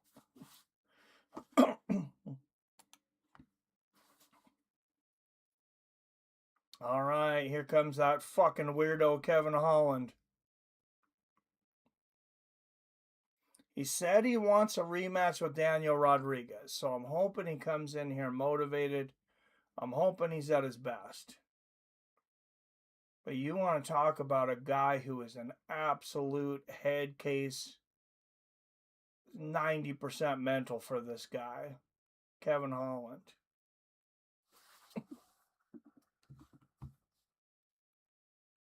Yep, voted with my heart, not my head. Do you not like Holland, or you just like Randy Brown? I mean, the odds aren't that far off, Phil. You're not really too out of line with the odds makers. It's pretty close to even odds.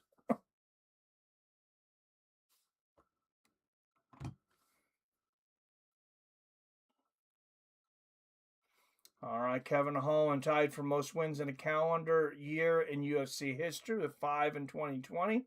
Fifth highest significant strike rate among active welterweights. He's finished 23 of his 28 wins, 14 by knockout, 9 by submission. Holland to win by knockout. Props here, plus 300. Submission, plus 500. Holland to win by decision, plus 430. Wait a second. Could you bet all those? And what if you bet all those? I guess it depends on which one hit.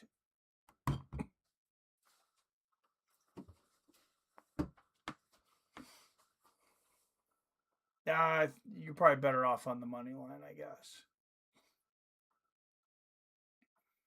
All right, Randy Brown, 2 years older at 35. Both men stand at 6'3". Holland has a 3-inch advantage at 81 inches. Holland, most appearances on this card. He's had 28 fights in the UFC.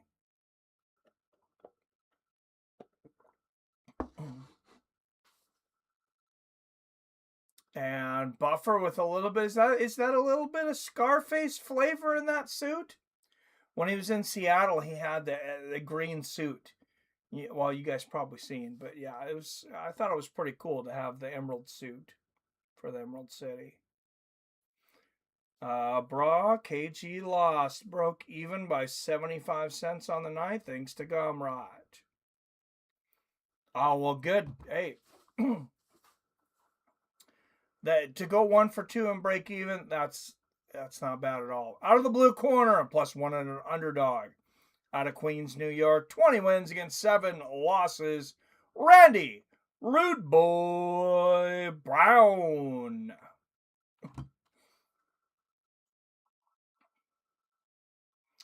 Phil says right about now.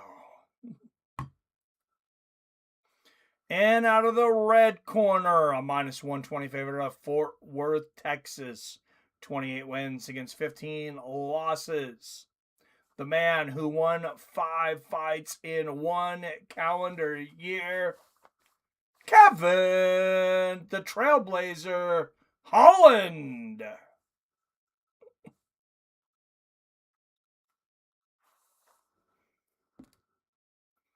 Mark Goddard is the referee for this one.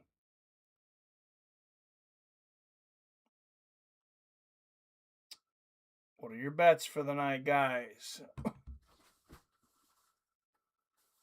All right, like I said, I just put a little on Holland.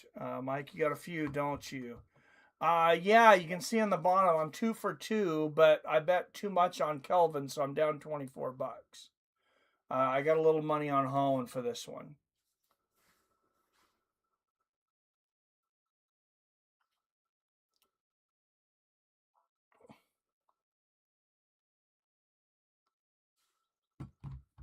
Good sidekick to the knee from Holland.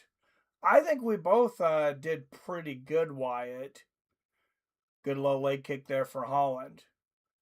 I mean, I don't think you can do a lot better. Like, I feel like Kelvin should have won that fight. Or, that was kind of the consensus. Good low leg kick there from Holland.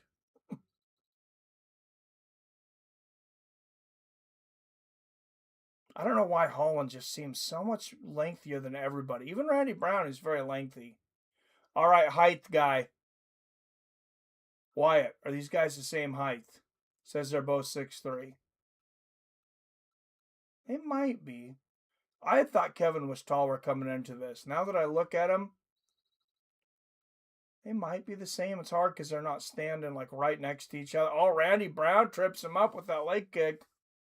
And there's a right hand right on the chin from Rude Boy. Right hook to the body. Oh, here we go. Kevin's going to lose me some fucking money. No. It's still early.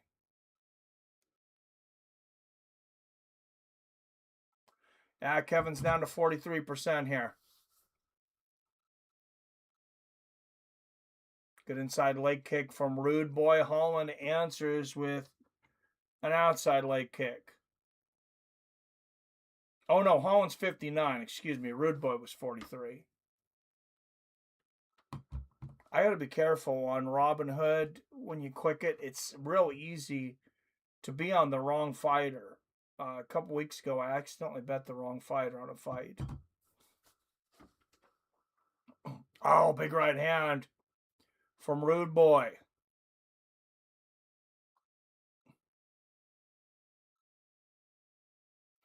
$235, $34, $33, $32, $31, $230 left in the first. I'm sorry, why did I ruin that fight for you? I forgot. You were saying you hadn't watched it yet. Biggest difference in this fight is the chin. Oh, Holland going for that side kick to the head. And Randy lands the side kick to the leg. Good little leg kick from Holland.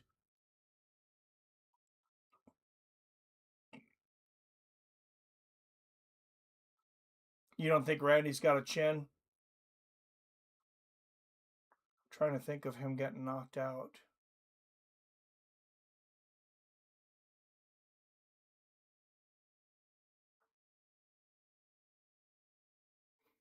What the hell are you doing, Brad? Oh, there we go. Holland on top. That was a strange exchange. But Holland ends up on top. Maybe a little slip there. You didn't ruin anything. I had you muted until I watched these two fights. Bet on Garry and Blades and Cubs, says Billy. Okay.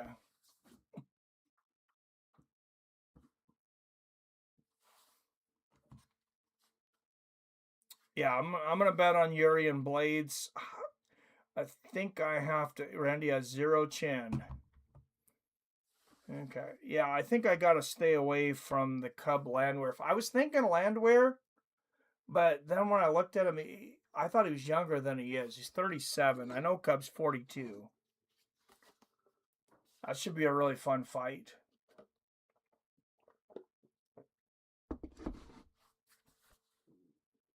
And Holland looks like he's going to end the round ground and pounding here. Always holding his hand over Randy Brown's mouth there. It's always a good move.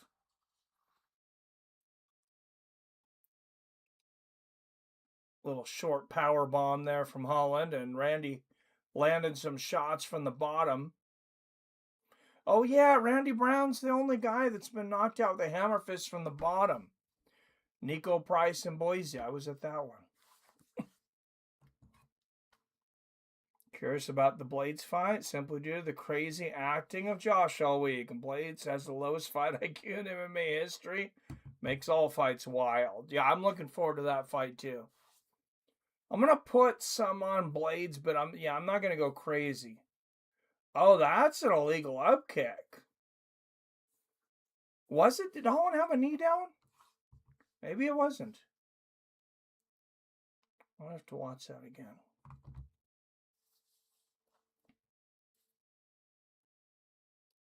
Good first round, though. 10-9 Holland.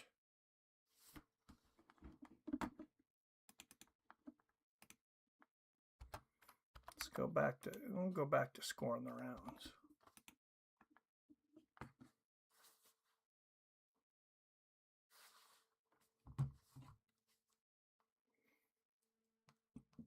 Yeah, Blades definitely has a low IQ. What is Hockett's strength, though? I mean, he's got some striking, I guess. It's not like we've seen a lot of him.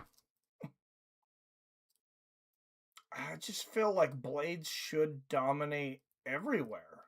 Like, he should just go in there and obliterate him.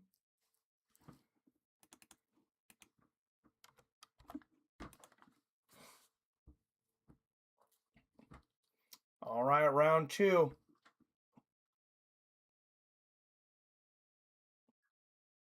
Get a good win, Curtis, and finally get that that title. Although I don't think he could beat... Oh, what an overhand right from Holland.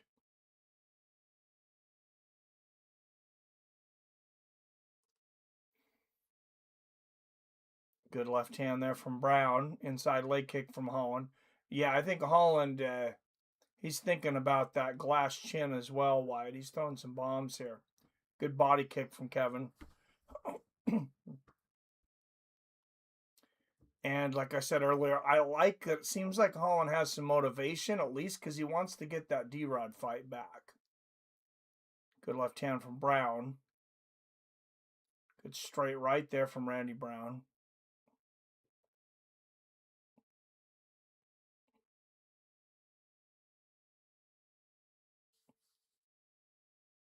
God, I don't know. Anytime you get 3-1 odds against somebody going against Kevin Holland, though.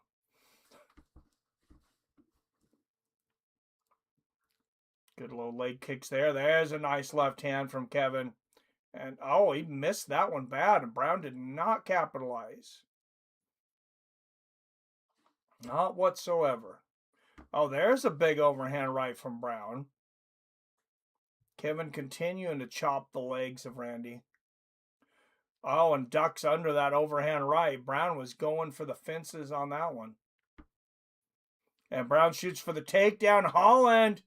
Oh, this is a nice looking guillotine. He might have this. Oh, that is lock, stock, and barrel.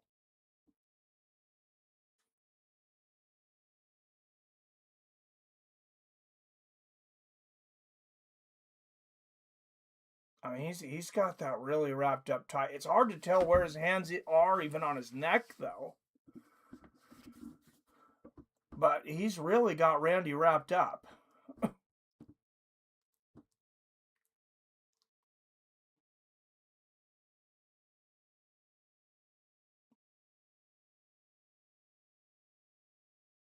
Oh, he is cranking on that thing. Randy's still conscious. Yeah, like I said, I don't know that he's getting out of this thing.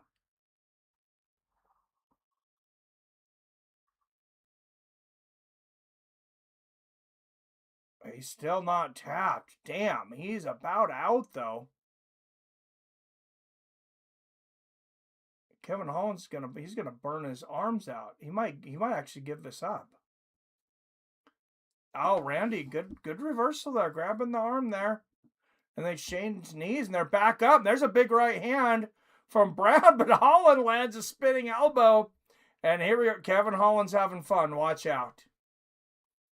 When Kevin Holland's having fun, he's a different fighter. There's a good low leg kick from Kevin. Good right hook from Rude Boy. 1:30 left in the second. Oh, and Holland almost grazed him with that side kick to the chin. And Holland shooting for the takedown. Lands a little weird elbow. Holland giving Randy some awkward looks tonight for sure. And it seems to be working. Good right hook to the body from Brown, though. 1 minute left in the second. Good front kick to the chest for Holland. Misses the spinning elbow. He's looking for this guillotine again. Is he trying to sink this in again? No, he's not. It's not there. Good knee to the body from Brown.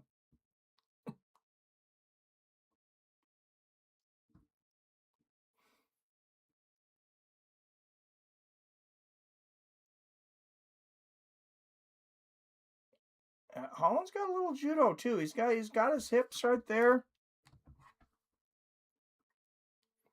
20 seconds left in the second. And Holland looking for that guillotine again. I don't think it's quite there. No.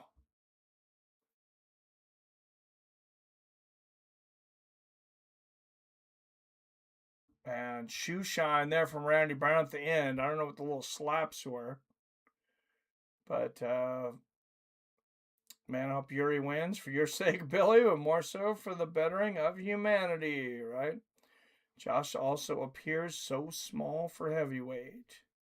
Yeah, fights are on CBS right now until the 3 spot, by the way.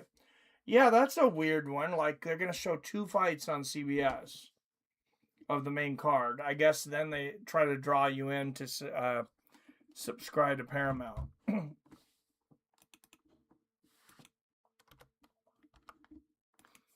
They should show some full cards on CBS, though. Josh Hockett is trying to play a character like the movie Split, where he has a split personality with his actual personality being childlike and scared. It's so strange. It's very strange. Might be the strangest thing in UFC history. It might be. Brown looking tired, says Adam. Yeah, he might be tired too. Did you guys see the video? Somebody caught it, though, at the end of it. As soon as Hockett's done with the whole act and the camera turns off, he goes, oh man, sorry about that, guys, and everybody laughs. He just immediately falls out of character. So, I don't know. I like some theatrics sometimes. That was very strange. Both these guys would massively benefit from a 175-pound division. Oh, absolutely. Nice little elbow in the clinch from Holland. Holland go for the spinning back fist, misses. 428, 27, 26, 425 left in the third.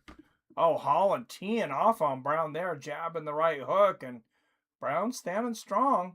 Lands a good left hand of his own. Holland's been testing that chin, and Brown's holding on. Oh, there's a couple of good right hands from Kevin. And good right hook lands for Rude Boy.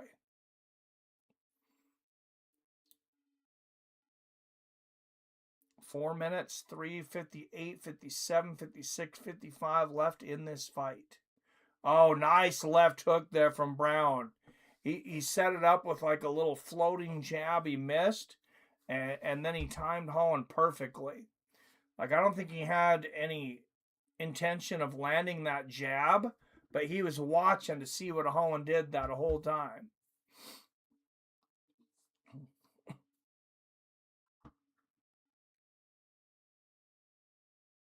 And here come those little slaps again from Holland.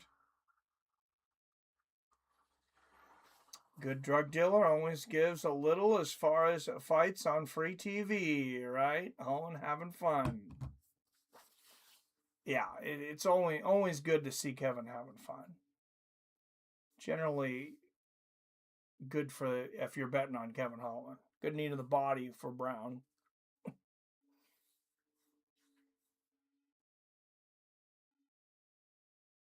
It is having Kevin Holland, though. He's got 2 minutes and 50 seconds to screw this up.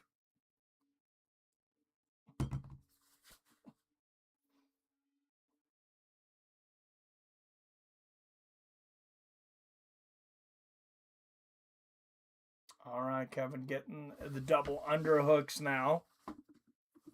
And back to the center halfway through the third. Misses the left hook, lands the right hook for Holland. Brown lands a right hook and a straight left. There's a good left hand from Kevin. There's another one.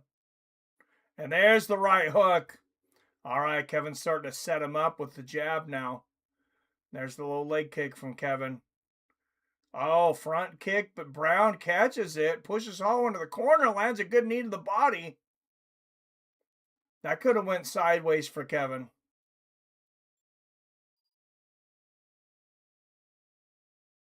And here's that laughing, talking Kevin Holland again. Why don't you pay attention to fighting, Holland?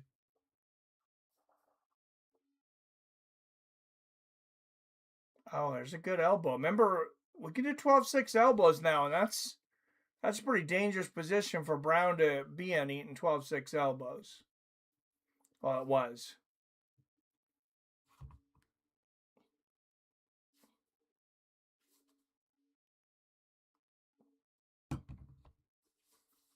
And Brown pushing Holland into the corner. There's some hammer fists from Holland on the leg. Shots up top and a good knee to the body. Oh, there's a knee upstairs from Brown. Seemingly, Holland just needs to hold on for a minute.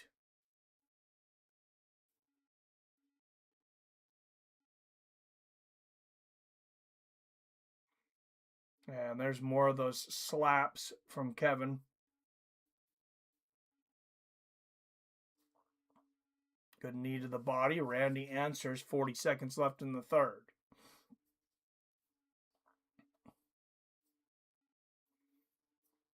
And more short elbows. 5, 6, 7 there for Holland. Not a lot on those. But, I mean, nobody wants to get elbowed in the head. They all hurt. 20 seconds left. Now, the shoulder strikes, I think those are bullshit.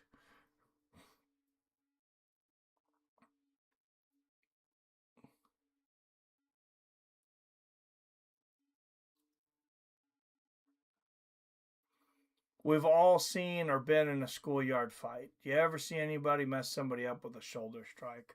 Come on.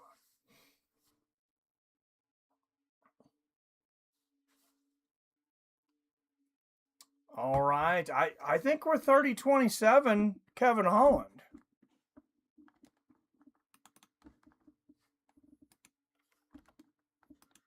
I think you won every round.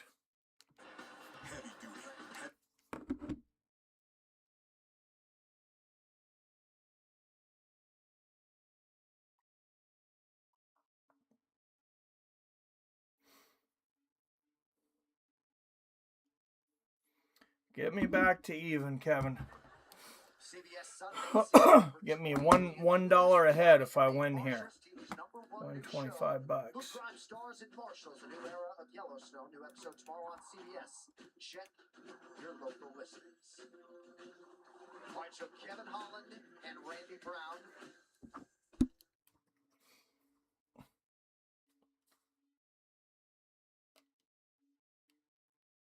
Bury any hatchet that existed pre-fight.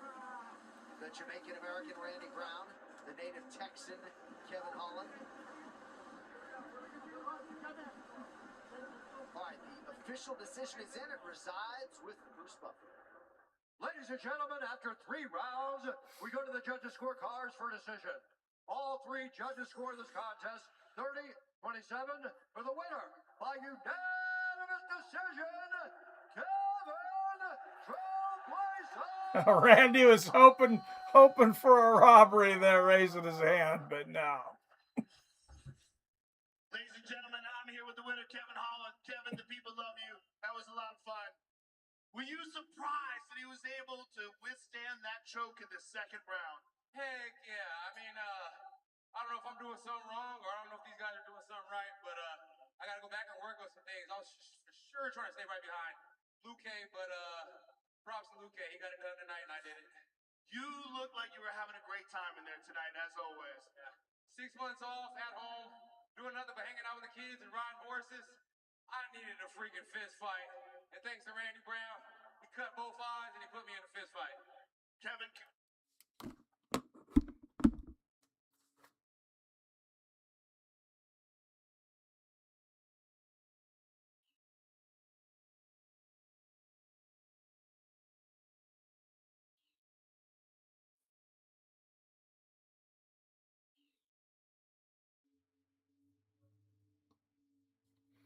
And there is Terrence McKinney. You were talking about from Spokane, Washington.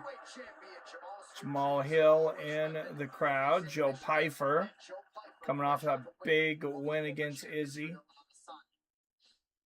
Well, we are excited to announce at this time the recipient of the 2026 Forrest Griffin Community Award, 2 Division. And Alex Pajeda gets the Forrest Griffin Community Award. Through his work visiting children's hospitals and leading initiatives in Brazil to... Very cool.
much fanfare. They will square off. All right, Aaron Pico. I've had Patricio in my. Aaron Pico, Patricio Pitbull. Aaron Pico's too unpredictable. I don't think I can bet this one. Holland is a good gatekeeper. Yes, he is. Frickin' Huggy McRude boy. What? Next fight is for the undisputed Bellator Featherweight Championship of the world, more or less.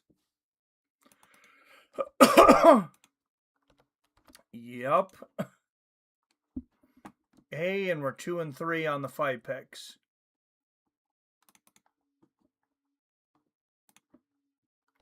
See if we can come back and end with a winning record.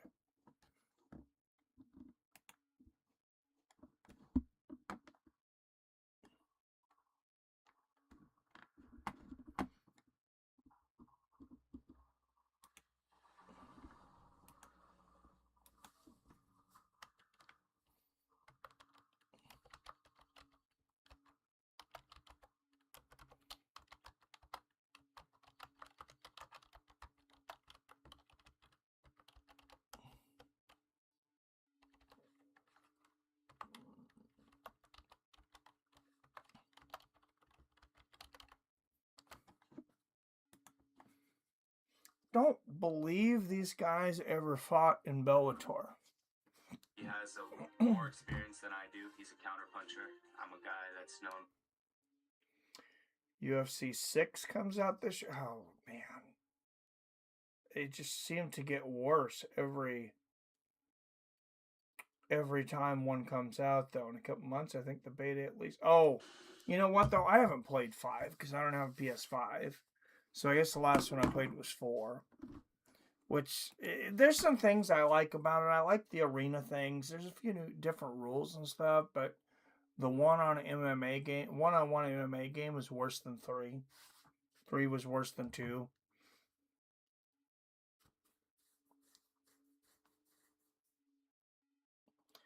It'd be nice to get a beta test, though, Phil. That, I imagine you could get a lot of views if you had it before everybody else could get it. Oh, it's only 5:38. I started so early, guys. Been out of this for so long. I'm already getting... I know I'll get a second win, though. But yeah, I'm already getting tired. Someone please explain to me why Aaron Pico hasn't moved to 155. The man is so chinny and young. What are you doing to yourself? Who's your mentor? Johnny Walker? Right? Yeah, it's... wasting another career. Wasting another career. All right, guys. Hopefully we have a minute before this next fight starts. I'm going to go get some green tea. Some caffeine.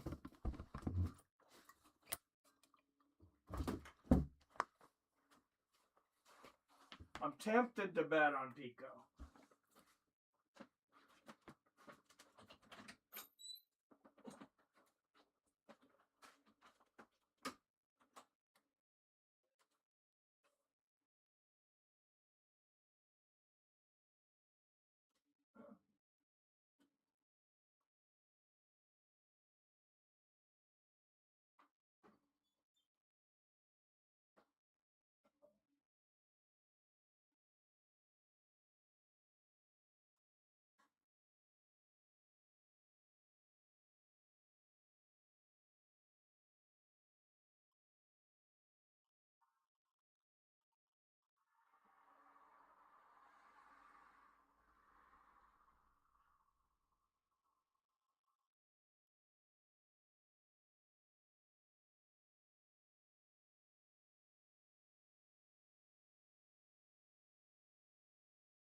2 minutes left in the first. Back to the center of the cage. Pico pumping the jab. Pitbull's always had a lot of power, but he is up there in years. What did they say he was, guys? 39? I want to say he's like 39. 38. Didn't realize he is 38 now. Pico is 29, but I don't bet. I'm too hard-hearted. I'd lose so much money. I love you, Phil. I voted Pico. Oh, I forgot to... Doesn't look like a lot of action, though. It's like Pico 57%. No one in the crowd still, and main card is next fight. Yeah, these people are nuts. They pay so much money for these seats, and they just missed all these good fights.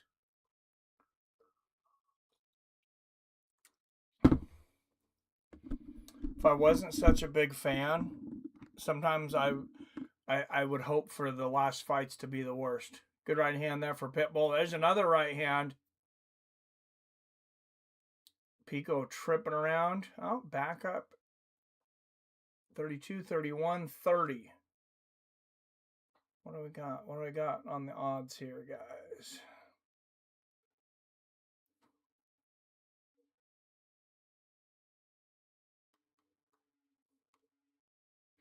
Pico at 65 cents on the dollar. Pitbull at 35. Since I missed most of the first round, I'm not going to jump on that.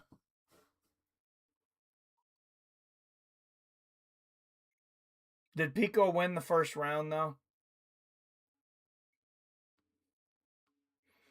Good fight so far, Phil. All right, 8 up in the chat. Don't forget to hit that like and share button if you haven't so far.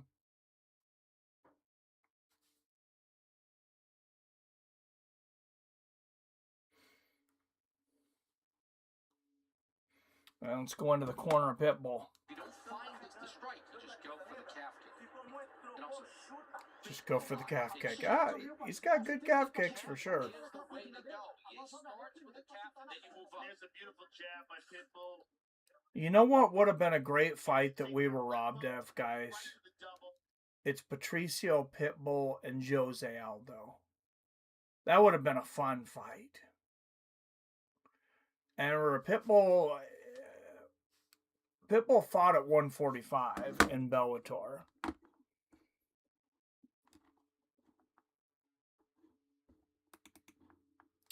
So they easily could have fought if the UFC had gotten to him sooner.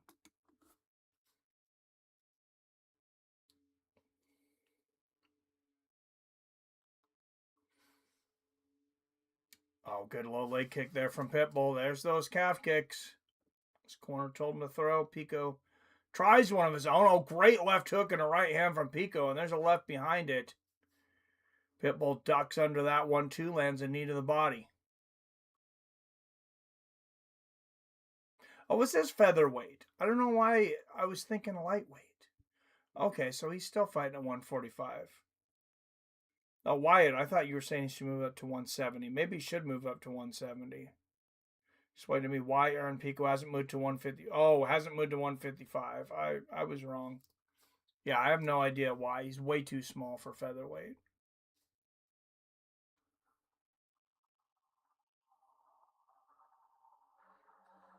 Good low leg kick from Pico.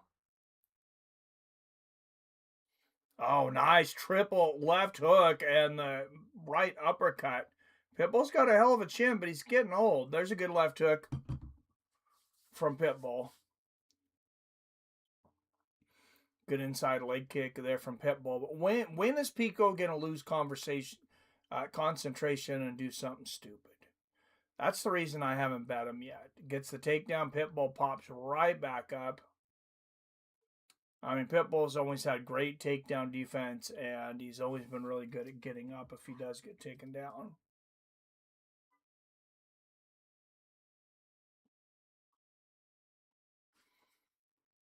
Oh, nice left hook there from Pico.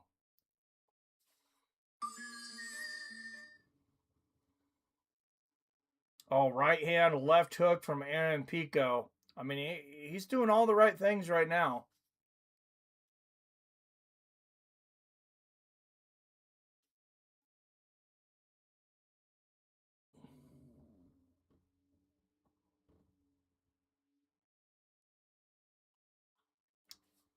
Pitbull, 7 cents on the dollar. Pico more than a 10-1 favorite now. Good low leg kick for Pitbull. Great combination, body and head from Pico. Halfway through the second, and Pitbull seems to be slowing down. Pico did pace himself a little bit more now. He didn't come out like a rocket, but good left hand there from Pitbull. Oh, big 1-2 from Pico. He floors Patricio.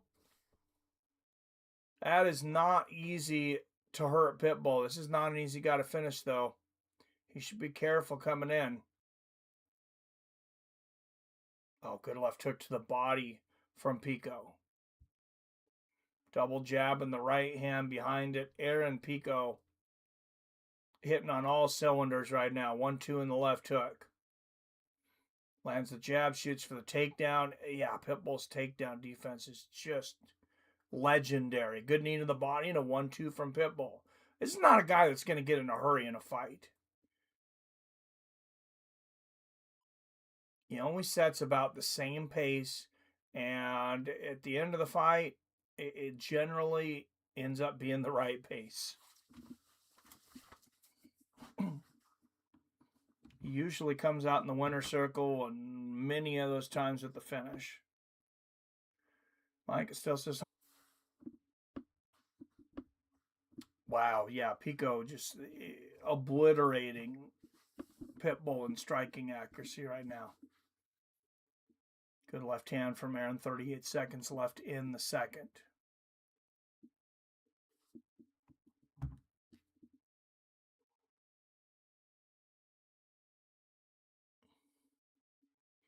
Just noticed that. Says Phil, get him. Pitbull needs to grow to 5'8" so he can fight Martin Vittoria for the indestructible blockhead belt. Right? And there's finally a takedown for Pico. Also update your bets. Oh, thank you, Mikey, and the smash and grab hat. What's up, Jason? All right. Yeah, we are in the positive after the last fight. By $1.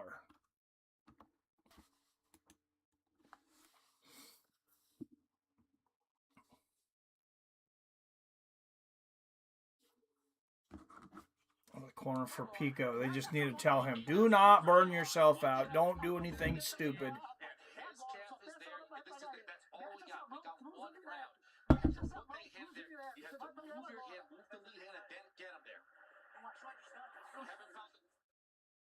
here, you see that beautiful right hand by Aaron. Pico with a feedback. Yeah, but Patricio's right eye looks horrible too.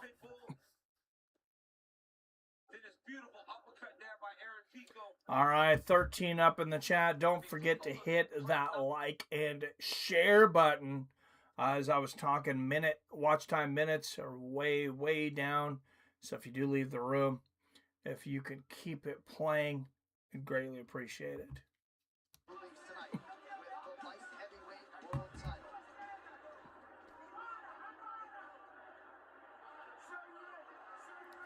All right, third and final.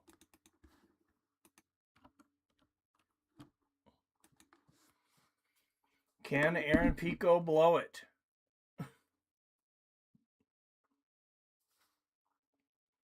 You'd be stupid not to cash out right now if you bet Pico. He's at 96%. Oh, good right hand for Pitbull. Uppercut from Pico and the left hook to the body.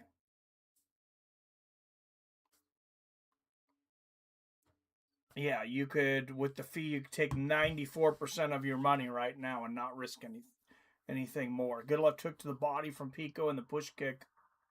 Or, excuse me, left hook upstairs, push kick to the body. 4-10, 9, 8, 7, 6, 4:05 left in this fight.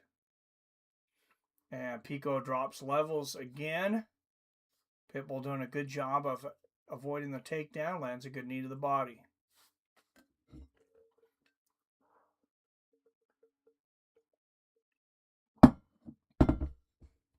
.345 left in the fight.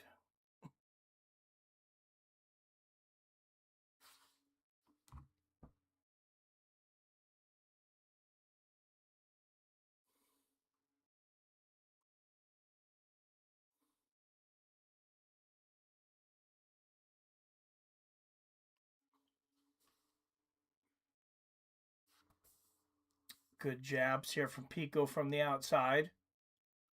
Oh, he barely missed an overhand right from Pitbull there, though. Good right hand from Pico. Inside leg kick from Patricio.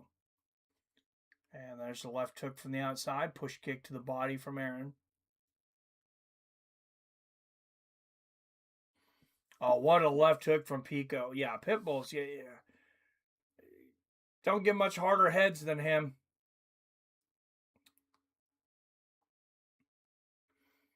Good body kick from Pitbull.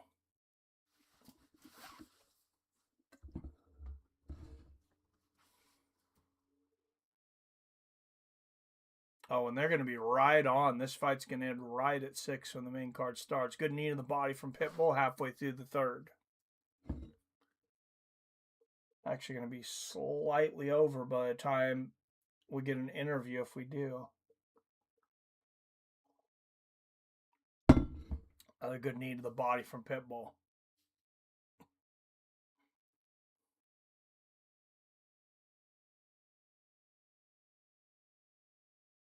Oh, what an elbow from Pico.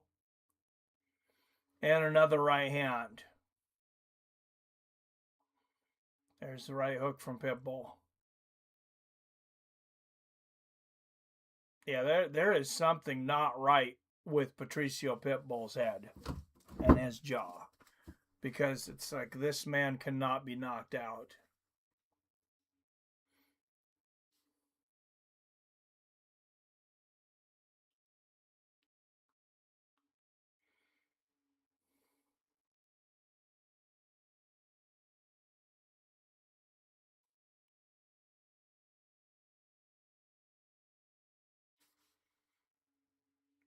.120 left in the third. Cub Swanson, Nate Landwehr on deck. And hey, why don't we actually just put up that poll now? So I'm not rushing. Make too much sense. Pico with another takedown.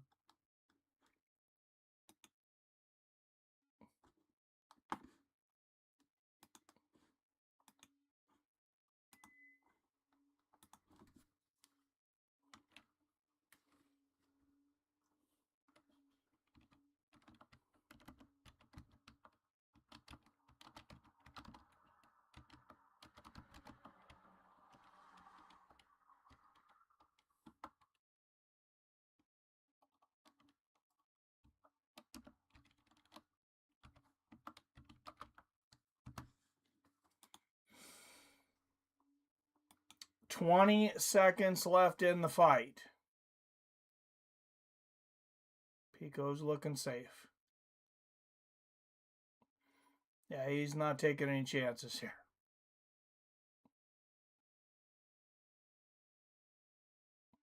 Huh.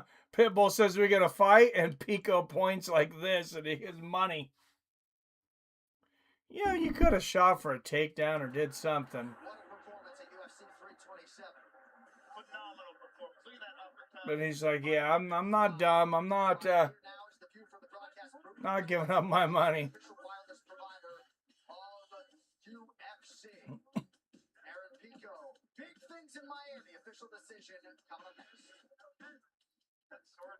Yeah, Aaron Pico looking very good there. Can't fault him for not getting the finish. I don't ever remember Patricio Pitbull being finished. So I guess the pay-per-view will be basically 7 fight main cards because the last 2 are prelim and first 2 of main are on CBS, so they flow right into each other.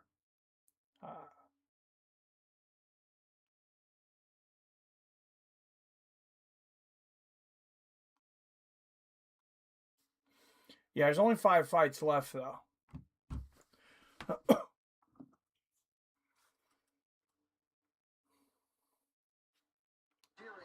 think they're going to get Swanson and Landwehr and Reyes versus Walker on CBS.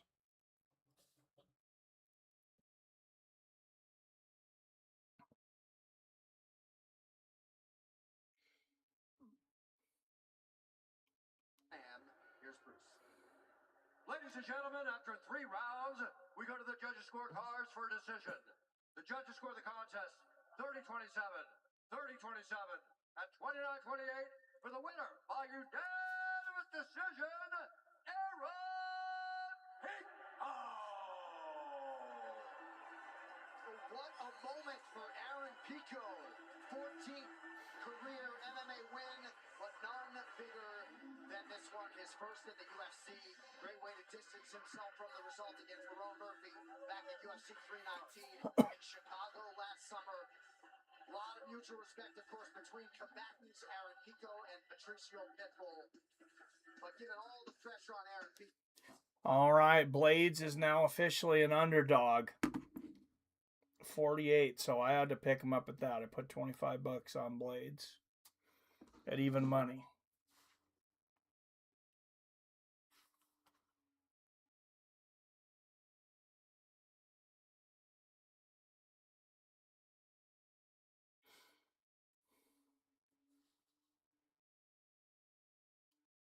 Cub Swanson versus Nate Landwehr. Dominic Reyes. There is Dana White.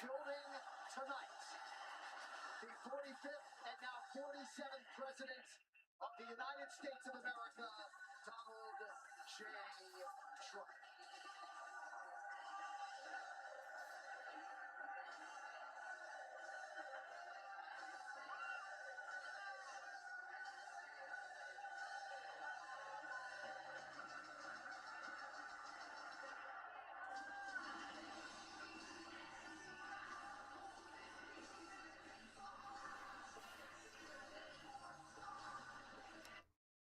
Oh, I'm about to get copyrighted there. I was zoning out there.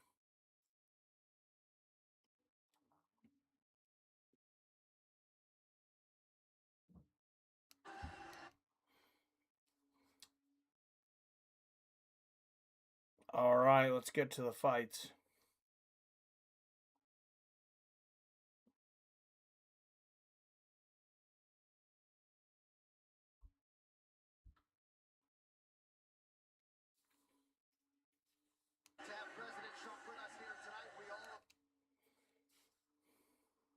Stands are full, just the expensive seats are empty now.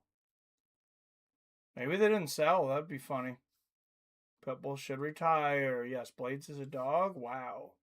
Put him fights on CBS. We'll get us deeper cards. I believe they said leave the no names for the Apex. Yeah, I've been watching. That's pretty much what's going on. It's like your up and comers. I think they should completely revamp like all the Apex cards. Do you guys remember Showtime Next Generations? Billy or Robert or anybody else that's old like me. So it was a boxing show. It's Showtime Next Generations, and they would have these guys that were kind of like Contender Series, but they were doing it like every week there for a while.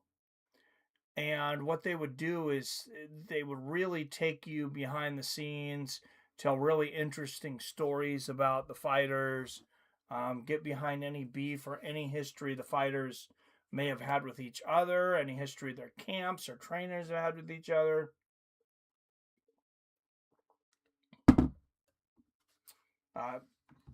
It was a really fun show. I feel like if you're gonna keep putting these Apex cards and fighters, people don't know who the hell they are. Like, you got to introduce them and let people know who they are.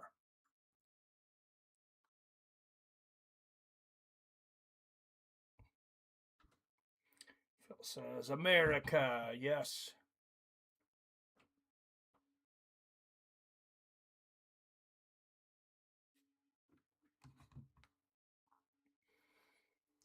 Boxing After Dark on HBO is the up-and-comer card 2. Yeah, Boxing After Dark was awesome. But no, I thought that was everything except for the pay-per-views, though. I thought that was all Boxing After Dark.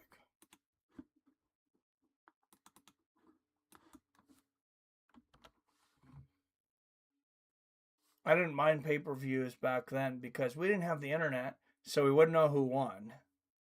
So you get somebody with HBO, and you just watch it the next week. They would show the whole replay the next week.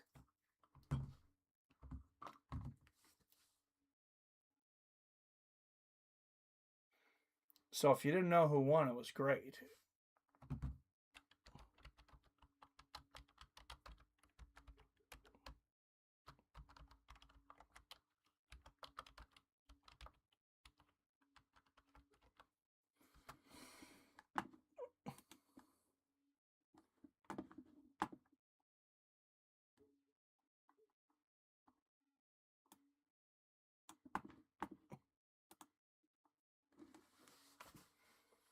Yes, always love to see some Yuri highlights.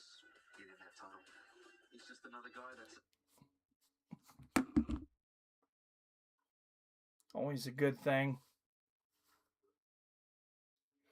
Oh, I still have to go through my Tuesday night fights. I almost kind of forgot about them. I haven't even put the DVDs in yet, but we'll have to do something.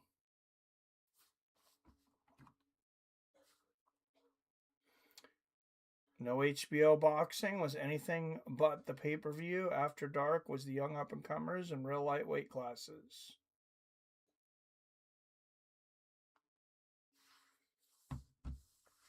Okay, no, I thought it was everything that wasn't pay-per-view, though. Like, that had good fighters, but maybe I'm misremembering.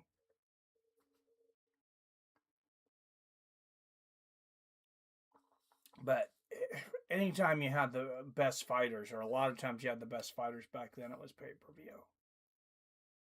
And pay-per-views were usually between $40 and $50, though.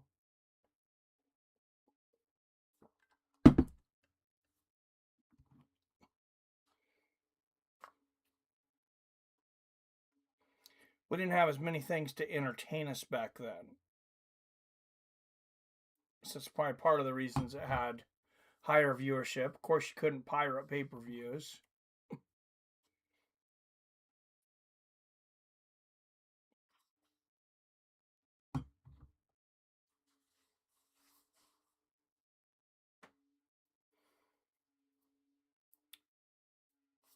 Where are we at on our poll here? 100% Cub. Really? I almost bet Landwehr, like I was saying, until I realized he was a little older than I thought he was. He's still 5 years younger than Cub, but Cub seems to be timeless so far.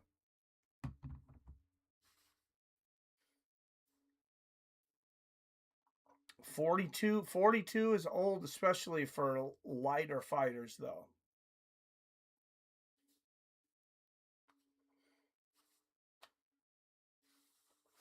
Got that one. I'm looking forward to Dominic Reyes and Johnny Walker. That should just be a crazy fight. Main big fights just on HBO were called HBO Championship. But that's right. Okay, thank you. Then they had After Dark, which was the lesser cards.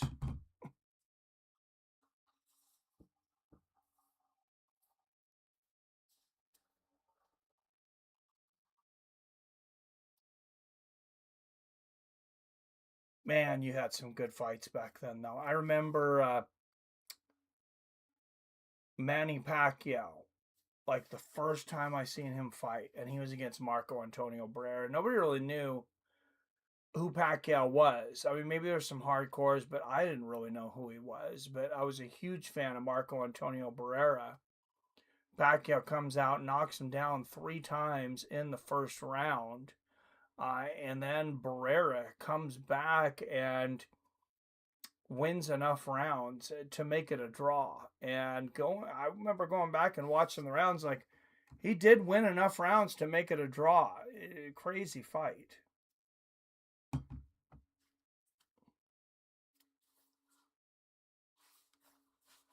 Man, yeah, Carlos Ulberg is scary, though. And he throws straight punches. It could be a perfect counter to Yuri's wild shots.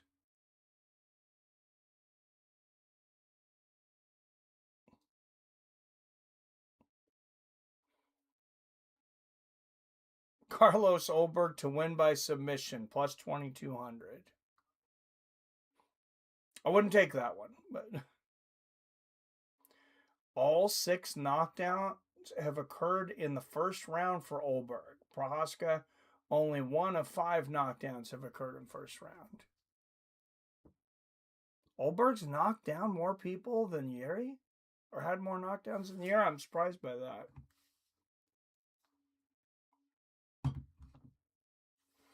Since Yuri never goes to decision. It's like finish or be finished.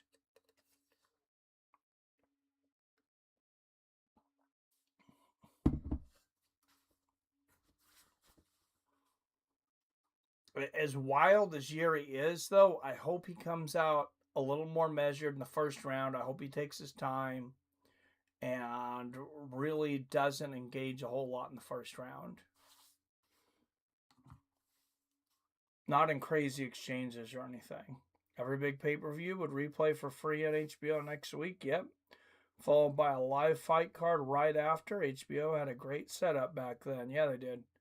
Boxing has never been the same since HBO left the sport.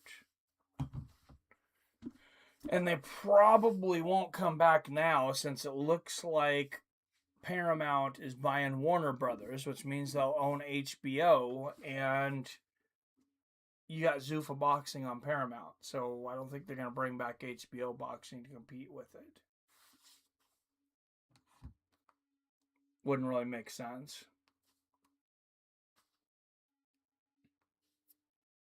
Have any of you guys watched the Zuffa Boxing yet, though? I have not. I haven't watched one fight, actually.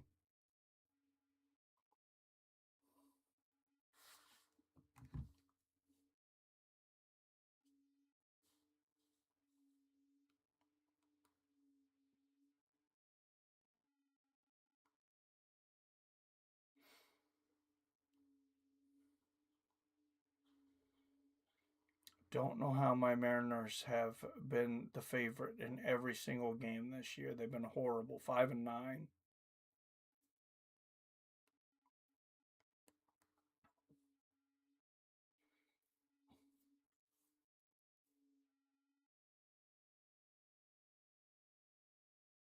Looking at some other sports around the globe. Nationals. Washington Nationals defeating the Milwaukee Brewers 2-0. Top of the 8th. Cleveland Guardians leading the Atlanta Braves 3-0 in the top of the 8th. Baltimore Orioles leading the San Francisco Giants 4-2 in the bottom of the 6th. Red Sox beating the Cardinals 2-0 bottom of the 7th. Your Rockies, Billy, Colorado Rockies, up on the San Diego Padres 2-0 in the bottom of the 2nd. Rangers up on the Dodgers 1-0. Top of the 1st, Rangers 2 outs, already have scored a run. Which that might be one to jump on. These Dodgers are very good, so if I can get them at underdog money, I might have to take that. Jason! Mikey. What's up? Did I just hear you talking about baseball? Or a ball sport? Did I just hear you talking about a ball sport?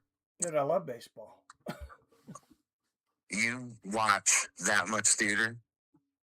That much what? Theater. Theater. Yeah, I like baseball. So you don't think baseball is as scripted as the NFL or the NBA? No, I don't see how it could be. It'd be kind of hard. The moves and stuff they do, 100-mile-an-hour fastballs, no. I mean, unless every batter was Tony Gwynn, I think you're probably right. Yeah. But then there's the umps. Well, they are very scrutinized now. They have AI shit. Well, they actually could have voted to have auto strikes and balls. Luckily, every owner voted against it. But what they do have is they have challenges. They can challenge 2 balls or strikes per game, and if you win your challenge, you get another challenge. Oh, so it's like winner gets ball. Yeah. It's actually kind of fun, at least so far. I kind of like it. And then you can challenge 2 plays during the game, like if someone was safe or not, kind of thing. Well, I've learned something in the last 10 days that I need to applaud you boys for, because for the first time since my criminal career, and that is to say, the last real adult shit I had to do outside of parenting was fight criminal cases. While looking for a house, it has forced me to be an adult for about 2 weeks. And I haven't had time for sports or Xbox or spreading my love of the shekel or any of that nonsensical fucking bullshit. And I don't know how you normal good white people and Theron fucking find time to have careers, wives, fucking crotch goblins, and pay attention to sports, but somehow you mad motherfuckers do it. And it makes me wonder if everybody in this group is on speed.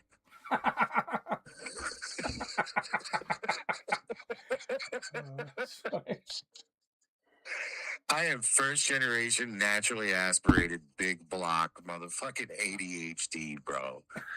ADD, right? Yeah. Right? Like I'm so first gen ADD, it was just called I was retarded, okay, when I was a kid, right? And I don't have the will. I don't have the will. I just don't. I don't care. I found that I don't care anymore about shit that doesn't involve my roof, my wife, or 50% of my kids. I hear you. Hey, I'll to admit, I watch a lot more baseball since gambling, since I started gambling. Yeah. I mean, Which also maybe not a good habit. Definitely not for everyone.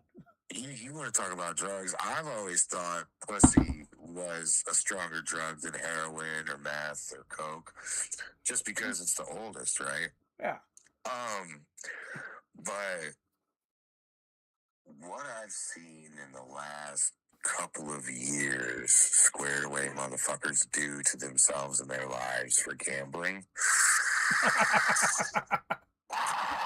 And I'm not talking about $1,800 on Israel Adesanya. I'm talking about a dude who was on his way to just basically being able to run this town without question. Yeah. He was on track to make to clear $1 million in profit last year. Oh shit. But what I didn't know was that he had a micro penis. And because he had a micro penis, he had a sex problem. And in that, it didn't matter what he was rubbing up against as long as it would rub up against his fucking little dick. So, like, I mean, just use your fucking imagination. I'm not talking about looks either. And because of that, he would drink a lot. And then he would do coke. And then you couple all that shit together, and he discovered gambling.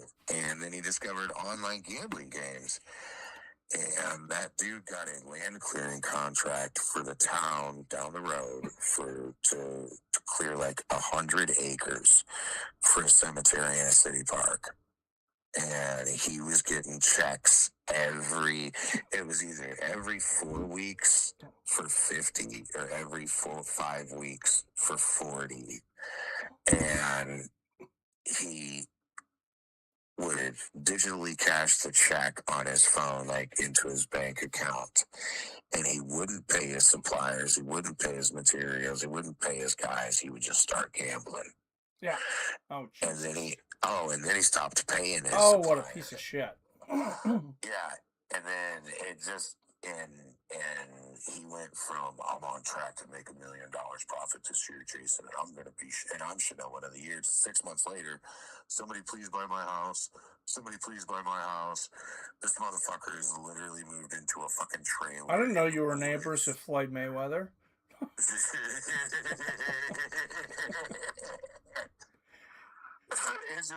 It's bad. Like I won't gamble. I won't. I refuse. I get it, and I joke. I'm not looking to make everybody else gamble. I just, No, I don't. Peer pressure is something I never understood because I never succumbed to it. Yeah. You understand what I'm saying? Like, all you motherfuckers could be sitting on my couch right now, and outside of me pointing a gun at you for wanting to know what the fuck you're doing in my house, you can be gambling all fucking day long. It's not going to be bothering me. Yeah. Not at all. I wonder if that's an ADHD thing, because I never cared about peer pressure for anything either. No, it never. Peer pressure never, ever. Yeah. Don't you want to be like us? Yeah. Why would I want to be as dumb as you motherfuckers? Why would I ever want to be as dumb as you motherfuckers? But yeah, how's Cub doing? I'm not even watching the fights. Oh, he's coming down in the cage right now. It hasn't started yet. Well, then I should probably close my cocksucker and temporarily say goodbye. Never say goodbye. Anyways, Bon Jovi, ladies and gentlemen. I'm that high. I'm high enough. I'm looking at my wife's. My wife's got this, like, fucking, if you could equate it to a bucket, it'd be like a 10-gallon bucket sized stained glass lampshade, and it's tulips and irises and butterflies. And in one of the formations, I'm looking at foghorn leghorn. I shit you the fuck not right now. That's how it's been a long fucking day. Mikey, I love you. I love Rob and Theron and all the motherfucking Phil motherfucking de-roll these nuts. All right, Jason Kagan, everyone. All right, what do we got on the poll here? We got Cub with 86%. Wow. Netflix's only shot to get close to HBO boxing is if they do it right. Yeah, and I was going to say before, I don't think that's with MVP. Who was the promoter today? That wasn't MVP, right? All right, Cub Swanson, 5 years older at 42. Nate Landwehr, an inch taller at 5'9". He'll have a 2-inch reach advantage. Landwehr, a slight underdog at plus 110. Cub Swanson, a minus 130 favorite.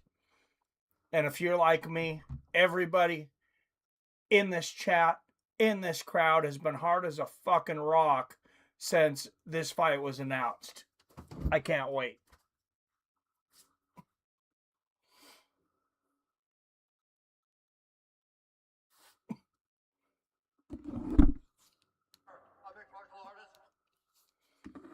Out of the blue corner, a plus 110 underdog out of Clarksville, Tennessee. 18 wins against 7 losses. 4-2 is a UFC underdog. Nate the Train Landwehr.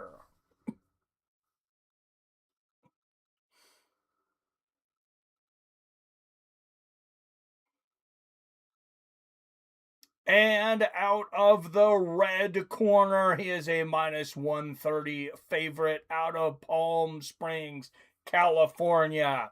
A legendary knockout artist with a record of 30 wins and 14 losses. Presenting a member of the Pioneer UFC Hall of Fame, Cub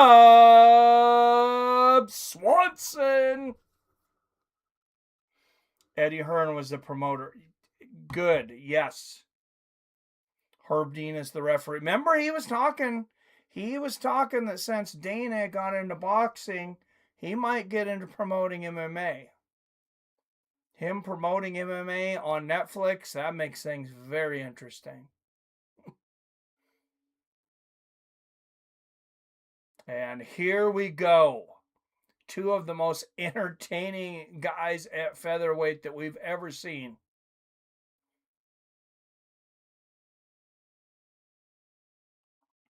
Oh, Cub with the feints. Misses the leg kick. Left hand from Landwehr. Sorry, guys. I went against you guys on the Cub poll, too. I ended up deciding to put a little money on Landwehr. Good front kick from Landwehr. 42 is old, guys. Just old. I didn't put a lot. I put 12 bucks on him. 12 bucks to win 25. Well, to win 13. $25 payout. Good low kick from Landwehr. 4-11, 4-10 left in the first. Good low leg kick from Cub Swanson. Swanson hands down by his waist. Both guys showing respect for the other's finishing abilities.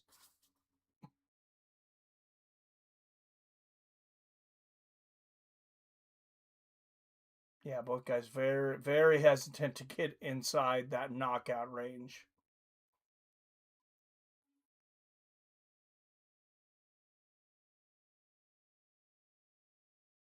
And I believe this is officially Cub Swanson's retirement fight. Good little leg kick for Landwehr. I believe he said he's retiring. He's putting his gloves in the cage.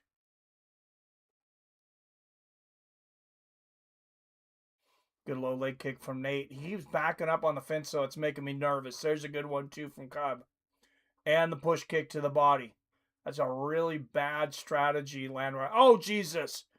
Big left hook from Cub and a right hand behind it. And now Cub measuring. Fingers open, looking for the eye poke. 3 minutes left in the first. Good right hand to the body for Cub. And there's a right hook to the... Oh, what a left hook and a right hand for Cub Swanson. There's the low leg kick. 4-punch combination for Cub. And Nate is getting eaten up right now. The train is being derailed.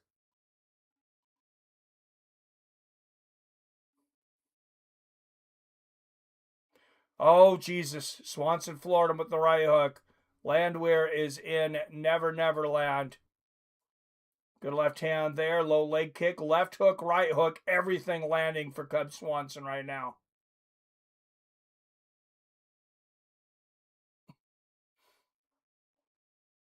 Landwehr checks that leg kick.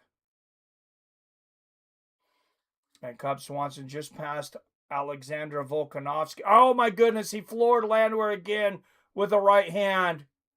Oh, he is rumbling, fumbling, stumbling.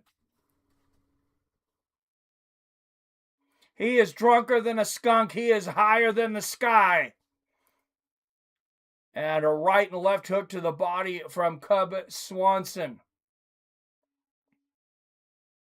And finally, a shot lands for Landwehr. Dude, like, you need to fucking run right now or grab a hold of him or something.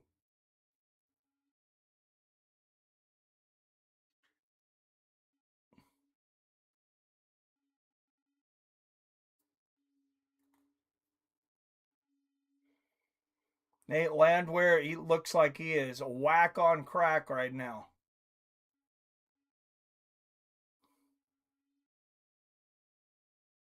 Good left hand there for Cub. Almost zero offense in this first round for Nate Landwehr. Good look. Oh my goodness! A huge right hook from Cub, and it is all over. Cub Swanson at 42 years old, putting on a precision, perfect, powerful punching performance.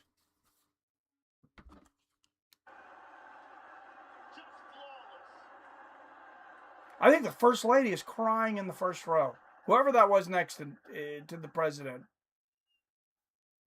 Wow. That's oh no, never mind. That's his girlfriend, not his wife.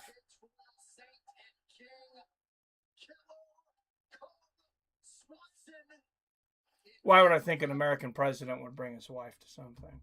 That's his girlfriend.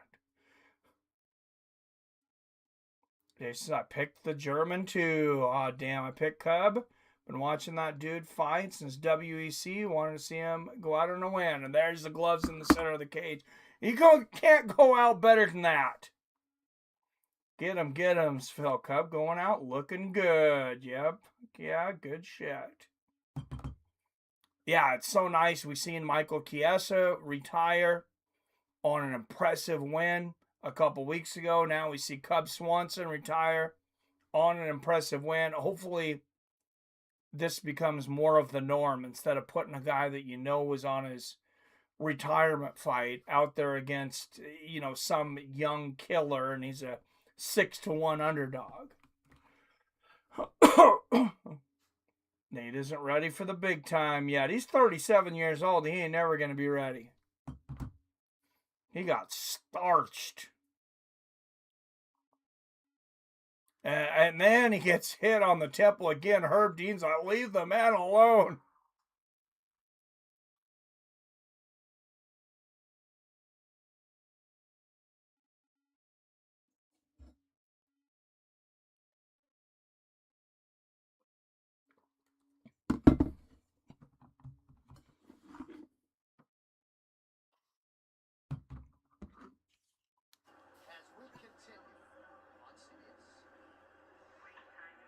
Man, that is, not only is it so amazing that he's 42 years old. I mean, I know this is not completely unprecedented. We had Randy Couture in his late 40s. The lightweight fights, I can't remember a guy that light, under lightweight, that was that old, that looked that impressive. I remember Jose really dropped off around 36, 37. I mean, nobody does this at 42 in the lighter weights. Almost nobody. I cannot think of anyone.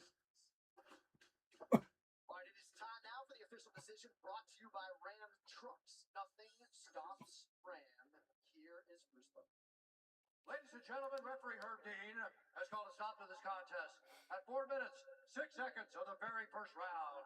Declaring the winner by TKO,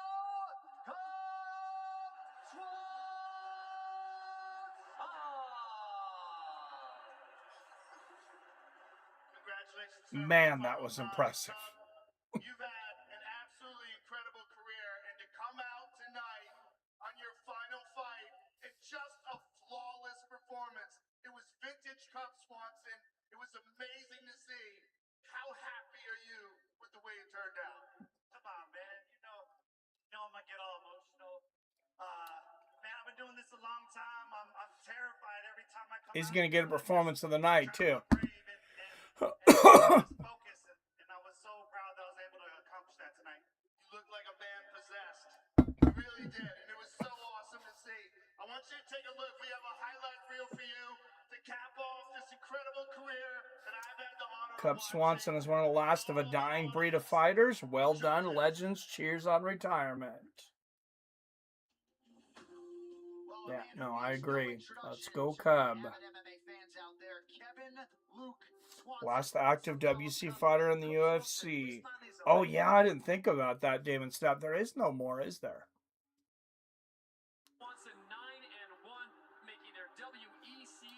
Is Dominic Cruz officially retired? Mike Brown's done, right? I don't know that he ever actually announced his retirement, but he's old now. Yeah. Yeah, I think you're right. I think Cub was the very last one.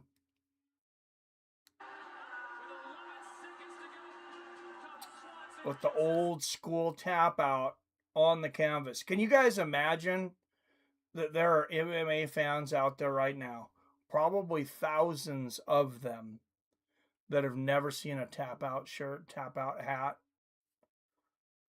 Man, this guy just had the craziest KOs.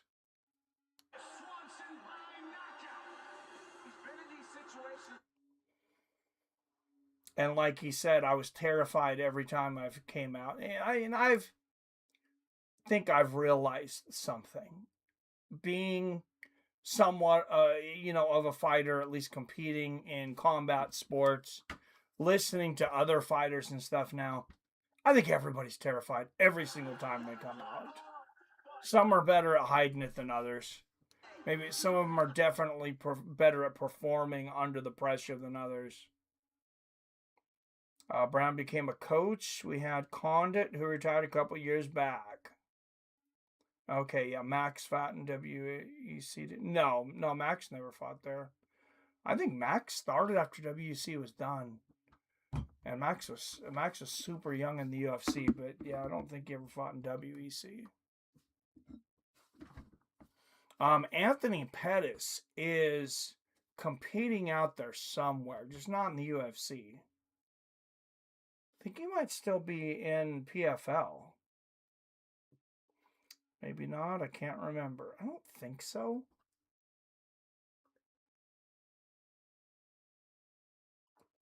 Sounds straight, but just does not get a whole lot better than that. That'd be great to see too. Like a big thing on honoring all the fighters in the WEC. Like best fights, best finishes.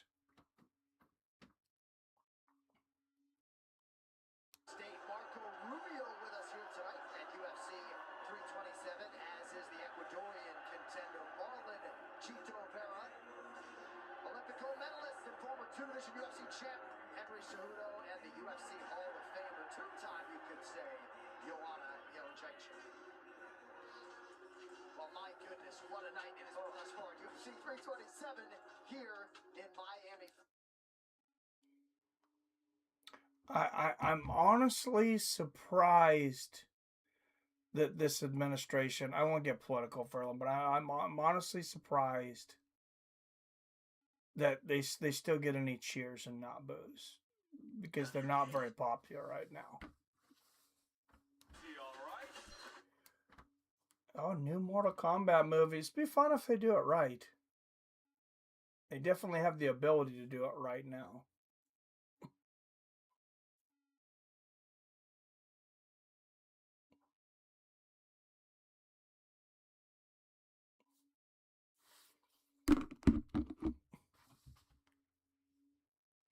Pettis has done some boxing. I haven't seen Pettis in an MMA fight in forever. Yeah, was he doing bare knuckle? Jason. Mikey, what the fuck are you talking about? The Dow Jones is at 75 million. Okay, we've got the strongest fucking porters. Oh no, I speak for 30 seconds. I set you up. Oh, I don't know what you're talking about, fucking unpopular. It's not like our entire fucking government hasn't been co-opted by the fucking Uden for the past 85 fucking years. It's not like we didn't fight the wrong motherfuckers in World War II. Hey, I didn't get my opinion. I just see these at a 33% approval rating. That's all I'm going by. And it's really crazy that 6% runs 85% of the fucking world. I don't know how the fuck that happens. I don't get it. I don't know. I tell you what I do know. Cub Swanson just pulled off the greatest 24-year scam any individual has ever completed in their life. That motherfucker just used his whole fucking MMA career to get a back tat.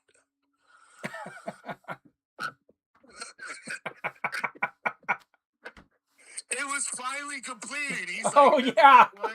You're right. Yeah, fuck him. I'm gone. Let me knock out this fucking white boy real quick. And I'm done. Yep. That's just what happened. That is just what happened.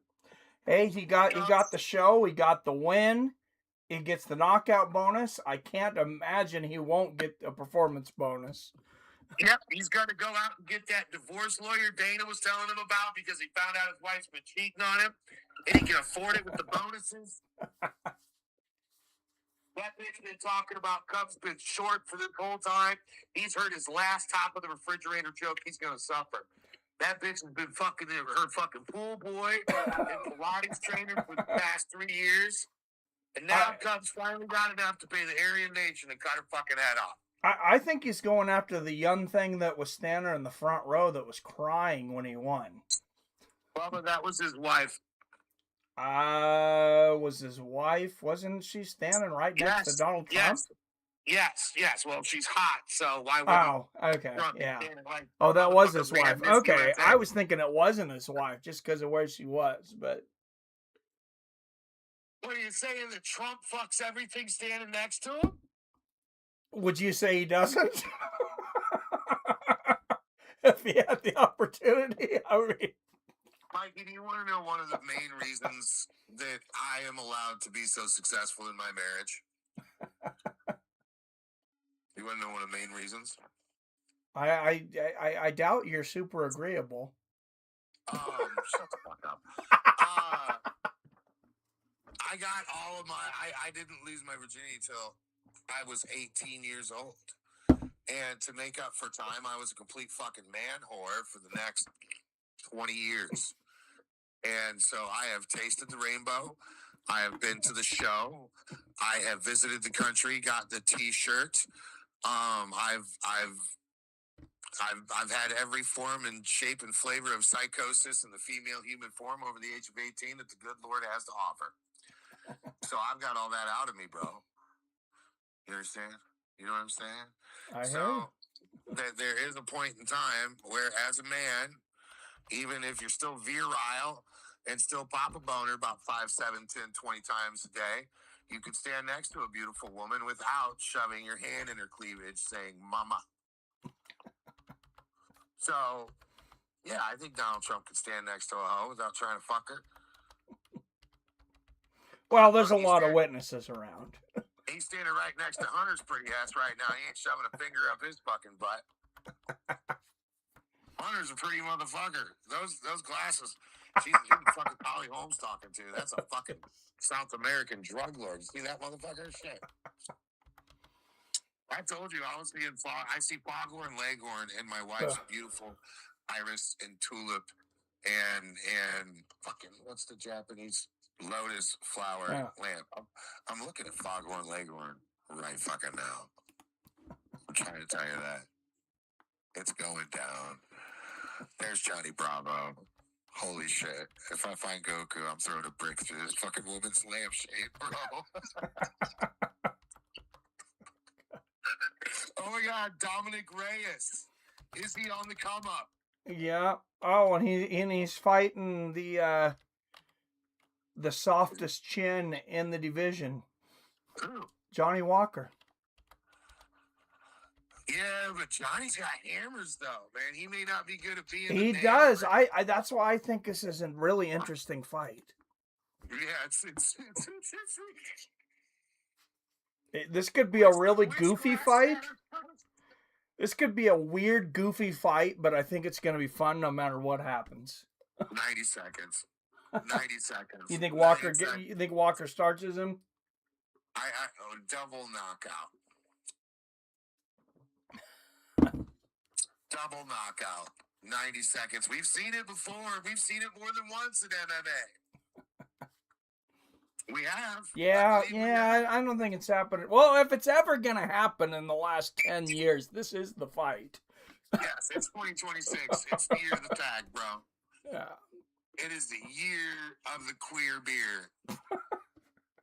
Fucking 2026. It's just all the curves. 2026. That's all curve numbers, bro. Fucking fag ass year. This year's gay as fuck. Dude, we started out $1.89, Sam. $1.89. A man could fill up a Chevy Silverado and spend $60. Did you really have $1.89 gas there? I had $1.89 Holy gas. shit. I live in America. I don't live in the communist fucking JBLM neighborhood, bro. I don't understand how your guys' gas is so expensive. You have any fucking refineries and ports you got up there? Oh, we have a lot. You don't even want to know what our goddamn gas is right now. Tell me, Mikey. The place up the street for me, it is not the cheapest, but it is not way over everybody else, is $5.68. Preach it, motherfucker. If you go to Costco, which is the cheapest. You feel the power of Jesus coming through $5.66 gallon nozzle? Do you feel the Lord horsepower Christ? Do you know what would happen if in rural Illinois gas hit $5.66? See, here in rural Illinois, our state representatives are our neighbor. Yeah, they would go missing. I imagine. For all those listening out there right now in Seattle Mike land, taking your Keegan pause break, I want you to do yourselves a favor and look into some Illinois history for you real quick. Look up when the Illinoisans massacred the Mormons. Okay? The Mormons tried to stop at 2 different places in Illinois, and we massacred them because they were talking about prophecies, and one of those prophecies was $5.66 gallon gas.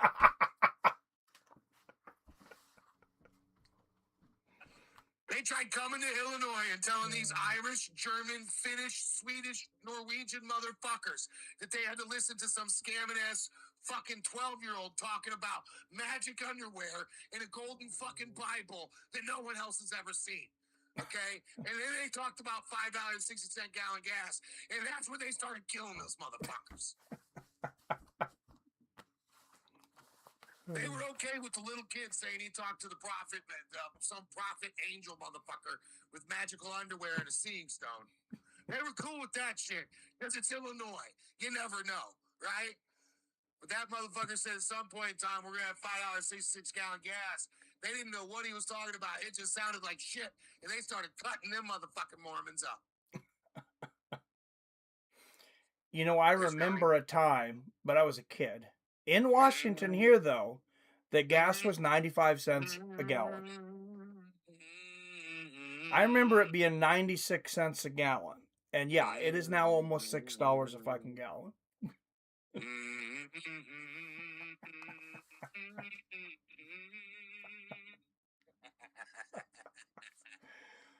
I remember Mom pulling up in her fucking Fox Body Ford Fairmont with a 5-liter engine, getting $5 fucking, got her fluids checked, and we could drive the rest of the fucking day on $5.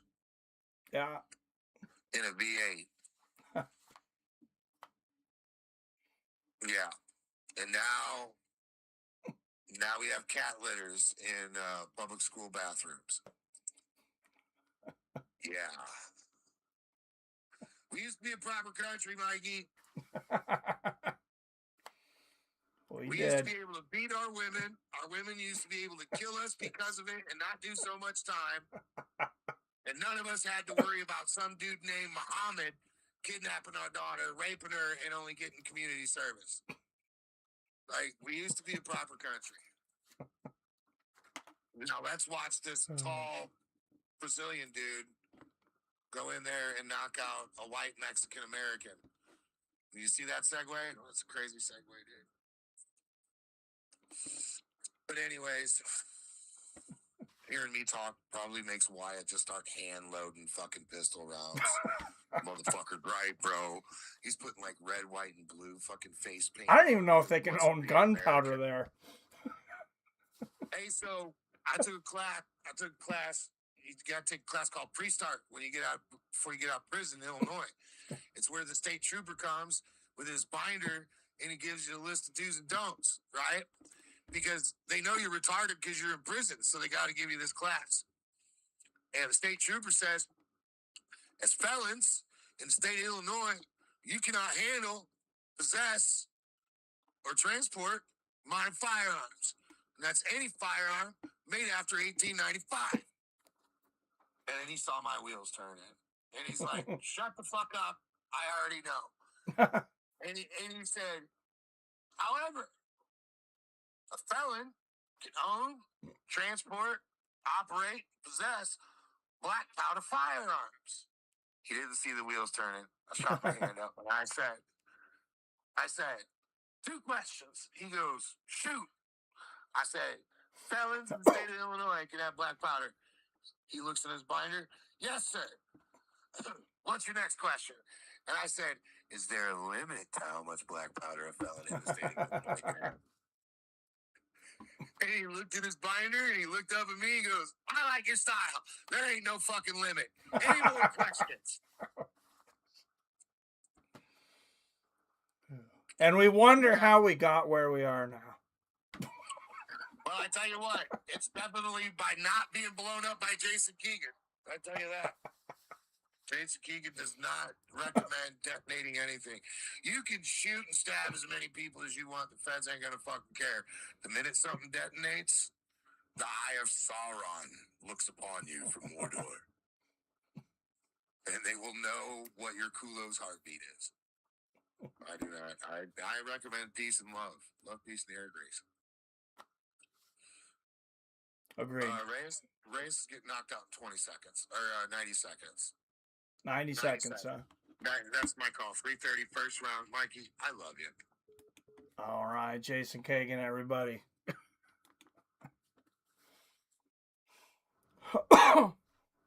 Billy says Ronnie Yaya is the only active WEC fighter still active in MMA now that Cub retired. I didn't realize he was in WEC. All right, Dominic Reyes, 2 years older at 36. Johnny Walker, 2 inches taller and 4 inches too tall for this weight class at 6'6". He'll have a 4-inch reach advantage at 82 inches. I got Reyes. Our gas was 232 at its lowest. It's now at 384. We're almost $4 in upstate New York. Gas 387 here. Fuck the profits. Sounds like burnt peanut. Out of the blue corner, a plus 140 underdog from Las Vegas, Nevada, with a record of 22 wins against 9 losses and 1 no contest, presenting the glass jaw, the kill or be killed warrior, Johnny Walker.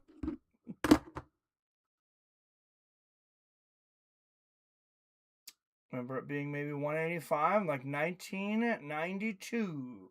And out of the red corner, a minus 170 favorite of Victorville, California, 15 wins against 5 losses, presenting the number 10th ranked UFC light heavyweight and the former UFC light heavyweight title challenger, Dominic the Destroyer Reyes.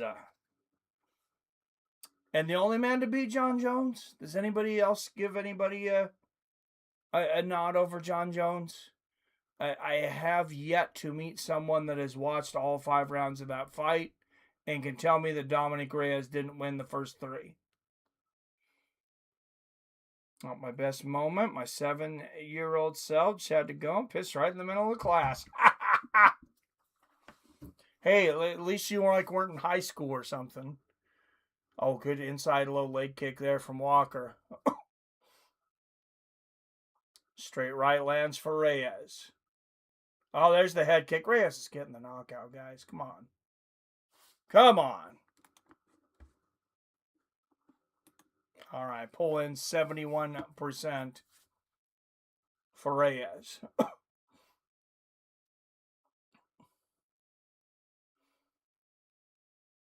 Good push kick to the body there from Reyes.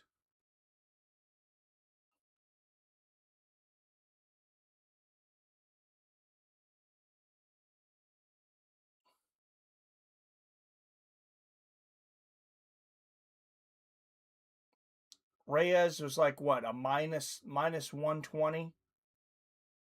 And he was a plus 100 to win by knockout.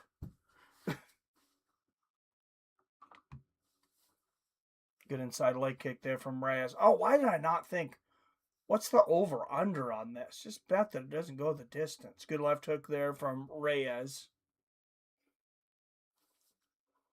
Low leg kick from Walker.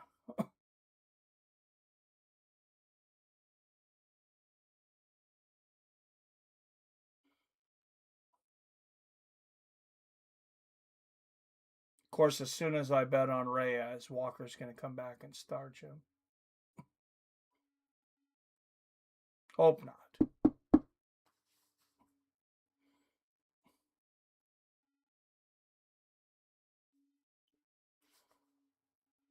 Inside leg kick from Reyes. Side kick to the knee there from Walker. Matt Hamill for the win, Mike. I guess it was a win, but he didn't defeat him. But yes, technically a win. Good little leg kick there from Walker.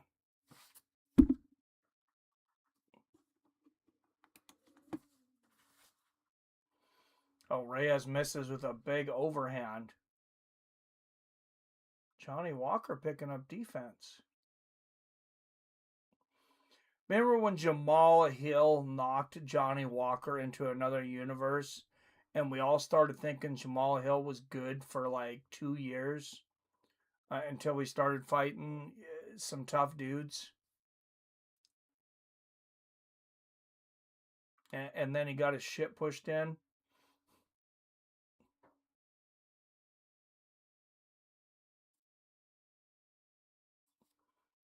.202, 201, 2 minutes left in the first. A lot of feints from both guys here.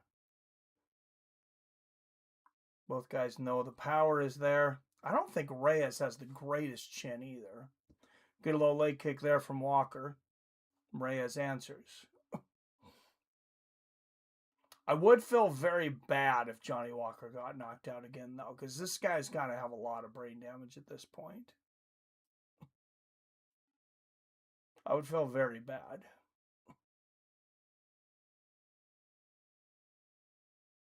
I'd feel better when I cashed in my win slip, but I would feel bad for a moment. Good little leg kick there from Walker. Oh, left hook over the top from Reyes.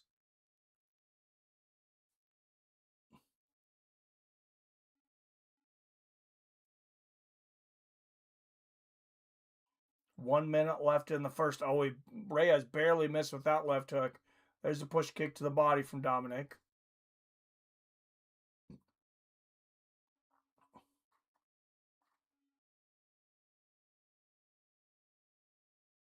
But me and Wyatt have talked about this over and over and over again. And he's the one who said it first, though. Johnny Walker just needed to move to heavyweight.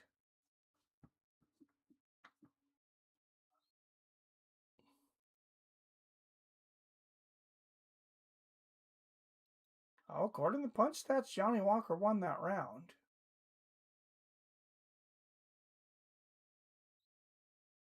Good little leg kick there from Walker. Probably all the body kicks. Oh, there's a good right hook from Johnny.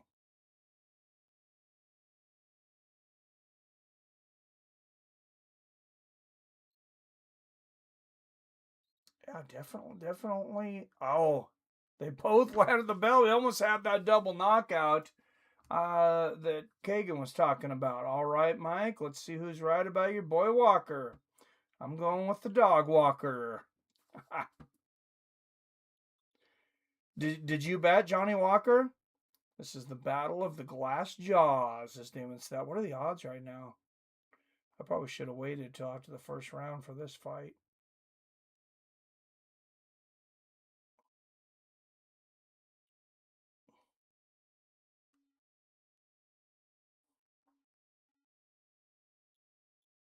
Still pretty much even. It just went to exactly 50-50.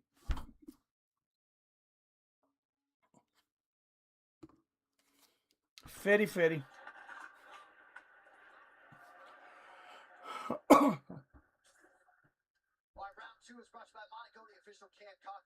I'm not putting more on Reyes at 50-50, though, because I don't know what's going to happen in this fight. That was a pretty pedestrian first round. Both guys having a seesaw battle, which looks like Dugo. Oh, what is this guy talking about? He doesn't know what the hell he's talking about. Oh, that's Dean Thomas. Never mind. I shouldn't have said that. Sorry, Dean. He was just speaking nonsense. He actually knows MMA. Nah, no bet. I just remember we spoke about this one, and you had Reyes, I had Walker. Good right hand there from Walker. Push kick to the body. Wouldn't that be crazy, Wyatt, if one of if either Alexander Rakic or Johnny Walker became champion at this point. Jason. Mikey, real quick, if you didn't notice that fucking Reyes was having the fucking Rory McDonald stare for no reason, like, because he hasn't fucking earned it, because fuck Dominic Reyes. Dominic Reyes about to get knocked out.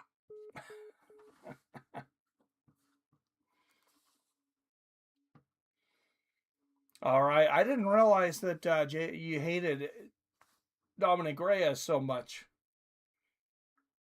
Jason, but now we know. Oh, head kick there from Walker. All the sweeter from Ryan since Johnny was plus 150. Damn says, get the fuck out of here.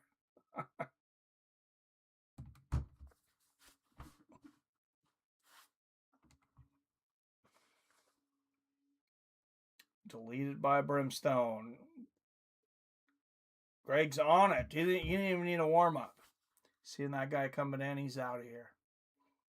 Good body kick there from Walker. Yeah, Walker's fighting a really good fight right now. Oh, he lands a good right hook backing up, too.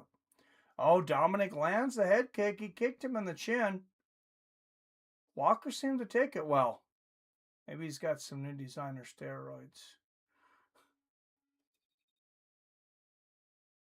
I don't know. Does anybody have any idea how this testing's going now? Like, they hired some company, I think used to sell Lincoln Logs or some shit to test the fighters now.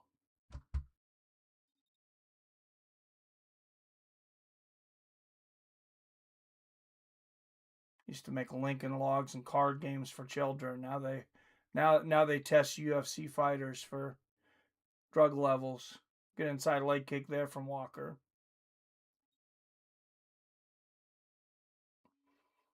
No, you rarely hear about anybody popping now, though. Oh, Walker going up for the head kick. Looked like that part of it got through at least. Oh, Walker just soccer kicking Reyes' legs right now. Good right hook upstairs from Reyes. But look when Walker throws his leg kicks, just watch, these are brutal. 22 out of 25, too. Good right hand. Oh, there's a body kick from Reyes. Walker with another leg kick.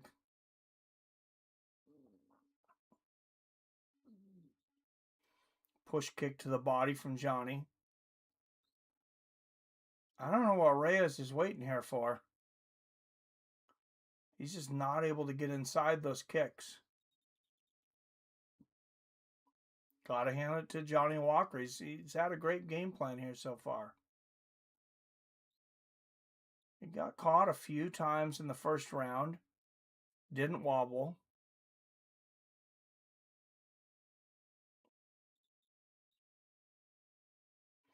Oh, there's a good left hand from Reyes. Walker took it. Reyes never got his confidence back after getting robbed. That John Jones fight, though. I mean, he's won some fights, but he never had that level of confidence again.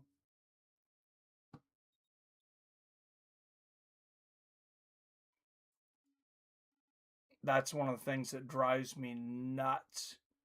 People talk about John Jones testing positive for cocaine. Oh, it's not a performance-enhancing drug.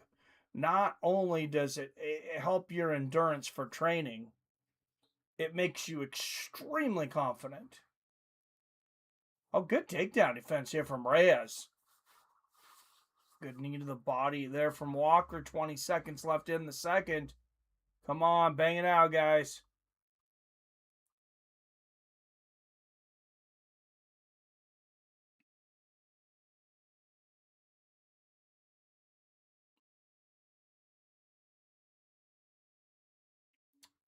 Walker, I mean, that looked impressive, a spinning wheel kick, but not even close to landing.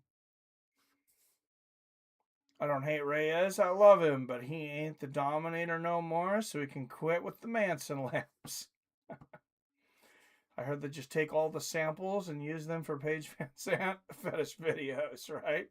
Crowd chanting, this is bullshit. They are? Oh, Jesus. Wonder who started that.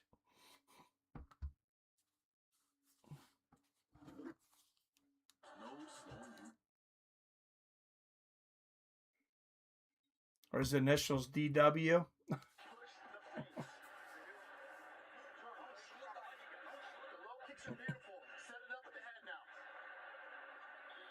Come on, get Walker out of his game. I need to win that $13. UFC 327 is presented to you by DoorDash, the official.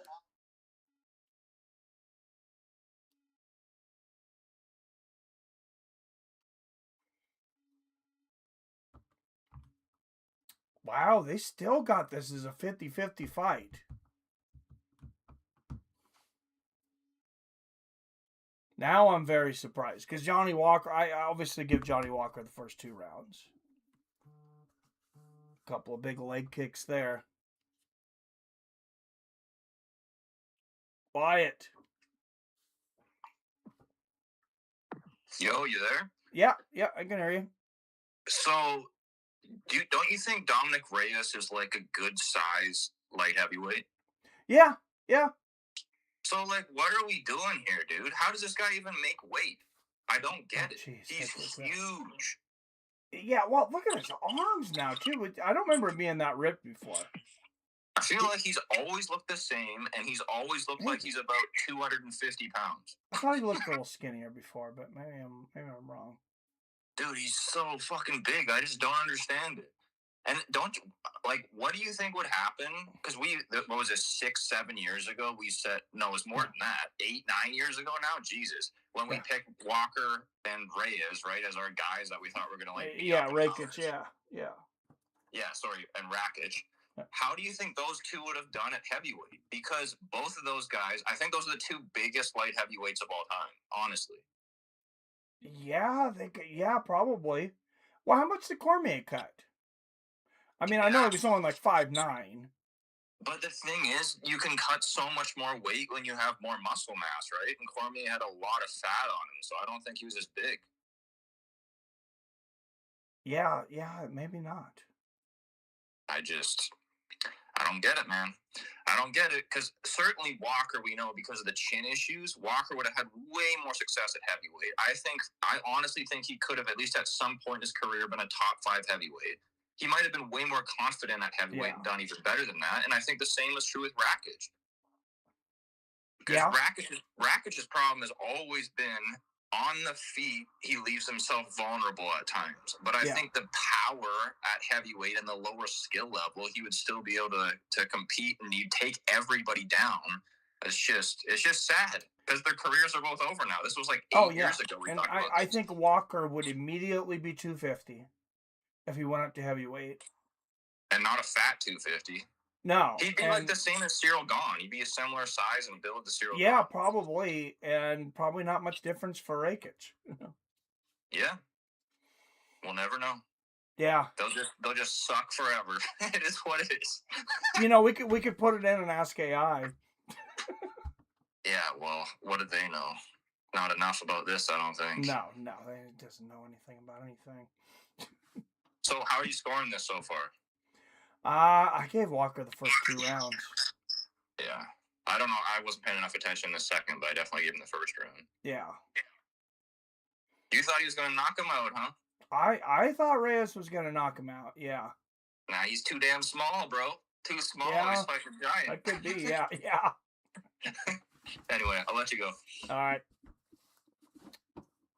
All right, Wyatt Matheson, everyone. 130, 29, 28, 27, 26, 125 left in this fight. Good body kick for Reyes. There's another one. Oh, and there's a nice, outside, inside leg kick. There's the body kick for Reyes. Reyes might be coming on here. Last minute and a half. Oh, and then he does something stupid like that. Right hook and the spinning back fist. 1 minute left. I don't care what the crowd says. This was still a fun fight for me. All those freaking soccer leg kicks for Johnny Walker. 30 leg kicks landed. And I mean, 30 brutal leg kicks landed. Oh, what's up? King James in the house. What's going on, my man? Walker has always been the biggest waste of potential. Wyatt says, I agree. Hopefully Pico doesn't become the second coming of Walker. He looked great today. Pico did. Johnny Walker could be like when Overeem went to heavyweight. He should do it. That's a good point. 15 seconds left. Jason. You and I and the boys are present for Fights with Friends history. Johnny Walker made a decision. Well, yes, actually. What was your pick? Somebody was going to get knocked out. What was my pick? Somebody was going to get knocked out, right? Yeah. Everybody was saying somebody's getting knocked out. Do you know what my wife said before the fight started? He's going to the decision. That's exactly what the fuck she said. Nice call. I said, there's no way. And she just got it right. Good pick. I do think Wyatt had a point. But here's my point. Yeah. 2010, Shane Carwin runs through the entire light heavyweight and heavyweight division of the UFC today. He do very well. Who beats Shane Carwin in the heavyweight division right now? Jones maybe a year or two ago. I don't know that he does now. That's a good question. There's definitely a big lack of skill in both those divisions. Against Alex Pereira. For drugs. I don't think he beats Alex Pereira. What? Against TRT, HRT, gorilla fucking adrenal gland fucking Shane Carwin? Well, yeah, he was. He was not natty back then. I'm sure, but neither was Lesnar. Fuck Lesnar. Lesnar can't take a punch. Shane can take a fucking punch. He knew how to be the hammer and the fucking nail. I think Wyatt's right though. Let's see if they box this decision here. When did Communist China buy the UFC? What was that? 2016. Split decision. 29-28, Walker. And Junichiro Kamijo scores the contest. 29-28 for the winner by split decision. Dominic. Give me my money. Better to be lucky than good. and even Bruce Buffer back there smiling. That's not how I scored it, but I'll take it. I'll take the win. And they rob him of the title, but they give him this. What's up, Chris Allen in the house? Says Jason, the Odin of the CIA. I know who that is. He found you. I know you know who it is. This motherfucker. He follows me everywhere. Well, I sent him I was sending messages out. I sent him a message for this one too. I sent him the link earlier. He knows. He knows when you've been sleeping. He knows when you're awake. He knows when you've been bad or good. You're so fucking high. So when you're shooting, make sure your hands don't shake. You're so high, your voice is so much lower. The first time you called in, I thought you sounded like the guy on Scream when he calls the woman with the popcorn going. Do you like scary movies? Like, fucking get the fuck out of here, bro. I'm so happy for Cub Swanson, man. Oh, that was awesome. That was awesome. It was even funnier when you were like, I don't know who that fine-ass woman was crying about him, but, man, she was fine. I was like, that's his wife, Chief. Oh, I thought it should be his wife. I just didn't expect her to be standing next to the president.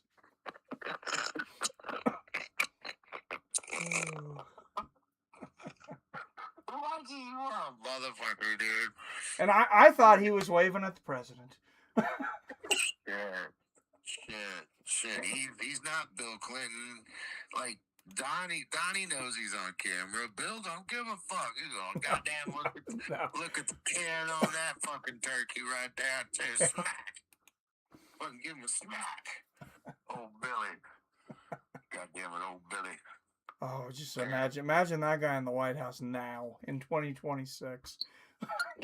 Here's the kicker, bro. He might actually be. Like Don always said he felt sorry for Bill. He hated Hillary, but he always said he felt sorry for Bill. Does anyone like Hillary? Bill might be running around in the kitchen level down in the basement of the fucking White House with his dick out, just chasing interns, dude. You know what I'm saying? Like, and to be completely honest, like, aside from his Epstein bullshit, he was a fucking good old boy. How are you gonna not expect that motherfucker to do the shit he did in the White House when he was there? Oh, Bill yeah. Clinton, first-rate piece of shit. However, completely avoidable. Like, you knew what you were buying, bro. You knew what you were buying. What you didn't know was his wife was the real demon. You know what I'm saying? That's Well, what I know they only said he ran the Arkansas Mafia, but I wonder if she ran it. Well, her dad was the mob lawyer for Tony Accardo, for Frank Needy. When Al went fucking woohoo ape shit from the old syphilis, Frank Needy took over. Well, Frank Needy got cancer, and then he beat it, and then it came back, and he fucking blew his brains out on a railroad tracks in Chicago. And Tony Accardo was coming up, but he wasn't running things yet. And he was still a captain, and the captains got together, and they were like, well, we're not going to elect one of us right now, so who are we going to have run the fucking joint? And they chose the lawyer to handle the day-to-day operations of the Chicago outfit for 6 months. That lawyer's last name is Rodham. Hillary's dad. Hillary is a Chicago girl. I've said this before. Yeah. This is a Googleable thing. Fuck. If you don't believe me, put Chris Allen on the case. That motherfucker is a private investigator with a stethoscope. Yep, he just said, I'm a goddamn private investigator in the chat. Not only can you find out if your cousin's wife is cheating on you, he can tell you what your cousin got up his asshole. It's a fucking crazy skill the man has. It's uncomfortable, but some things in life are necessary. And like his wife once said, some people just need anally penetrated. I think she might have said it differently, like some people just need killing. But in my mind, she said, some people just need anally penetrated. And I fully agree with that. Makes sense. Otherwise, why would there be LeBron fans out there? You know? It's just, it's how I feel. I think about these things. Is this a Valtrex commercial that we're watching? Oh, no, this is a sex trafficking victim. I probably shouldn't laugh at this. I'm still watching the pay-per-view. It's going on to the CBS. Oh, I was going to say, am I not live? I'm not seeing this. We're in Beaumont, Texas, bro. How am I watching this shit? When did the lifetime? I got to get out of this. I got to get this. This is no good. I'll start talking about this shit. So, is the UFC dead or what? It doesn't have to be if they don't want it to be. If they stop doing stupid shit. Well, as I just said, the Communist Chinese bought out the UFC win 2016. Yeah, but this is a great card. UFC Seattle was a great card. I'm not knocking it. Yeah. Show me the names, G. Show me the names, bro.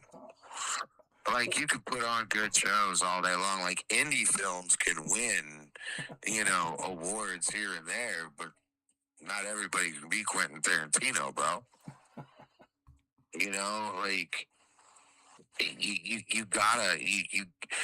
You gotta let people know you've got a fucking Mustang for sale. You know what I'm saying? You gotta let people know. They do need to advertise themselves better. I think Paramount so far is doing a way better job than ESPN now. ESPN oh, Jesus. I used to really like ESPN because, I'm a big sports fan. And they just, oh, God, it was dog shit for 7 years. Yeah. Hey, bro, When they stopped making the fighter shorts look like fucking NASCAR, bro, it was over with, man. It was over with. I think you and I watched peak UFC. The night you and I watched peak UFC was the night that Junior Dos Santos fought fucking Cain Velasquez, and they did free Facebook fights. Remember that? Yep, I remember that. That was when we were introduced to the Ninja Kwani dude, the 8-limbed assassin from Texas and Nigeria. You remember that guy? We were talking about him a couple years ago. I think that night might have been the pinnacle of the true UFC. It's a pretty damn good time. If you think about it, you got the Facebook free fights, and then you got the main event on motherfucking regular ass network TV. It was on fucking Fox, bro. Yeah. I watched it with my fucking antenna, bro. That was nice that when it was on Fox, yeah. And you know, Joe Schmo gave a fuck. Nobody gave a fuck about who Conor McGregor was yet. You know, it was great. Like, because of the TRD and the steroid abuse, there was a better than 30% chance someone was going to die in the octagon from one shot. Hashtag Michael Bisping's eyeball. Oh, yeah. You know, like, I'm not saying everyone should be able to take steroids. I don't know that I really care that much, but it definitely is a better product. My personal Jesus Shankar went on steroids. Just walking around Judea in some sandals and shit. He was pretty damn good. Talking about, you better believe in my Father, the one true God. Hell yeah. Like, yeah. I don't know. I like Jesus the way he looks. What the hell is this commercial? They're making that dog look. Wait, are you watching the commercial? Yeah. No, because I was watching it on Paramount. I was watching Paramount Plus, and they've got regional shit. You know what I'm saying? Oh. So they put mine on some bitch crying about some shit that went on in her fucking life, and I'm like, I'm not even trying to deal with your shit on TV. Like, you're fucking crying and you're on TV, bitch. Like, why are you crying and on TV? Like, why would you do that on TV? Like, there's no like button on CBS, bro. You know, you're not going to get any reactions. Tell that to Josh Hokett. Yeah. Who's the fuck is Josh Hokett? He's the guy that had the weird meltdown at the weigh-in, and he has the crazy post-fight interviews. He's fighting right now against Curtis Blades. This dude. Again, are you on Netflix? No, I'm on Paramount Plus. Where are you? Oh, sure. Does Samantha need you to help you find the UFC on there? Are you that high? No. I went back to my home screen on my fucking Google TV, man. No, shit. Fuck no. No, shit, there it is. It's on your YouTube. I'm looking over at my laptop right now. There you are, laughing at my fucking 7 generations of Alzheimer ass. Kurtz, what the fuck? Okay, see, this is too much. See, I've been adulting for 10 days, and this is the fucking result, Michael Benedict. It's not very much fun, is it? It's ground me into the fucking dirt. Mother, you kike motherfucker, I've been going to bed by like 10:15, G. Okay? You know, I've despised my stepfather for being a party animal up until the day he started going to bed at 10:15. Yeah. And then I lost any kind of, not respect, but just acknowledgement. You know, like, you know, he made a bit of a piece of shit, but he stayed up and did his shit all night long. You know, I can at least, you know, acknowledge respect that. But now you're a piece of shit and you're going to bed early too? You concentrated motherfucker. Fucking piece of shit. Go to bed early. I go to bed now between 8 and 9 p.m. because I wake up at 4 a.m. Dude, I'm right after you, bro. But I was just thinking to myself, this motherfucker goes to bed early so he can wake up earlier to be a piece of shit to people. Fucking piece of shit, motherfucker. Fucking hate that motherfucker. Hey, you want to guess what race he is? You want to guess what race he is? I don't, but I know. Irish. He is Oh. Irish. He is white with the Magnum PI fucking mustache and the goddamn Irish juice, though. Fucking deep crimson red-haired Irish fucking excrementatious motherfucker. Oh. He is worst. The worst. Like, fucking God. Dude, fucking St. Paddy's Day. Fuck that motherfucker. What? You're not Irish, you're Scottish. Whatever. Wait, if you're Scottish, does that mean you're pro-abortion?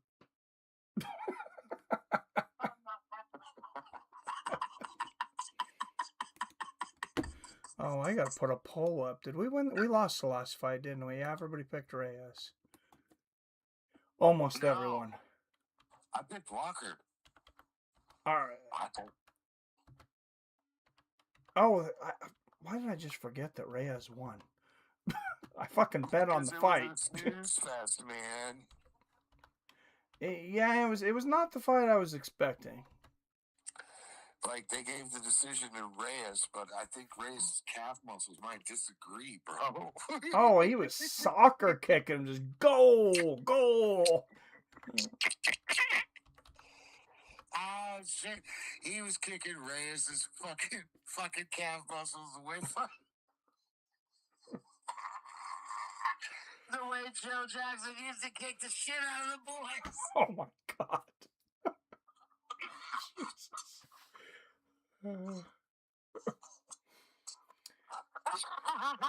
All right, Curtis Blade, 7 years older at 35, 3 inches taller at 6'4". He'll have a 6.5 inch reach advantage at 80 inches.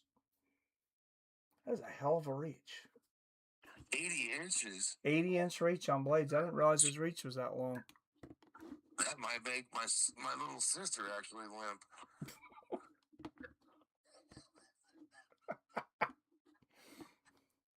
Well, you know they're gifted, Jason. John Jones used the female bantamweight division as a ring toss game.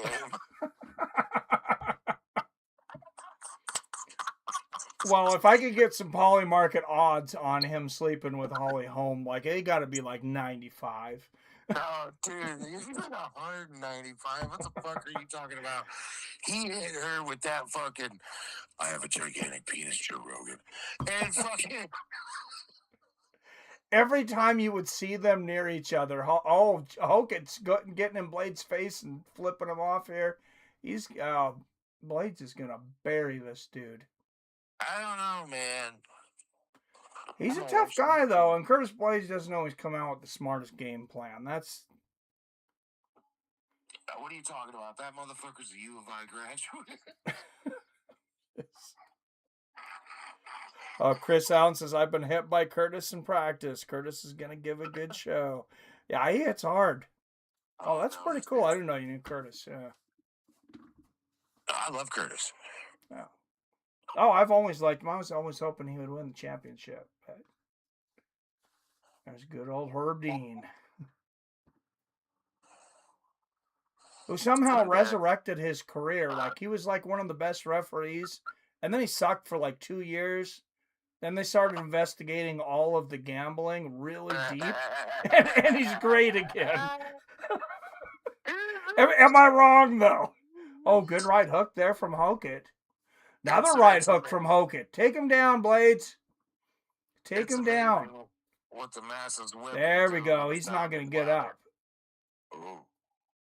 Oh, nice. That was good takedown defense from Hokett there. Oh, good combination from Hokett. Right hook from Blades. Oh, God! Big right hands from Hokett. 3 and 4 left. Oh, Blades is out on his feet just about. Grab him, dude. Grab him. Run. Do something else than stand in front of him, please, God. Did you know that Red Grange went to the U of I? No, I didn't. But I do not want to hear Josh Hokett talking shit for the next 3 months because he knocked out Curtis Blades. Come on, Curtis. Why not? Why not? Come on, man. Oh, Everybody Jesus. Big one, Oh, too. Jesus. There's another one, too. Oh, he Mikey's can't saying, miss right now. Mikey is saying, oh, Jesus. Come on, Curtis. Oh, my God. Ooh. Best nuclear engineering program in the Midwest. Yeah, he as Khabib would say, he just changed Curtis Blades' face. Don't let him grab onto the fence, Herb. Do it, Herb. If he does, Yeah, he's got 2 handfuls of fence. He wouldn't let go. Who knows? Oh, jeez. Who's grabbing the fence? Hawkett. This Hawkett guy. Take a point away. Hawkett. Dude's going to start getting job offers from Home Depot. He grabs any more fence. Let the boy watch. Oh, he's gassed. He's gassed. Look at him. He's gassed. Uh-oh. He's completely gassed. Oh, it's not looking good. Here we go. Oh, God. You broke my wife with the fucking Home Depot joke.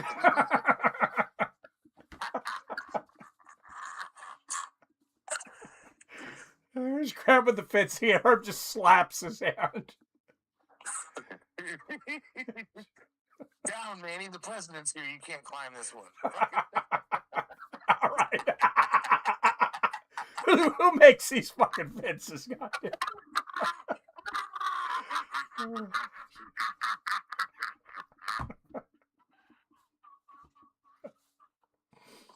Put this fucking fence here.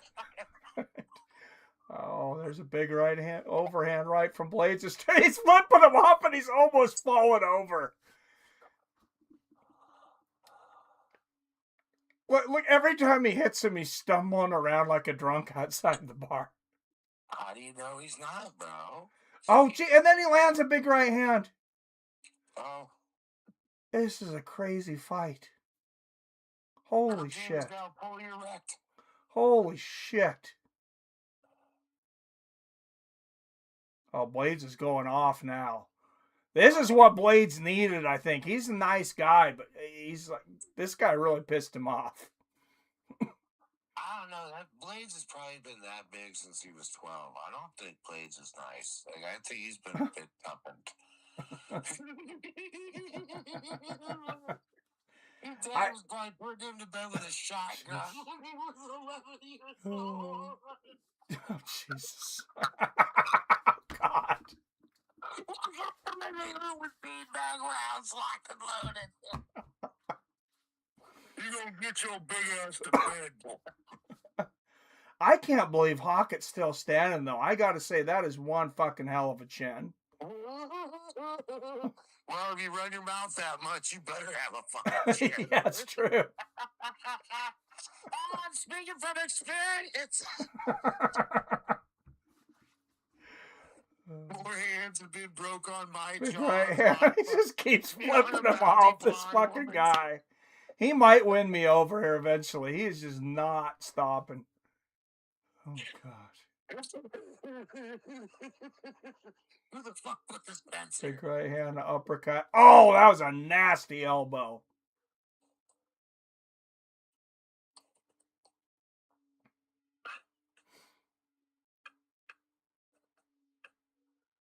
Mikey, I haven't laughed this much in years. Damn. Dude, that is one of the best rounds I've seen in a long fucking time. That was almost like Pat Barry Czech Congo round. Shut the fuck up, Mikey. Why would you even bring that the fuck up? Okay, so that's like 70%. 17 years, Michael. 17 years. Has it been that long? God, that makes me feel old. 17 years since my sweet baby Patrick has been robbed. Are you a Patrick Barry fan? I was until I realized he was a fucking pedophile. Okay, that's where I was going. I mean, Jesus fucking Christ. Well, yeah, because at first I was like, oh, Rose was like 19 or 20 when they got together. And then I didn't realize, like, oh, yeah, he was training her at like 13. Hey, you gotta lock that shit down, Mikey. Yes. I just love how Sean Strickland just calls everybody out right on Paramount. They won't bleep any of the words, the F-bomb a million times or whatever. Sean Strickland starts talking for 30 seconds and his mic's muted. They start about talking groomers and motherfucking go fuckers, Mikey. Yep. Oh yeah, you can't expose. Do you know why you can't talk about the groomers and the goat fuckers? Because they're in charge of the world? Makes up the system, Mikey. Yep. The law, education, medicine. Yeah, that was a wild first round. And goat fuckers. You don't trust none of them. Yeah. When Sam and I first got together, Mikey, she asked me a question. She goes, well, what's your favorite kind of woman? And I laughed. She goes, why'd you laugh? I said, because you're not going to like the answer. She goes, what do you mean? I said, you're just not going to like the answer. Don't ask. So she waited not to ask another 3 miles. Yeah. And said, no, answer the question. Yeah. And I said, prostitutes and strippers. Oh, Jesus. And she asked why. And I said, because you're never going to meet a prostitute and ever say, hi, my name's Trixie. I just like long walks on the beach. I've always wanted to find that one special man. You know what I'm saying? Trixie's going to be like, look, you seem like a good guy. Oh, You're the here only person comes that has a Hockett back with the uppercuts. Jesus.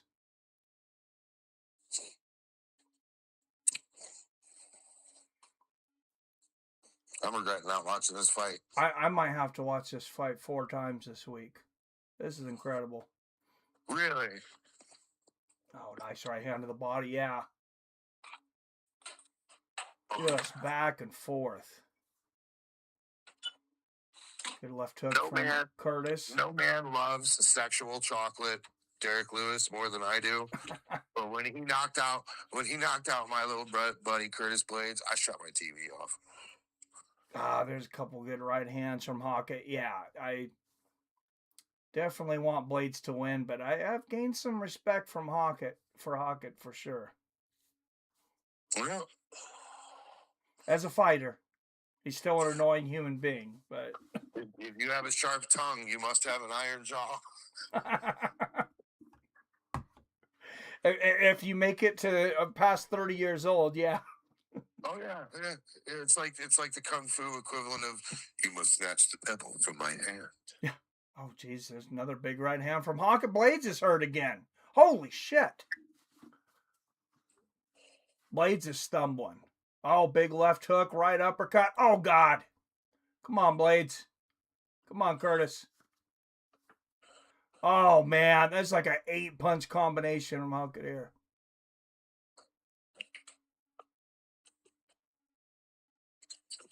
And Blade's showing a hell of a chin here. That's because Derek Lewis tempered the motherfucker. Look at Chris here. Trixie is looking for me right now, Mr. Right. Now and a few more, Mr. Sometimes. Oh, that's good.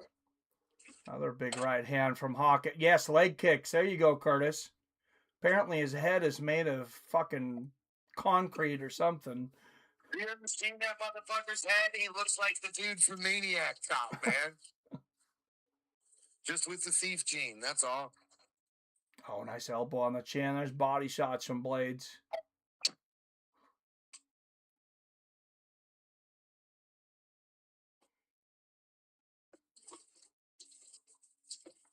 Yeah, this is a sick fight. This definitely makes up for Walker and Reyes. Fucking Reyes. That's a great technique. Blades just hanging on him from the outside and landing the uppercuts. 4 in a row there. Oh, shit. That was a nasty knee, though.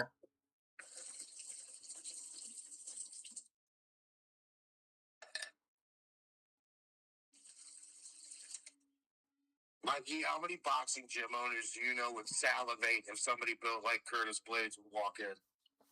Oh, they'd love it. Yeah. Oh my God. The dude's got nothing but reach, man. Oh, good right hook to the body. Yeah, and he was the best heavyweight wrestler on the planet there for a minute. Oh, big right hand from Hockett. And Blades with a huge right hand. Wow. Phil says, holy fuck, let's go round 3. Yeah, the heavyweight division lives. Blades' beard saved him. Yeah, Blades has got a hell of a beard too. Jesus. Well, that just lets you know how hard Derek Lewis punched him. If this dude's taking that kind of abuse. Yeah. That's like... Fight of the night, unless something better happens, says Phil. No, this is the best fight I've seen in a while. Might not be the highest skilled fight. That'd be a fight I'd want to see. I want to see 2021 Derek Lewis in a stand-up only fight against Shane Carwin. 2010. That would be a fun fight.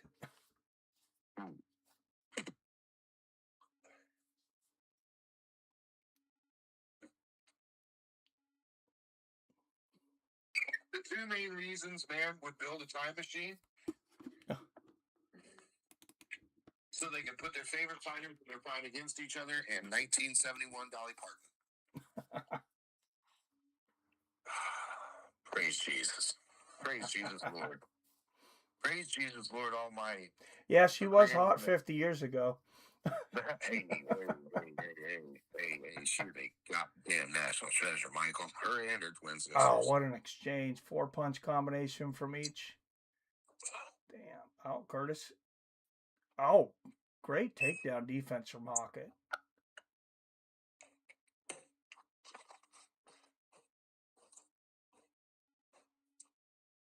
Big shots there from Blades. Yeah. I think maybe he should go back to the leg kicks because, yeah, he's not going to knock this guy out to the head. Doesn't seem like it. Until it does. Yeah, good knee to the body from Hockett. Yeah. But, yeah, work the body, work the legs, and then come back up.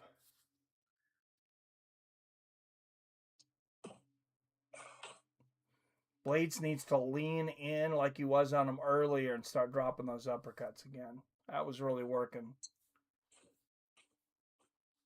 Good exchange there. Yeah, this guy's Hockett. He's like the drunken warrior. Like I said, it looks like he can barely fucking walk, and then he just starts landing bombs. Ooh, I just got done watching Kung Fu Hustle the other night. I love that fucking movie. See? I don't know that there is a better movie to watch high than Kung Fu Hustle. Kung Fu Hustle is probably the greatest cinematic performance since...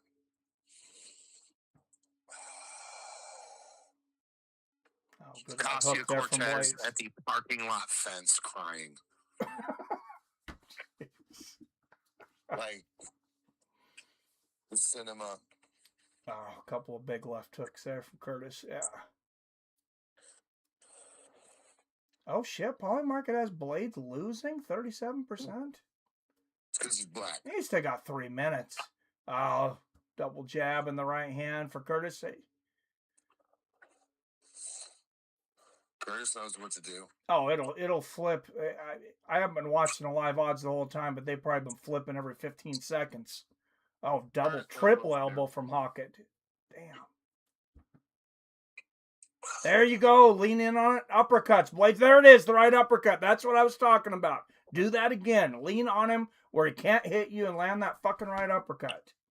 Dirty boxing. Yep.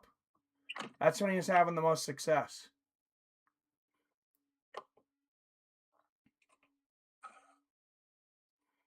Oh, big combination from Hockett. Yeah.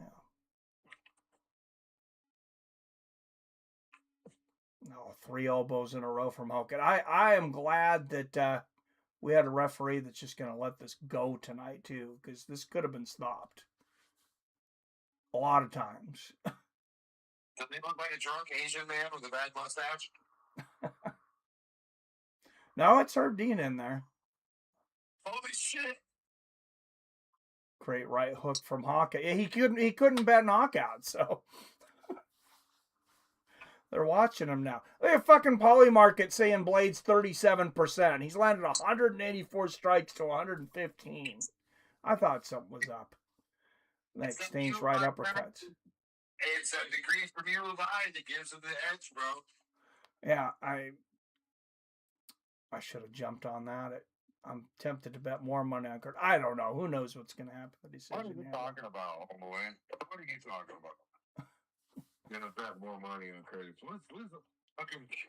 Hey, look, my buddy Adesanya's fighting. Float me $1,800, dude. Come on, man. Come on, buddy. Hey, I only bet $200 on him on the Seattle card. Oh, jab and an overhand right, Curtis. Yeah. Like, Izzy's done, right? He's definitely. I don't think he's going to be what he was again. Oh, big right hand from Hulk. Yeah, he should be. I think he should retire. Like, he should be. Oh, Jesus. Another right hand from Hulk. Come on, Blades. There we go. He should be at a point where his money's making money, though. Oh, yeah. He seems like a smart enough guy. I don't think he's worried about money. Oh, that was a nasty elbow from Hawker. Jesus.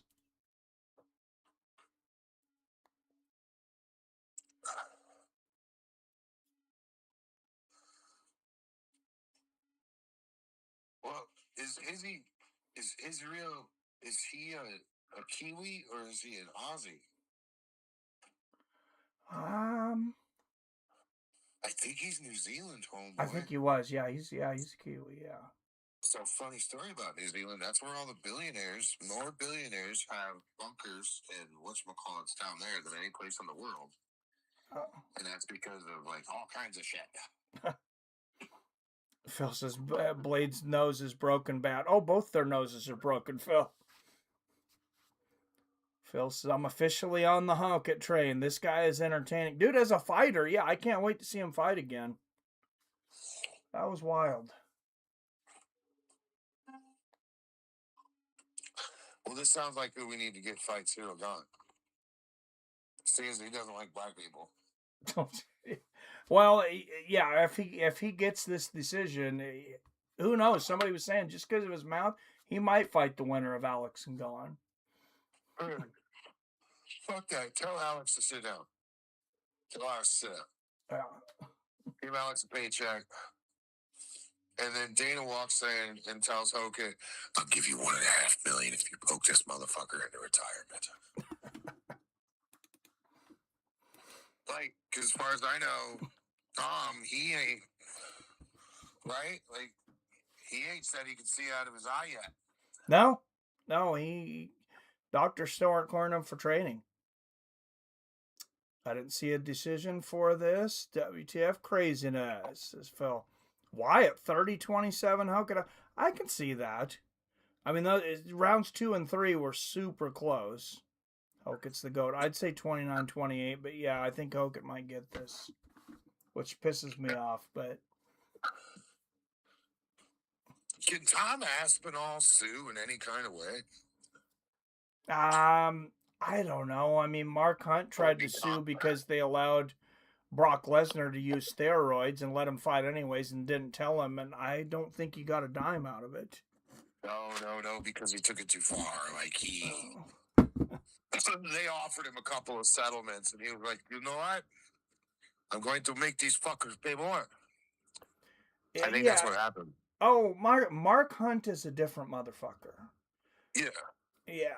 Because when he got into the UFC, you probably know this, they told him, we will buy your contract out. You can just leave. We'll give you all the money. He's like, fuck you, I want to fight. Yeah. All right, here's our decision here. Unanimous or split, I wonder. We go to the judges' scorecards for decision. All 3 judges score this contest 29-28 for the winner. Yeah, that's going to Hawkett. And still undefeated. Oh, here comes the crazy interview. Josh, that was one of the most insane fights I've ever seen in my life. You just came out, threw caution to the wind. Was that the game plan coming in here tonight? To the Miami Mamacita! My bathwater tastes like a sweet margarita. So what is there not to like?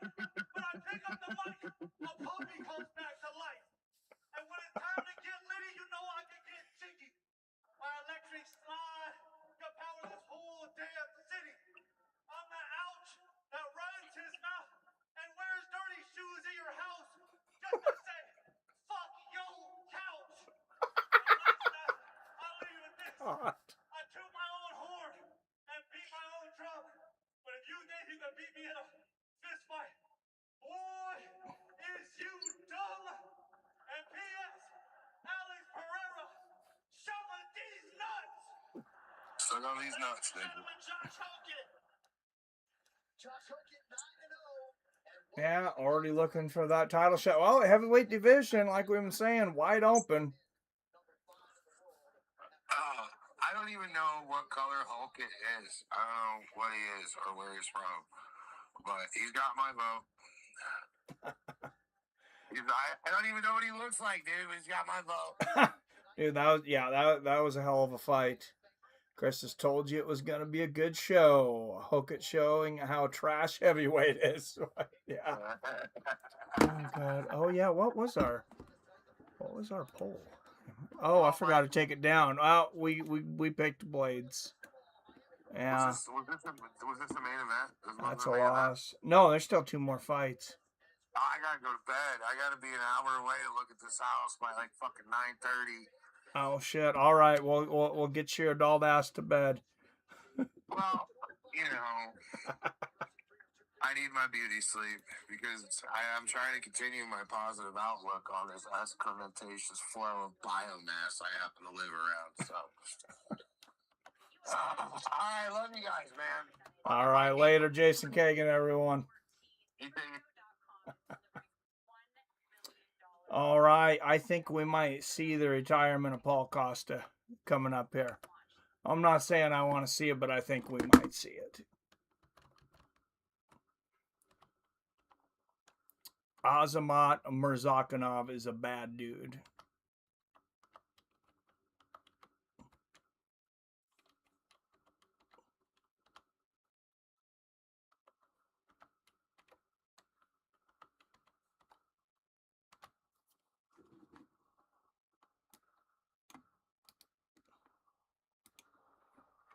All right, let's get the poll up.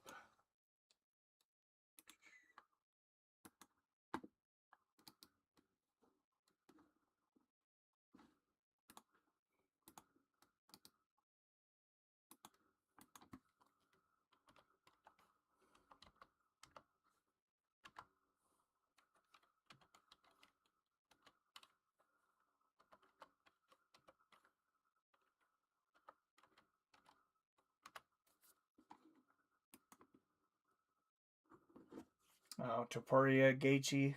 It's coming up June 14th, 2 months away.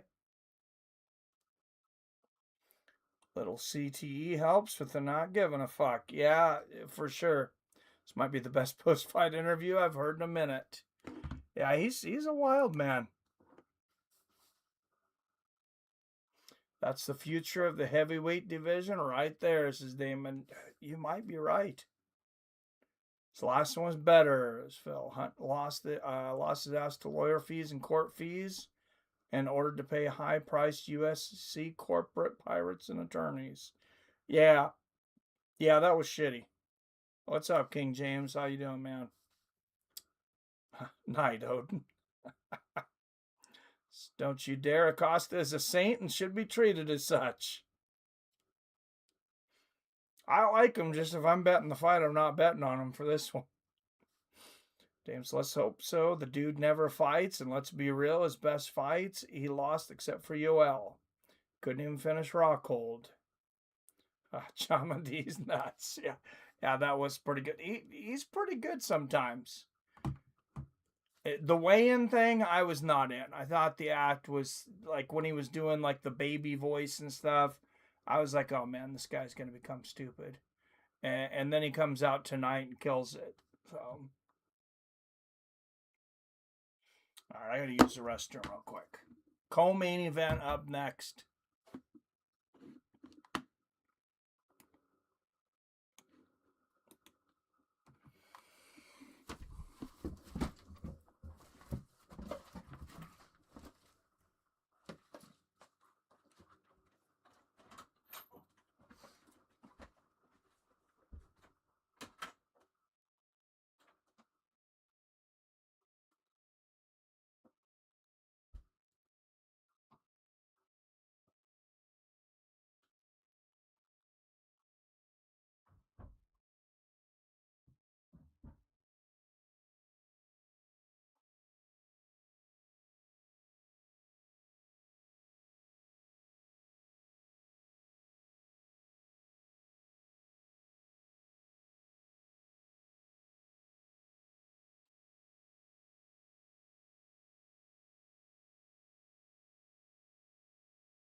All right, Paulo Costa, Daniel Cormier's keys to victory. Use body kicks at range, back him up.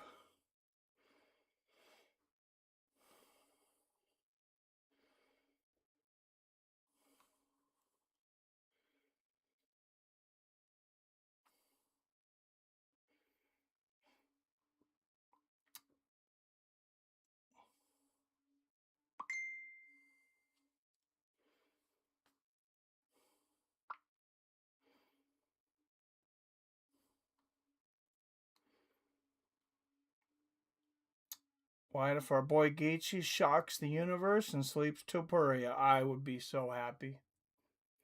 I think it's quite a long shot, but I would be so happy.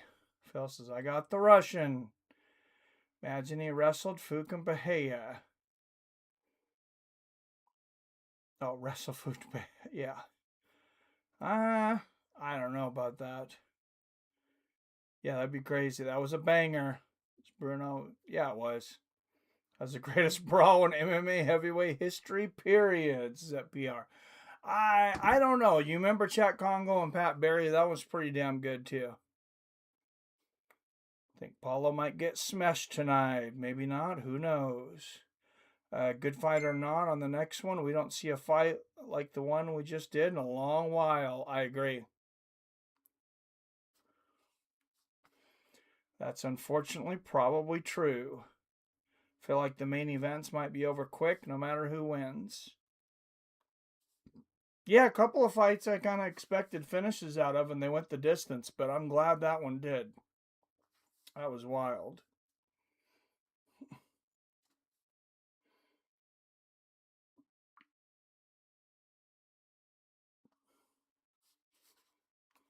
All right, Azamat Murzakanov. Footwork and patience, establish counter strikes. I think he's just going to take him down and pound the hell out of him.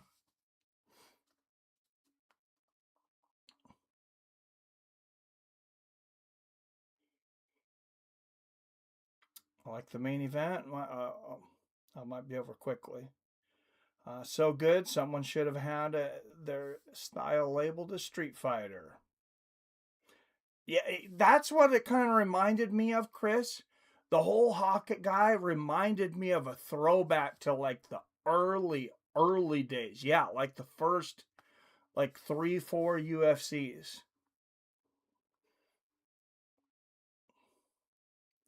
Paulo looking extra saucy tonight, like the cost of 7 years ago. This should be awesome.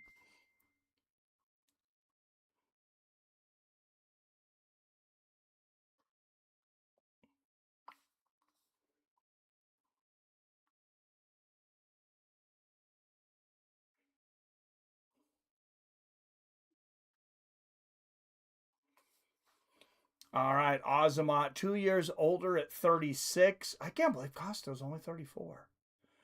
Costa 3 inches taller at 6'1", and he'll have a half-inch reach advantage.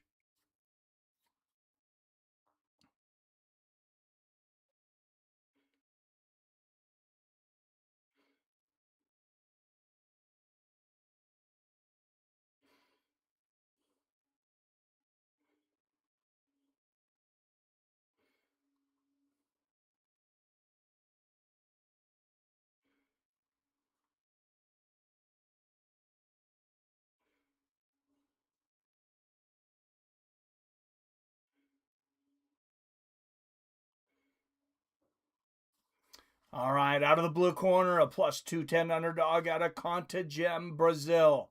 15 wins against 4 losses. 2-4 as a UFC underdog, Paulo Costa.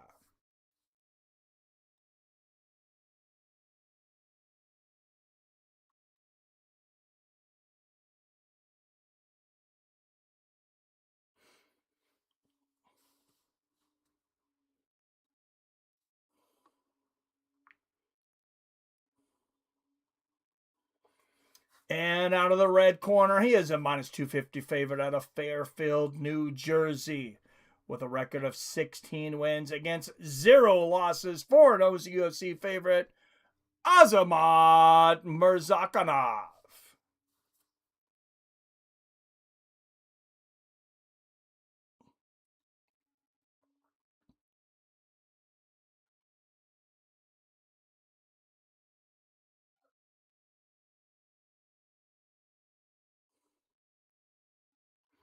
Keith Peterson will be the third man in the cage.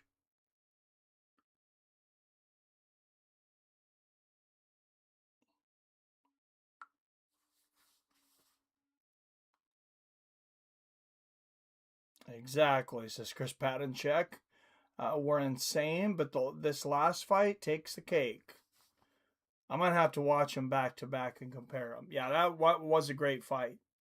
That was a very good heavyweight fight.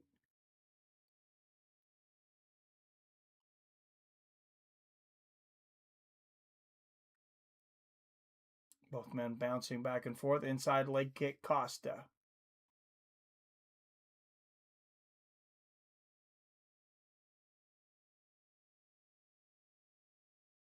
Let's see who becomes the aggressor here. Who wants to move forward?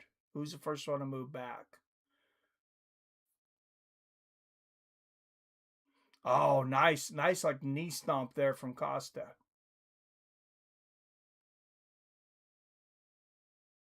I'd like to see the Costa of old, because I feel like for a while he got caught up in the modeling and the podcasting and just a lot of stuff outside of the cage. I'd like to see a real focused Costa.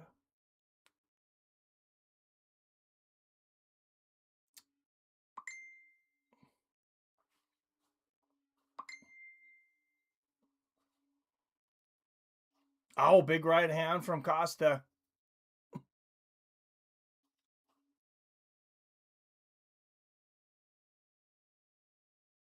Oh, nice left hook to the body there from Mirzurkanov.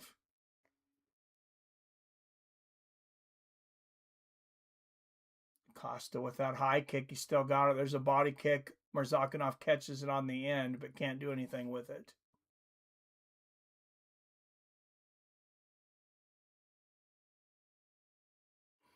Good left hand to the body there from Mirzurkanov. Costa's got to stay off the fence, though. He's been a little too close to the fence for my comfort.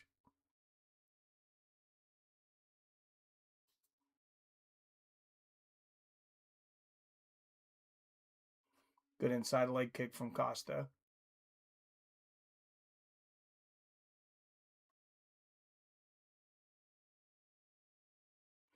Yeah, Paulo really looks focused tonight. We didn't see the smiles. We didn't see the, suave posing and things that we've seen in some of the last few fights.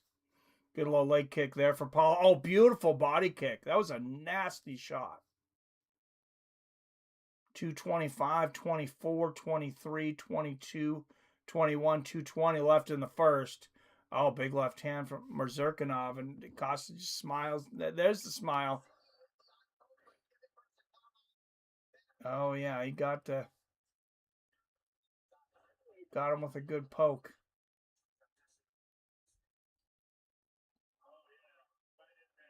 Oh, and the shot hit his hand. Okay.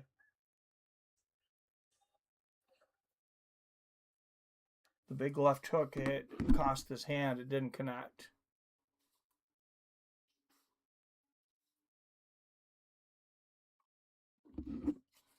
I don't think it was that bad a poke, though. I think a couple minutes and we'll restart this.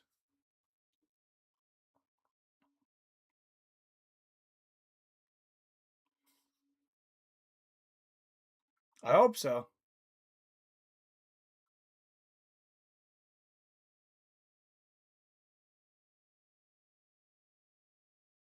You can break somebody. You can break your hand blocking a shot like that, though.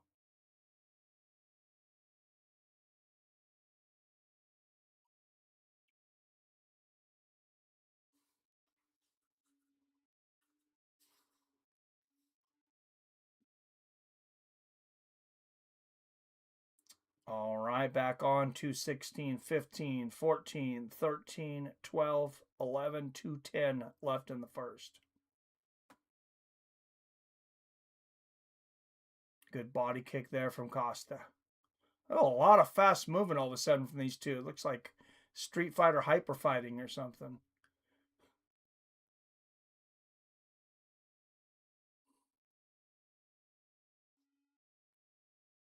Get a little leg kick from Costa.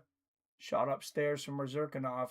Oh, Costa really having success with that body kick. Oh, there's a big right hand and a left hook from Mrzirkanov, but Costa coming back with the knee. Mrzirkanov can't capitalize on catching the kick. Oh, big overhand right for Costa. It's early, but yeah, this is the best I've seen him look in a while. Nasty leg kick from Costa.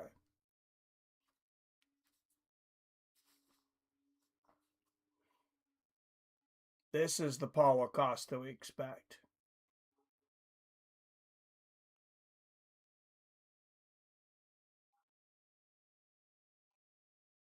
Three times as many strikes for Costa. Good inside leg kick for Paulo.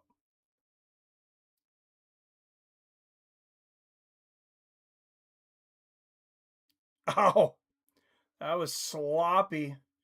Costa lands a left hand. Mrzirkanov just fell over. 40 seconds left in the first. Watch Costa body kick him to the win. His kicks fucking deadly. Yeah, they are. Ref is sponsored by Marlboro.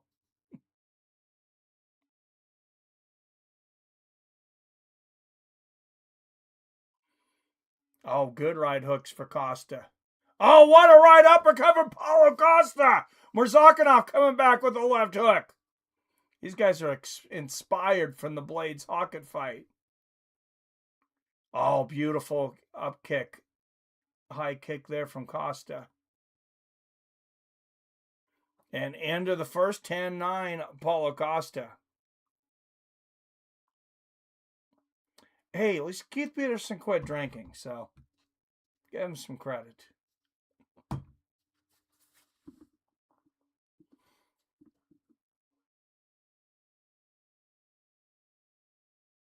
least he won't have to use the bathroom with the fans here.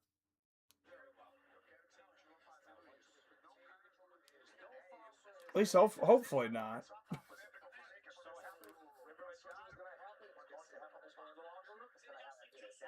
Yeah, that was a great round, Phil. Definitely Costa's round.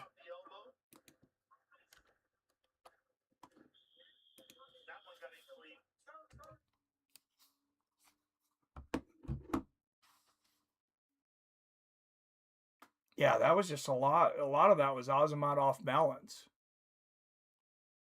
But Costa, he's just locked in so far, at least for that first round.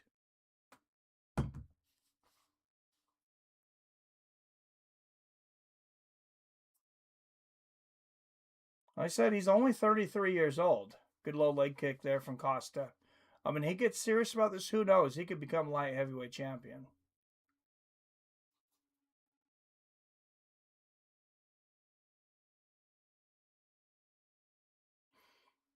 Oh, blasts him with another kick.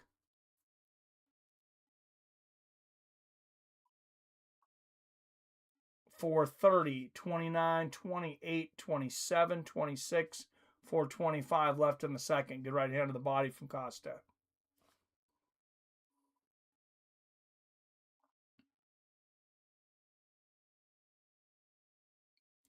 Man, Costa's kicks are just devastating.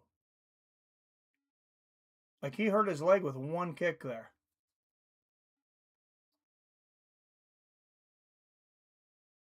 Four minutes left in the second.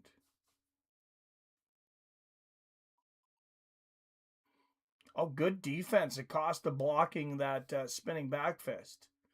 Because Mrzirkanov, he was right in line right there. Perfect line. Good body kick from Costa. It would have been easy to miss that spinning back fist. Good straight right from Mrzirkanov.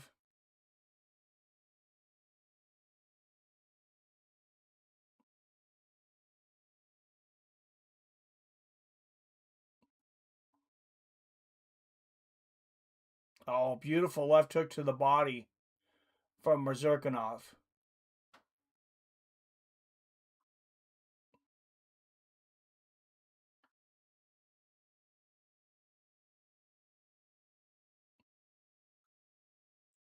Those head kick attempts from Costa, it's got to hurt Mrzirkanov's arms.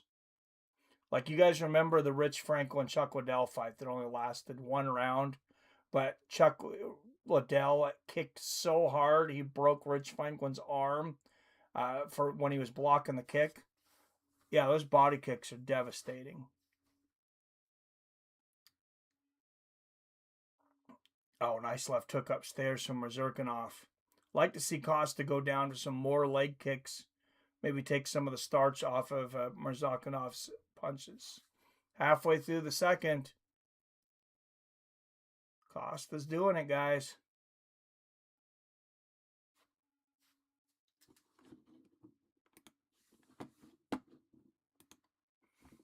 Oh, this ended on a 50-50. I forgot to stop it. All right, I'm taking Costa on the tiebreaker.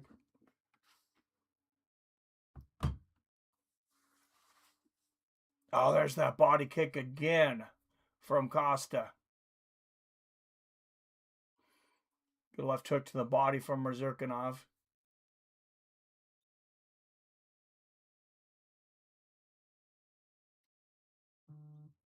Oh, beautiful counter left hook, and then the right hook on the temple from Mazurkanov.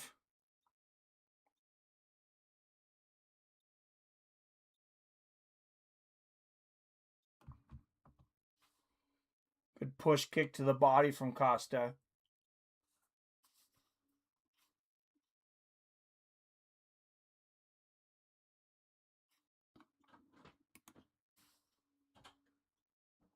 Oh, what a left uppercut from Mazurkanov.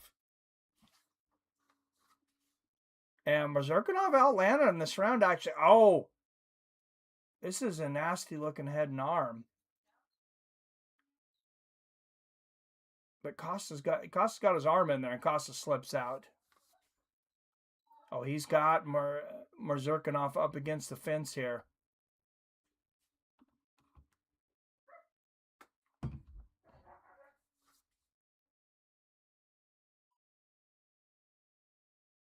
.40 seconds left in the second.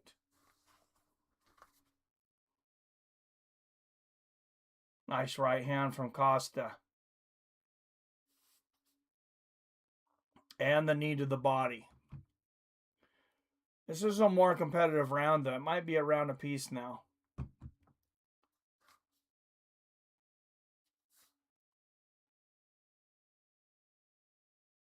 Costa just hanging on Mazurkanov, making him carry that weight.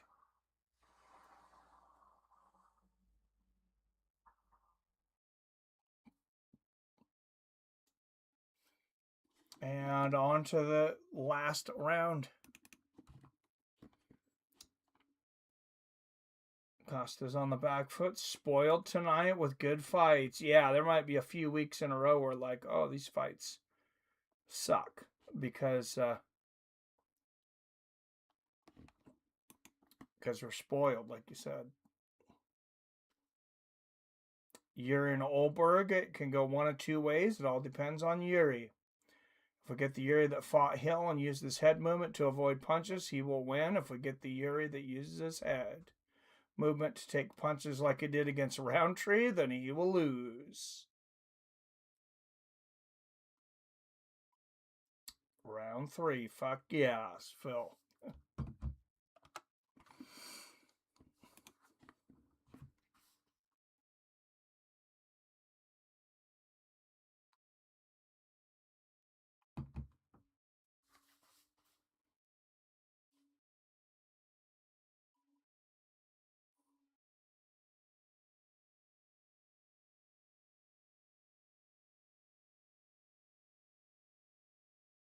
All right, third and final. Yeah, Costa's starting to suck a little wind now.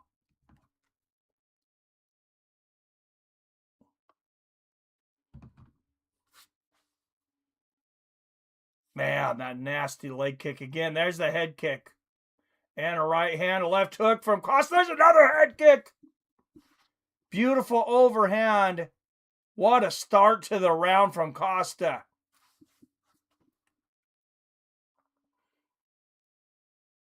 Another big overhand right. There's the push kick to the stomach. Costa landing just about everything right now. Another head kick. Mazurkanov, he just can't get out of the way from it. He's too explosive right now. 4:20 left in the third. Oh, another massive kick from Costa. Yeah, I think you're right, Wyatt. I think we're going back to the steroid era with this new testing company.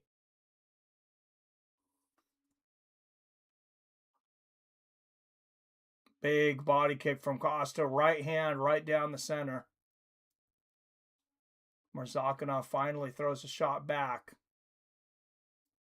Yeah, I think Murzakinov's gassed from those body kicks. Oh, right on the chin. Damn. Oh, that's it.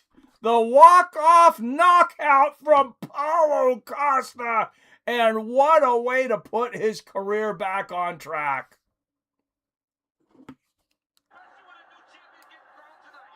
Man.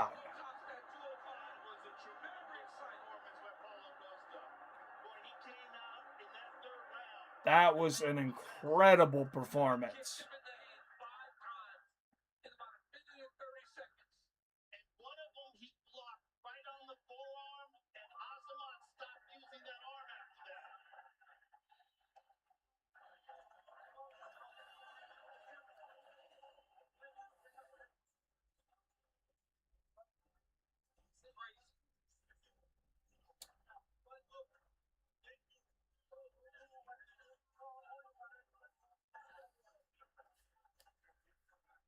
And Paulo Costa having a long conversation with the president.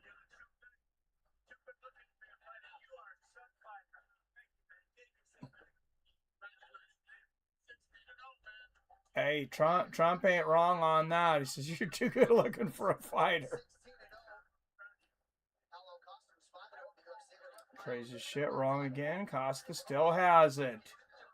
Dude, I think most of us were thinking he was fading out. And then when I seen he was only 33, I'm like, oh, wow. Maybe we spoke too soon.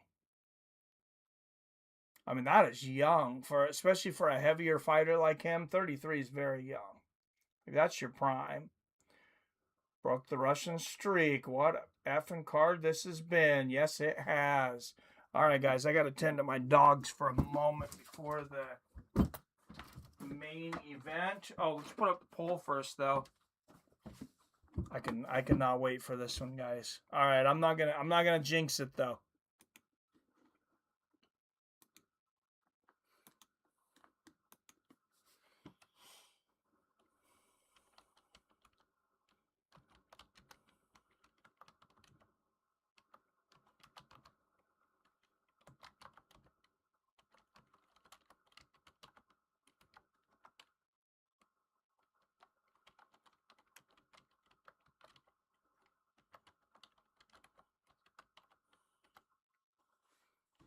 I have a good idea of how this poll is going to go if I know you guys as well as I think I do.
don't know if we get that point, but yeah. I spent.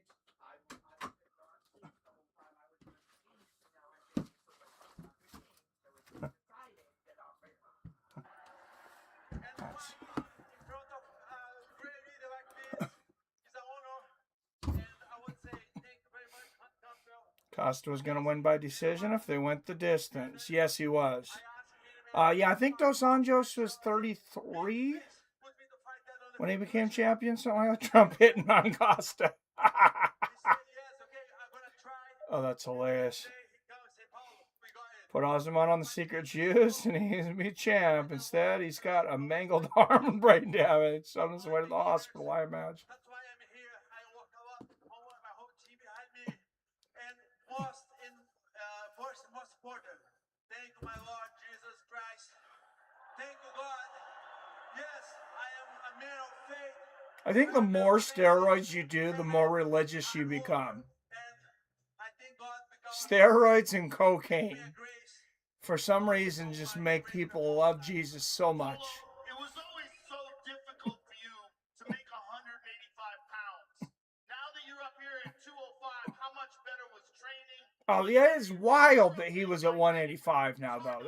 Now, thinking back on it, that's insane. It's not easy, but, you know, I have a mindset that I can make some sacrifice. Damn, right on the chin. I can make 185 anytime. Well, anytime not, like 12 weeks. But And he was just done. He's like, get away from me after he ate that kick to the chin. Do you think you're going to stay at light heavyweight, or we want to leave the option open for 185 as well? I think we need to talk, right? Let's talk. Which is better? I want to bring great performance. You know, doesn't matter weight. Ah, keep him at 205. Put him in there with Yuri. And bring fire in this cage. Well, you brought a great performance tonight, sir. Congratulations. I want to see that Paulo Costa versus Yuri. Strickland beat the piss out of him. Maybe that's why. Oh, yeah, I forgot he lost to Strickland.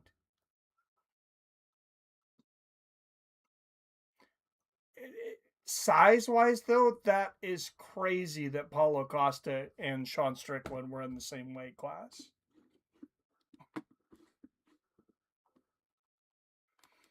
There is Kamara Usman. I thought he was getting a title shot there for a minute. They were really talking like he was going to be fighting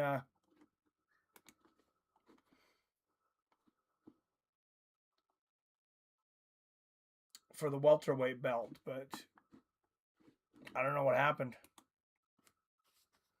Gable Stevenson. Oh, Gable, somebody get that man away from him. Dude, you're going to end up in jail, Gable. Gable sitting next to John Jones. You're going to end up in prison.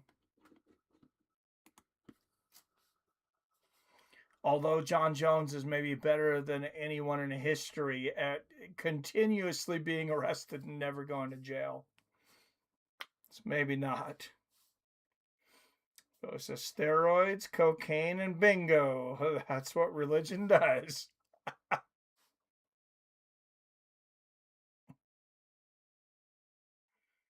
No, I like I was talking about earlier, I think such a big part of the advantage is confidence. Because like I said, Cub Swanson talked about it tonight. 50 fights or whatever he had. So I was terrified every time I came out.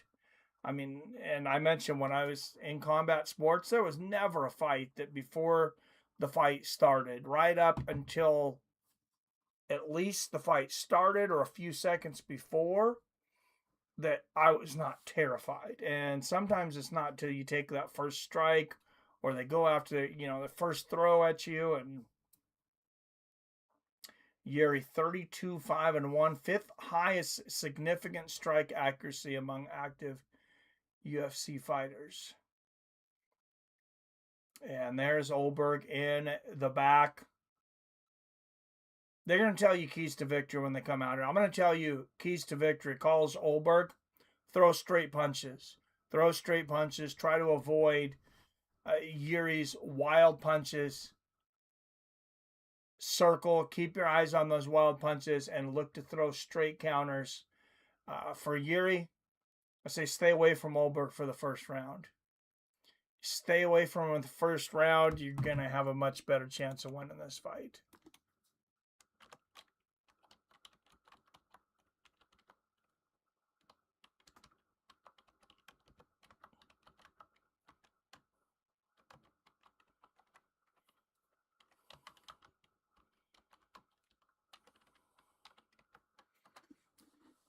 All right, main event is here. Remember back in the day, Garry won the championship against Glover Teixeira in one of the best light heavyweight bouts you've ever seen. And then Alex Pereira came into the division, starched everybody. And now he leaves. The belt is vacant again.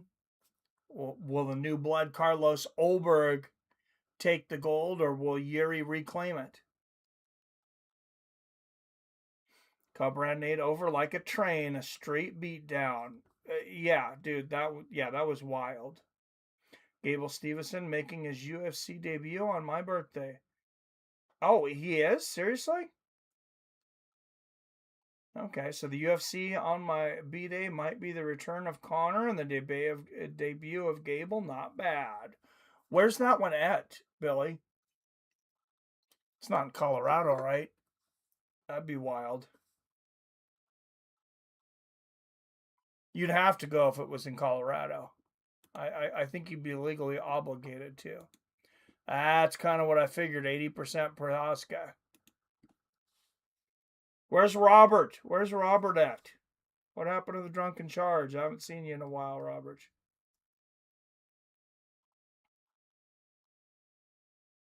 He might have passed out. It is like 11:30 on the East Coast.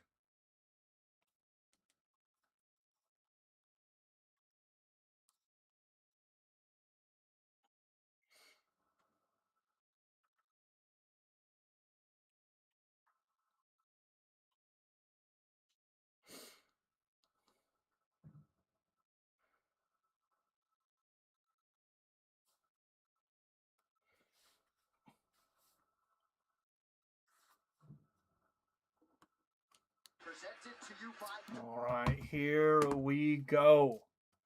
This stream brought to you by Robinhood. Every state in the union, you can now bet fights on Robinhood. Can you beat my record? Can you stay in the positive? Can you make good money? How good are you at picking fights?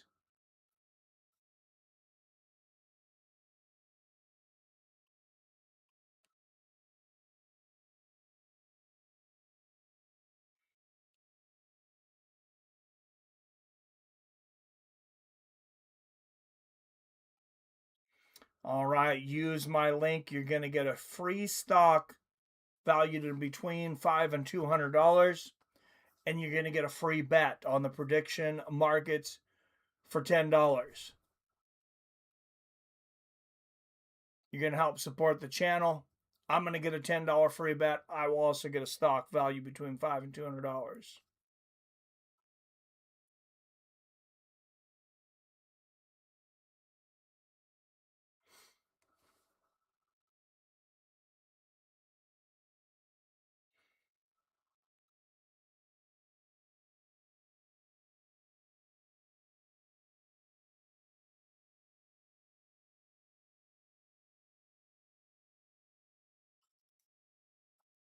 Trump literally told Dana, "I want Lewis and Hawkett," and they made it what? D. Lewis versus Josh Hawkett. Seriously? Holy shit, are you kidding me? I didn't have the sound on. Derek Lewis and Josh Hawkett? Oh, that is incredible.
There is Carlos Olberg making the long walk from Auckland, New Zealand.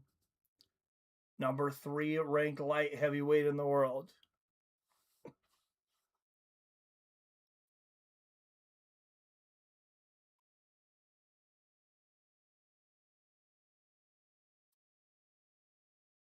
It's the first New Zealand fighter to challenge for the light heavyweight championship.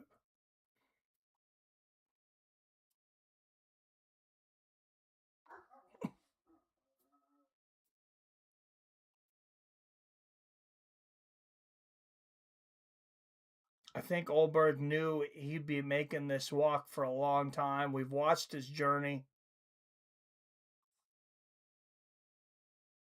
Man of few words. He's not going to be trash talking in the back with Josh Hokett.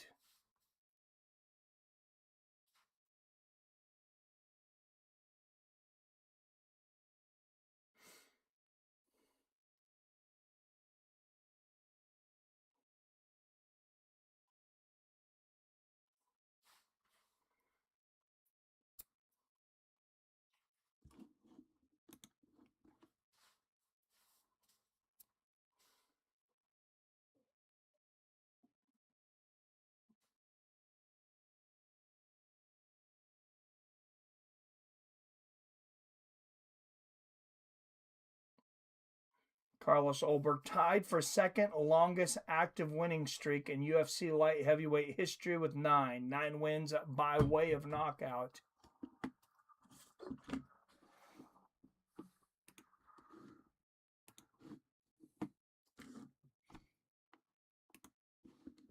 All right, and this stream also sponsored.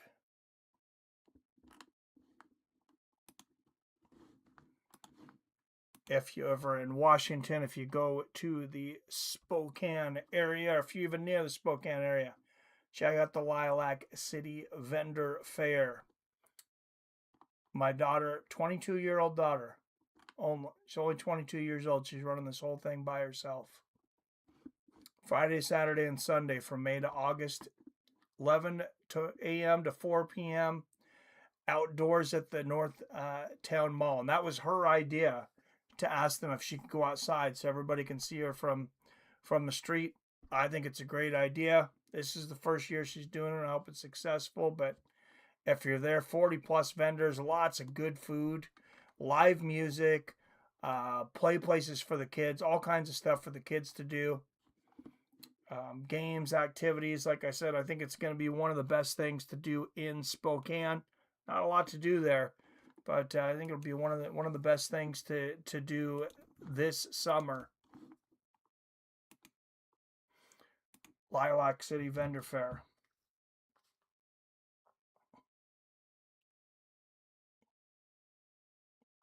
Oh, also, if you know anyone who wants to be a vendor, there are still spots open. There's still weeks open, including July. For some reason, people are not signing up for July. July is basically wide open. That might be the best week to sell things. Yeah, it's hot, but people need to go out of the house, and I think that might end up being the best month. Lewis just lost in a terrible way, too, who I can't even remember, right? Dude after that was there giving Hokett 2 months to recover, train, spar, etc. Hell no, that's spooked. Would they do Blades dirty and make him Gable Stevenson debut fight in July? Maybe New Zealand-born fighter, but Izzy fought out of New Zealand when he fought for the belt. Yes, he did. Come on, Yuri, do it for the human race. We can't have this weak mofo as champ. We all know Jan beat this fool anyways. UFC just loves to screw Jan. Yes, they do. Phil says, that's awesome. Yeah, and I do not know why. It's not like the guy just wrestles. I mean, he hits hard. He's an entertaining fighter.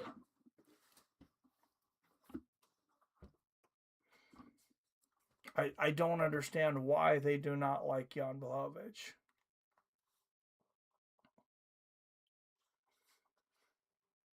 there's probably a lot of behind the scenes stuff that people rub Dana the wrong way, or rub Hunter, or some rich people at a dinner or something. I mean, they're fighters, they're savages. Who knows what they say? But they're going to let Strickland fight for the title. Can't take that guy anywhere, I imagine. Former UFC light heavyweight champion, back-to-back wins. Yuri Prochazka has finished 31 of his 32 wins, 28 by knockout. Prochazka to win by knockout, plus 155. Olberg to win by knockout, plus 185. I wonder what the over-under on the rounds is for this. That is the one problem with Robinhood, is the props. There's very few props. It's like all money lines, basically. And Yuri has become a slight underdog coming into this fight. All right, do I put money on Yuri? I just lost that last one. Yes, I think I do, though. All right. Carlos Olberg, 2 years older, an inch taller. Yuri has a 3-inch reach at 80 inches. Odds-wise, this fight is a minus 110 pick'em, boys.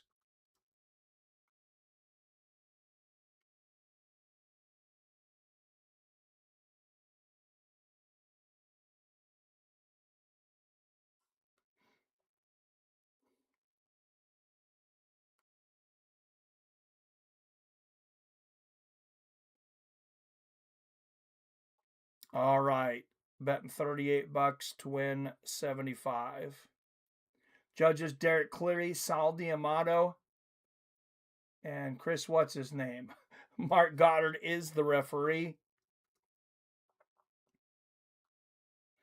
I'm freaking excited, says Phil. Cheers. Cheers, everyone. What's everybody drinking, smoking, eating tonight?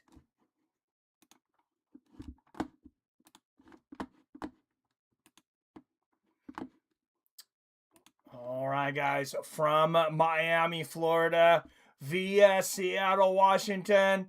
Fights with friends, family. This bout for the undisputed UFC Light Heavyweight Championship. Let's fucking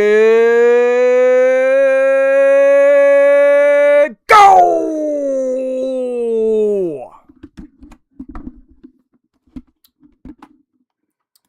Brought to you by our sponsors, Robinhood, DraftKings, and the Spokane Lilac City Vendor Fair.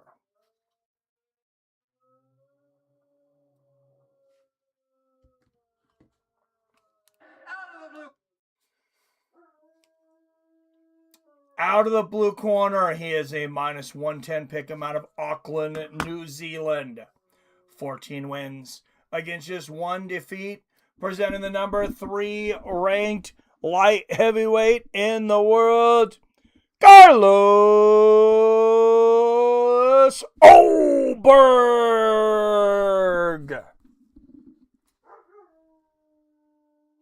Fighting for his first UFC championship. And out of the red corner, a minus 110 pick'em out of Brno, Czech Republic. 32 wins against 5 losses, with 30 wins coming by way of knockout. Presenting the number 2 ranked light heavyweight in the world, and the former Rising Light Heavyweight Champion, and the former UFC Light Heavyweight Champion of the world, Yuri Prochazka.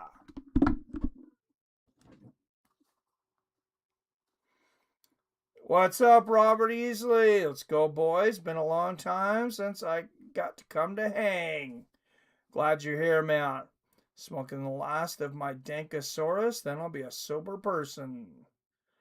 Think Yuri to win, but I think Olberg clips him.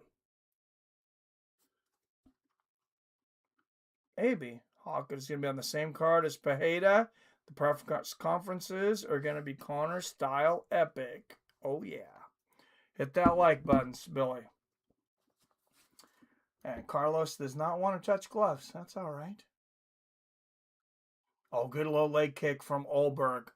All 5 of Olberg's knockouts in the UFC have been in the first round.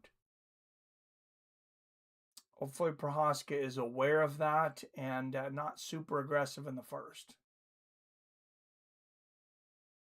Oh, good low leg kick there from Olberg.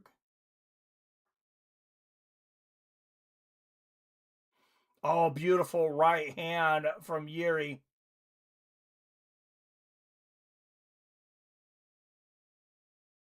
Nice low leg kick from Garry.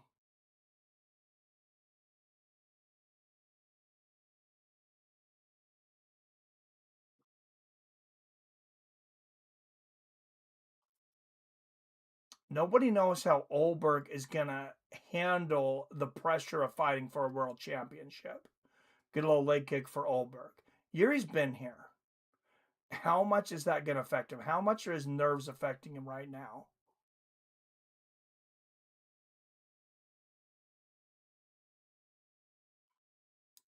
I mean, that can tire you out so much, especially a guy who's used to starting as fast as Olberg is. There's a good left hook from Carlos.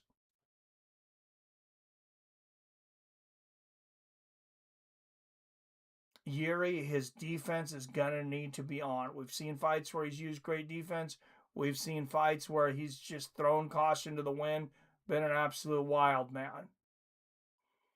He's trying to grab Olberg's hands or wrist.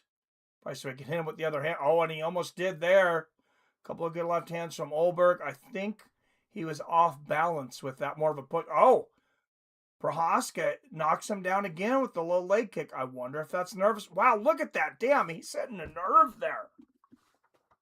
Garry is buckling Olberg every time he kicks that leg. Oh, beautiful left hand. Oh, he's got an injury. Olberg's injured. Look at the left knee. And Garry's pointing down. He says, let's go.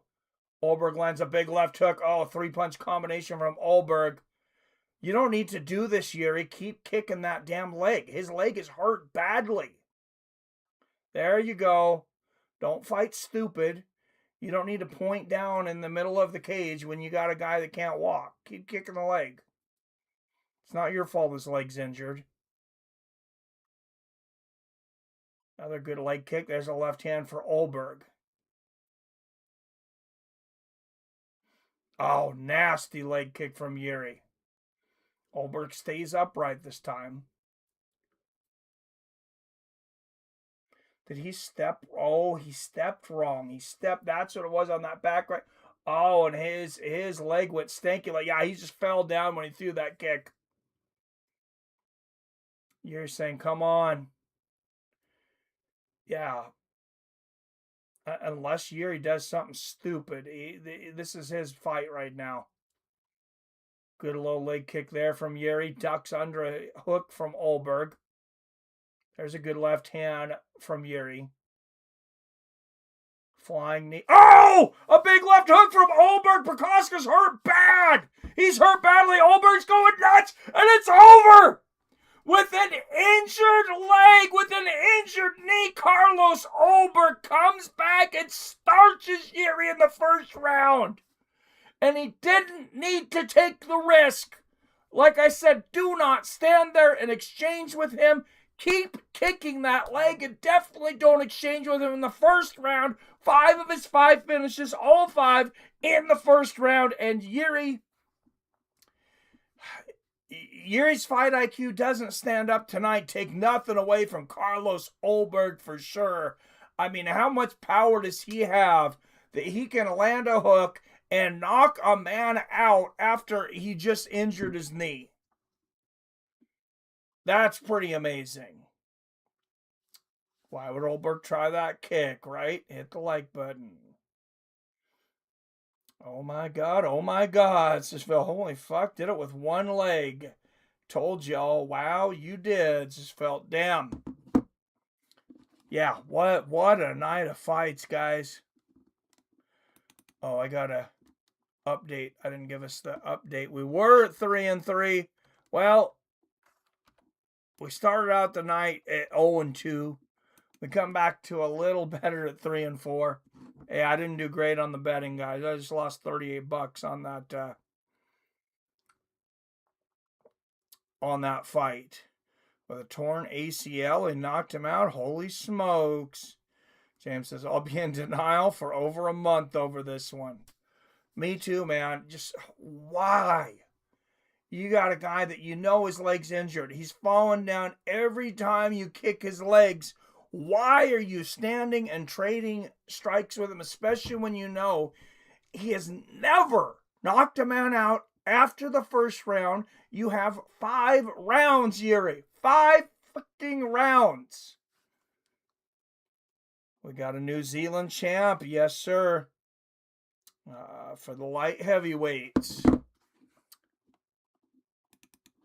All right, guys, let's put up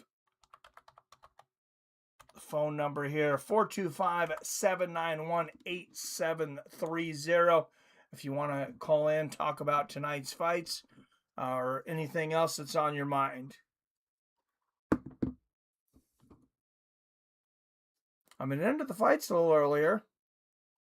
Yuri's autism took over, costing the belt. Yeah, I agree. This was an all-timer card we'll talk about tonight for a long time. My jaw hit the floor when I saw that. Yeah, that was wild, especially with the injured leg. Yuri could have beat him if he didn't let his whatever the hell that pointing at the ground stuff was. Yep. Yuri, you had it. Oh, you seen Aaron Pico's answer to that when he was winning a fight. Patricio Pitbull points down, and he just points at his brain. He's like, dude, I'm not dumb. 3 minutes, 45 seconds in the very first round. Declaring the winner by Congratulations to Carlos Olberg, though. Dude that never talks smack. He's never disrespectful to anyone. Doesn't talk a whole lot at all.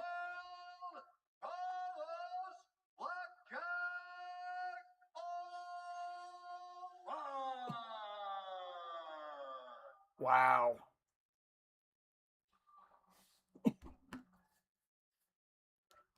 Just caught him. All right, ladies and gentlemen, I'm here with the winner and new light heavyweight. Yuri had it. That's pride. He let it get to him. Yep. First of all, absolutely. what a crazy moment. Something blew out in your leg. What exactly was it? It was my knee. I blew out my knee, but I mean, I never ever counted myself out. I knew that all I needed was that one shot, and I ended up getting it. So I knew that Yuri was hesitant to go forward, and as soon as I land my left hand, he's going. But I gotta sort this knee out. So, but we're champion. You're a champion with one knee. I mean, it was such an incredible moment because we were we were seeing that you were having a hard time planting on it. You threw that kick and fell down, but then you found the perfect left hook. That's what it's about. It's about getting 19th undisputed UFC light heavyweight champion. And he said you could hunt me, but you can't hunt what you can't kill. Take a look at it, Carlos. Damn. Look at the big screen. I mean, it was. I mean, he's fallen over after throwing the shot. His leg hurt so bad, but what a shot. I mean, what an incredible moment for you. Boom. Disappointed with this injury, having to deal with this. That's what power does. And then find the perfect punch. That's it. It's just the hard preparation I put in. My training partners, my coaches, so all the determination that I put myself through, everything all the training that Great fights tonight, but damn, I wanted Yuri to win. Well, a great performance by Olberg. Yep. Yuri was asleep before he hit the ground. You're the king now. King Carlos, baby! What's up, my baby? Woo! I told you everything was gonna change, and now I'm the king of the division. Let's go! Ladies and gentlemen, the new light heavyweight champion of the world. Now he talks. He wanted to accomplish something before he talks. Gotta respect that. Gotta respect that.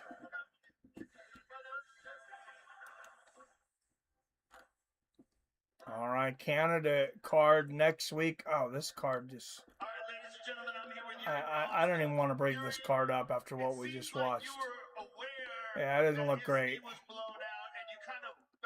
They always screw Canada over with the cards. I don't know why. If I was in Canada, I would not spend money on the UFC.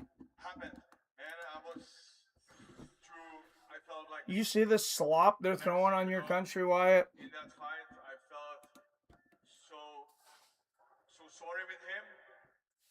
So, man, this is one of the biggest lessons in my life, man. Dude, you keep learning lessons from being stupid. That fight was won. I won that fight. Yeah, I had it. That was the same punch Izzy KO'd Pajeda with. So, yep. Best sport in the world. Saw his injury and fuck, man. You dropped your guard. You felt mercy when you saw that his knee was blown. Never feel mercy. No retreat, no surrender, no mercy. Man, well, Yuri, I'm sure this is a huge disappointment from you. You're still one of the best in the world. I know you will be back and better than ever. And thank you. Oh, this wild man's hitting the sake bar tonight. We'll be back. Thank you to everyone for this. And life is about that. Learn and be better. Oh, I don't blame him. I'd want to rip that mic in half right now. Support. I very appreciate it. Man, sorry for tonight. It would be very, very hard to stand there and give an interview after that. That's it. And the boxer wins. Yes. Then it could force Carlos to fight on the White House card. Like, okay. Yeah, with a blown out knee. Learn, get back to it. And yeah, one of the things I just really don't understand is, like I said, Carlos Ulberg, every single finish in the first round. You've been in 5-round fights. You know you have 5 long rounds. Carlos Ulberg, well, maybe he's been in a 5-round fight, I guess, a 5-round main event. Never a title fight.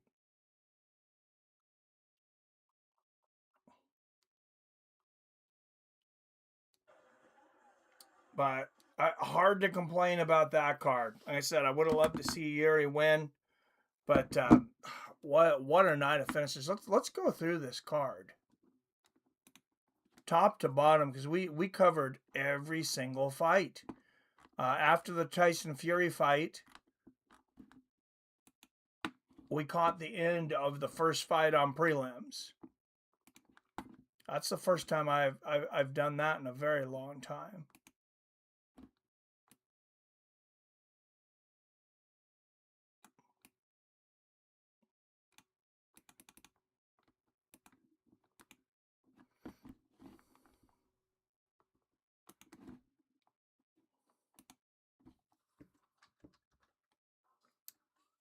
Or we get every fight.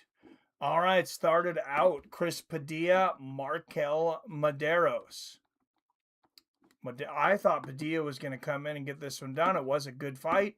Ended up being a majority decision, Markel Maderos. Then Tatiana Suarez. Remember, Lupi Godinez comes out just on fire. Takes Suarez down. She's landed big shots. I don't think anybody expected her to take Suarez down. She's always a dog. But Suarez comes back and gets a beautiful submission in that second round after some dominant wrestling. Matus Gomrot makes Esteban Robovic look like he does not belong in fighting. It's absolute domination. Kevin Holland, Randy Brown, fun fight like we expected it to be. A lot of back and forth. Holland did go for the finish at the end. Brown held on strong, but there's no doubt that Holland won the fight, unanimous decision. Aaron Pico, dominant, absolutely dominant. Showed that he matured tonight. Didn't gas out in the first round. Didn't expend too much energy. Didn't take too many chances.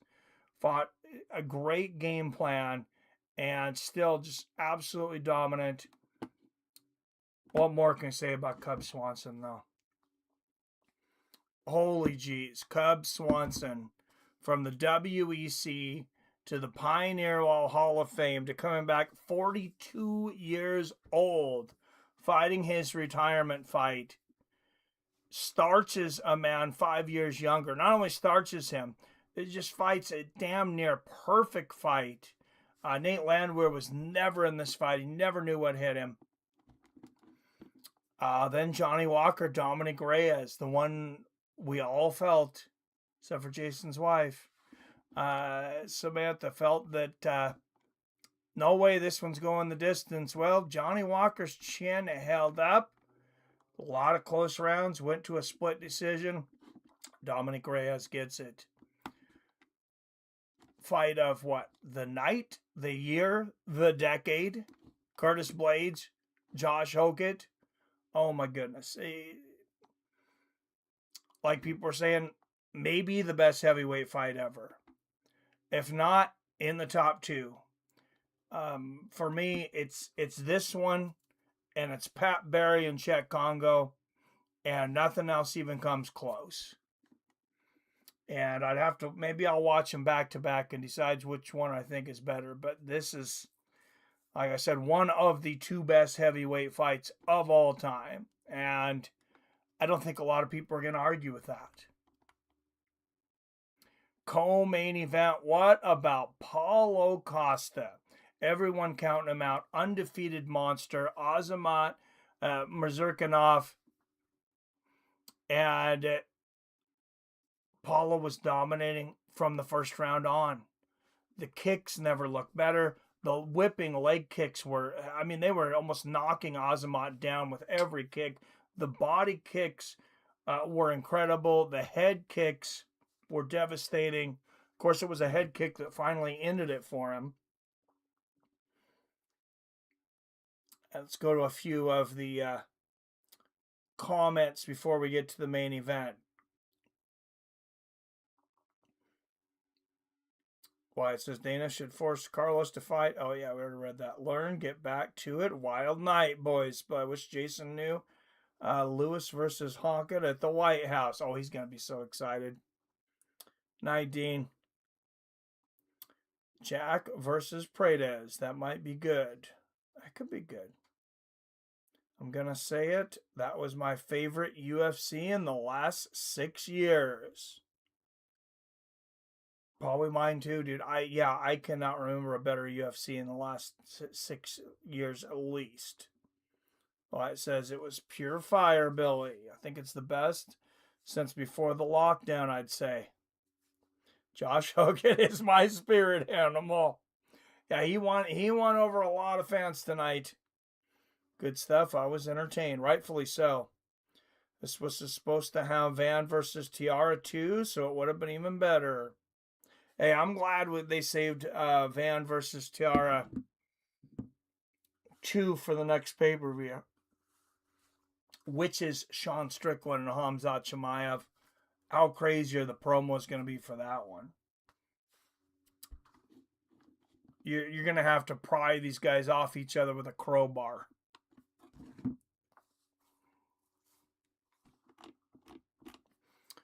All right, guys. It is late. I know it's midnight on the East Coast. Let's give everybody another chance. Anybody, sometimes after going through the fights, give somebody an idea to call in. So if anybody wants to call in, 425-791-8730, even if you've already called in today. Best card since Conor versus Khabib. Remember, Reyes flatlined OSP with 1 second left on that card. Yeah, I can't argue. God, that was UFC 229. Almost exactly 100 UFCs ago. Reyes is so far from that guy now. Yikes.